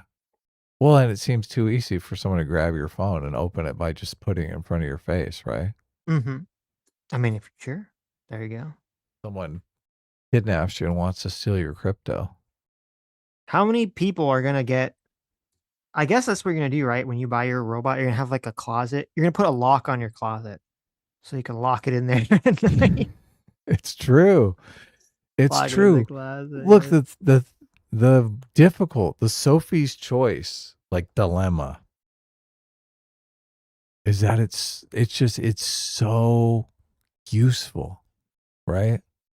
But at the same time, it really is. It's At the same time, scary, it can murder me while I'm sleeping. and the surveillance aspect of it is just, yeah. I'm seriously contemplating getting a self-driving Tesla. Just because all the videos are driving me nuts. Everyone is so so smug about it. Everyone is so overjoyed. No, I just thought it's got to be cool not to drive anymore. Of course. Driving is such a hassle, especially in LA. I bet, yeah. And I do have adaptive cruise control, which I put on and just, oh, it's a dream. Driving in traffic, adaptive cruise control is where it's at. You just put your feet up and let the car do all the stop and go nonsense. Mm-hmm. So much better. Yeah, I mean, I'm with you. I've never been. Some people really love driving. I've always viewed it as like a chore. Yeah. So I'll happily take my AI driving car. I think the new Tesla is only $40,000. Nice. They got it. It's not like $100,000 car anymore. Anyway, are we good? Pig Venus for $10. Thanks so much. Says, I'm going to listen to the rest of the stream during my morning workout. Peace out, my fellow black Jews in the chat. Well, there you go. Thank you. Let's see. I read that. PC for $2 says, I guess people are okay with abortions after 9 months. Yeah, there you go. There you go. Actually, I'd be very curious to see what is the overlap of like the Lindsay Clancy people supporters and like what is their stance on abortion? Because you'd assume, right? They all got to be pro-abortion. You'd think. Oh, of course. Yeah. They're not pro-choice. They're literally pro-abortion. That's the difference. Salah for $2 says, devil's advocate, if we accept the definition of woke has changed, couldn't the same thing be said about the definition of racism changing to people's are? Also, do you think the man cells are the right thing accepting Bam's deal? Well, to answer the first question, I would say that that's not a valid comparison because the way that language changes is that there is like, it's not like some academic comes and they kind of foist some definition and everyone starts using it. Language is like a shared process of just how people communicate. And so through the shared communication, the word develops a concept, right? And so when we talk about like woke changing, that's what we mean is that there's a shared concept of woke that people are referring to that kind of no one sat down and created it in a laboratory or in a college somewhere. Just sort of like a bottom-up process of people are using a word to describe a concept, and the concept means something that we're all trying to understand. Where the people's are was that didn't happen at all whatsoever. It was the opposite. It was a top-down academics trying to intentionally change the definition of a word for their own dishonest purposes, for their own ideological purposes. So I guess I'd say that's what the difference is.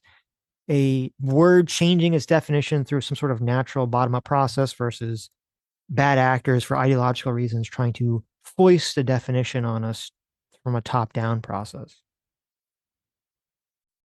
And to the second thing with the Mancels, yeah, I guess we didn't really talk about this. The Mancels did agree to... I got to go to the bathroom. I'll be right back. Look at this guy. He doesn't even care about the Mancels.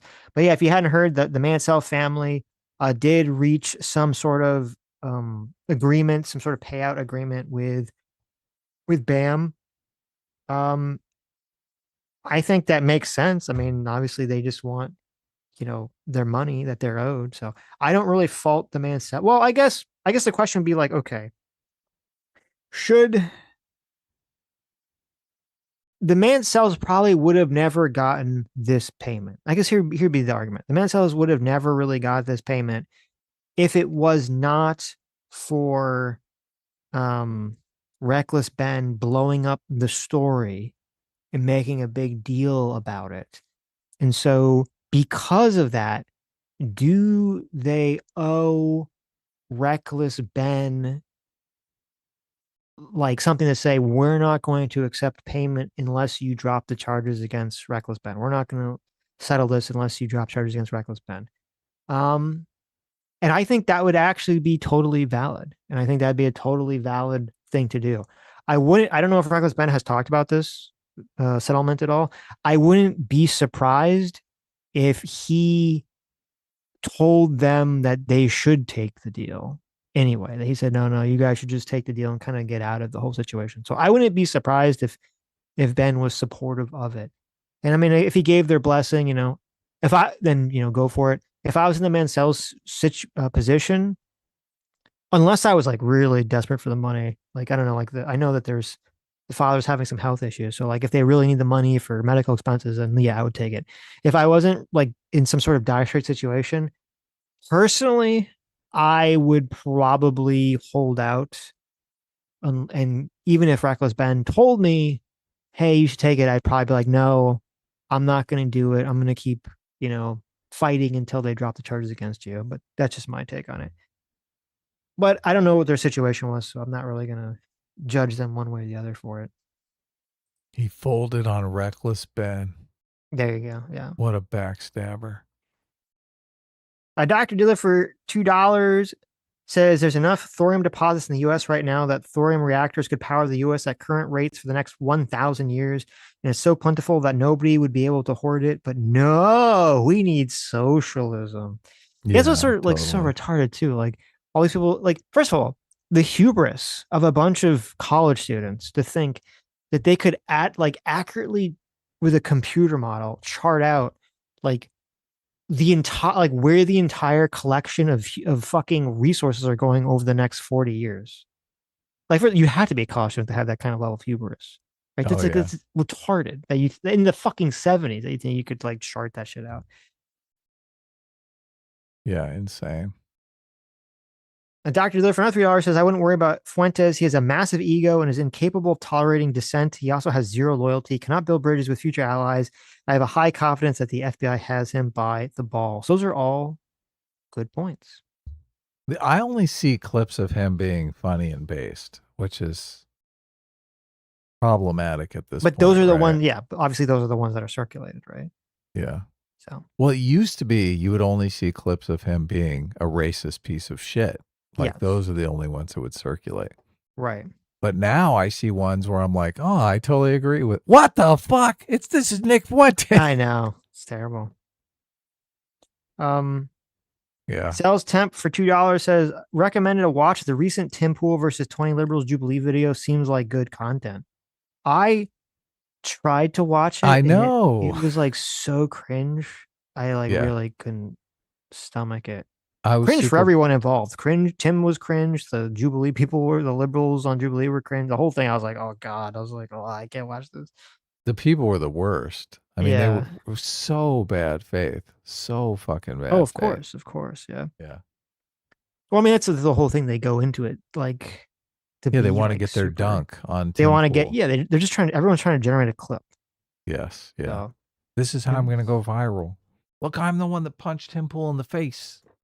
Yeah, and then Tim obviously, Tim walking off was very cringe too. So, did he walk off? Okay, well now I'm gonna go back. You didn't see the clip? Off. Yeah, I didn't see the walk off. It's not the end. It's like in the, I don't know, it's like the 20-ish minute, somewhere in the 20-ish minute mark. Did they get him back? Did he? He comes back. He walks back in. So he's like, I just need to get some water.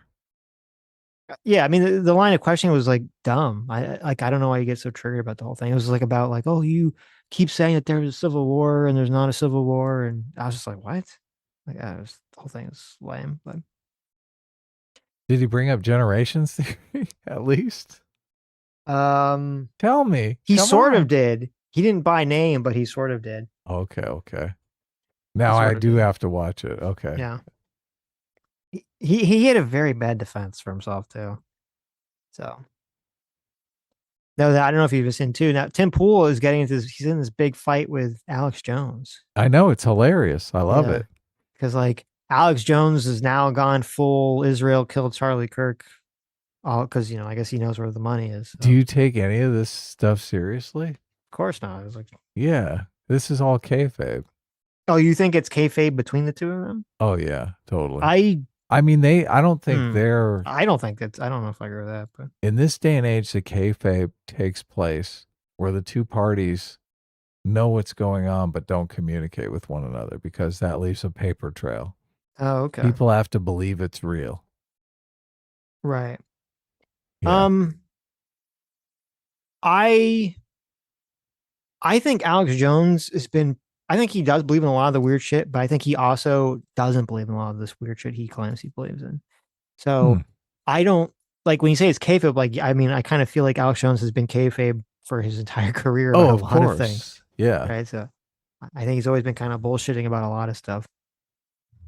And I this don't is think one he of it, believed. I don't believe he thought any of the Sandy Hook shit he was saying, even though he was getting rich off it. Yeah. Fondue for $10 says, I think it's about intent. It doesn't really matter what the policy is. If I can't trust the person is sincere, even if you win the political battle, you still need to live with the people you align with. That is true. Yeah, no, I think that's a great point. It's about sincerity and competence, I think. Well, at least for me, I guess a lot of people don't care about competency. They just care about whether they're going to shake things up or not. Coda Stuyvesat, thank you much for the $5, says, did you guys hear Inspiring Philosophy is the latest target of a doxing campaign against Christian apologist by Muslim Dawa guys? It's crazy. He's going to have to move. The one guy already showed up at an event he was at. I don't know anything about that. That's insane. He's got to move? Like they've chased him out of his home? That sucks. I haven't been following any of this drama. Wow. That fucking sucks. Yeah. So wait. He's such a nice guy too. He's like a lot of these Christians are just pompous assholes. And he's so sweet. So it says against Christian apologists by Muslim Dawa. What is Muslim Dawa? What does that mean? I don't know. It's a type of sect or something. I don't know anything. Did he draw like Muhammad? Did he draw like the transgender Muhammad or something? He's the latest target of a doxing campaign against Christian apologists by Muslim Dawa guys. Okay. Dr. Liv for $3 says the CIA destroyed all records of MK Ultra and tried to hide it for years until it was accidentally discovered through financial records and a FOIA request. Government conspiracies are rather hard to hide. Yeah, I mean, this stuff always comes out. That's and it's annoying too, because there are, as Rob said, there are some conspiracies that are fucking true. MK Ultra is a good example. Like that shit turned out to be true. There's a bunch of wacky shit that turns out to be true. And then, you just kind of, I feel like there's also a lot of flood the zone shit going on with all the dumb fucking conspiracies. So, or a lot of what's his name? That Russian propagandist guy everyone likes, who talks about how you just make people believe everything and nothing. And so, no one can really discern what's true and what's not true anymore. It's kind of the situation we're in now. It's hard to tell how much of it is just bottom up process of people being flooded by social media and how much of it is really foreign actors. I really strongly believe that we're going to look back at this time and be shocked at how much foreign propaganda is just being flooded into social media constantly, just to get us all completely confused and demoralized and demotivated, worked up, hating each other. Yeah. Sitch, I'm thinking of taking a second mortgage out to buy some of this DDR5 RAM. I can get 128 gigabytes for $1,800. What do you It's think? so, God. I bought this RAM for like $200. It's like so bad. A couple years ago. My procrastination fucked me over so bad on this one. Like I was like, I should buy like some more. I need RAM. I should buy better like stuff. And now it's just, God, it's too late. I redid. Well, actually, I'm not sure.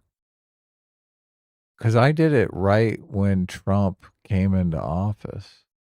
I did it before Liberation Day. So I guess it has been like 2 years now. But I rebuilt a whole new computer with all the best, brand new, like latest stuff.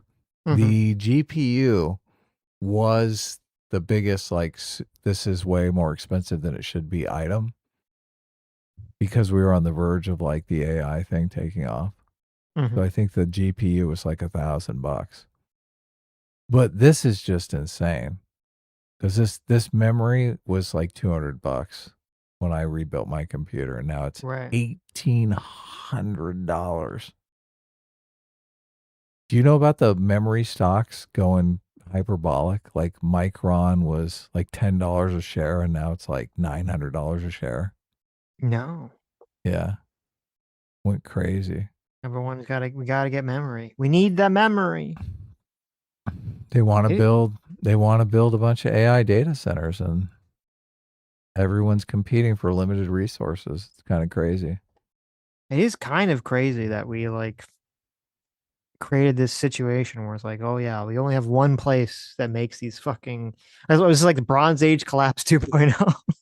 We have one place that makes all the fucking chips, the high-end chips. Like that's probably not Taiwan, a great idea. yeah. Yeah. How's that? What's that make you think of the Taiwan situation? It makes me concerned about the Taiwan situation. Well, actually, it's in a very weird way. It's kind of hilarious. The unintended consequence of Trump invading Iran could actually prevent China or delay China from invading Taiwan. And because we're stretched then?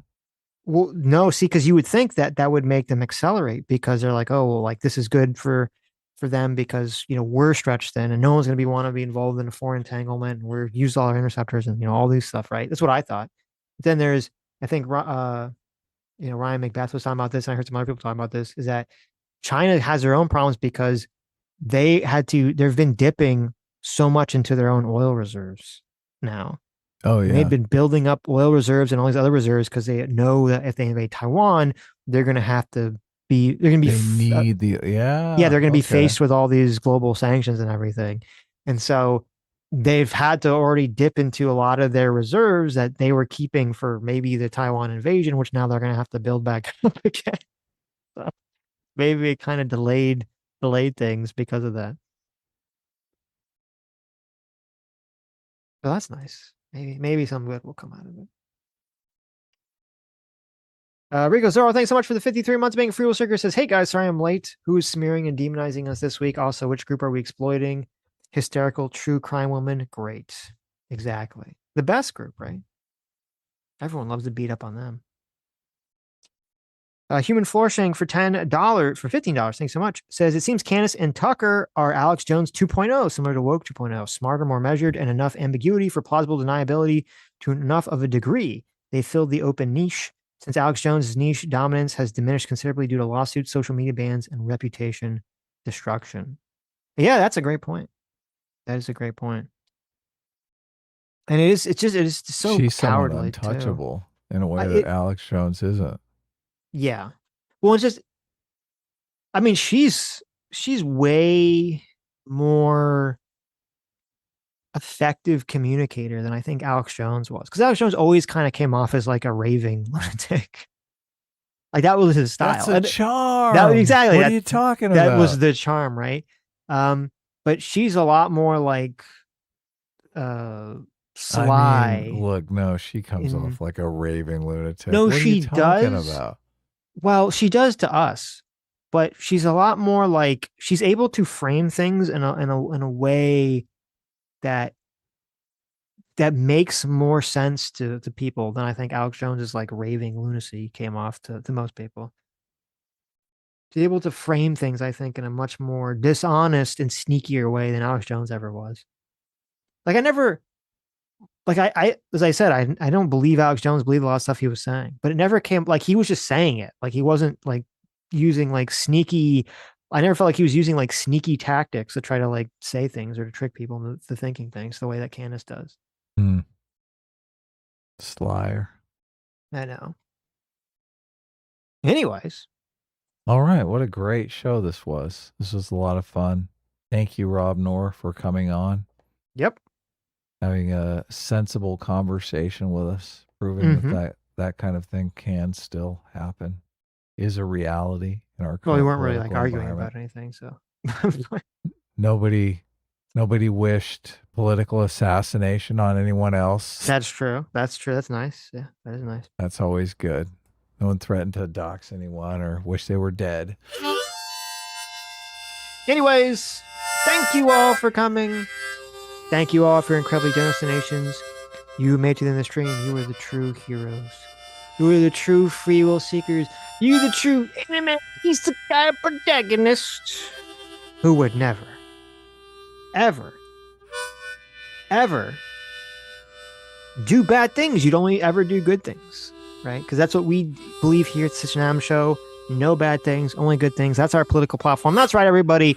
I'm telling you right now, I didn't want to tell you this until later, but I've decided to tell you now because I'm such a magnanimous guy. Me and Adam, we're running for president in 2028. That's right, everybody. It's the Sitch and Adam tickets. Now, unfortunately, we haven't decided who's going to be president, who's going to be vice president. I think S-Class is going to be president, but we'll see. Let me know how you feel in the comments. See you guys all next Sunday. And we're running on the all black people don't look alike party. Goodbye, everyone. Terrible.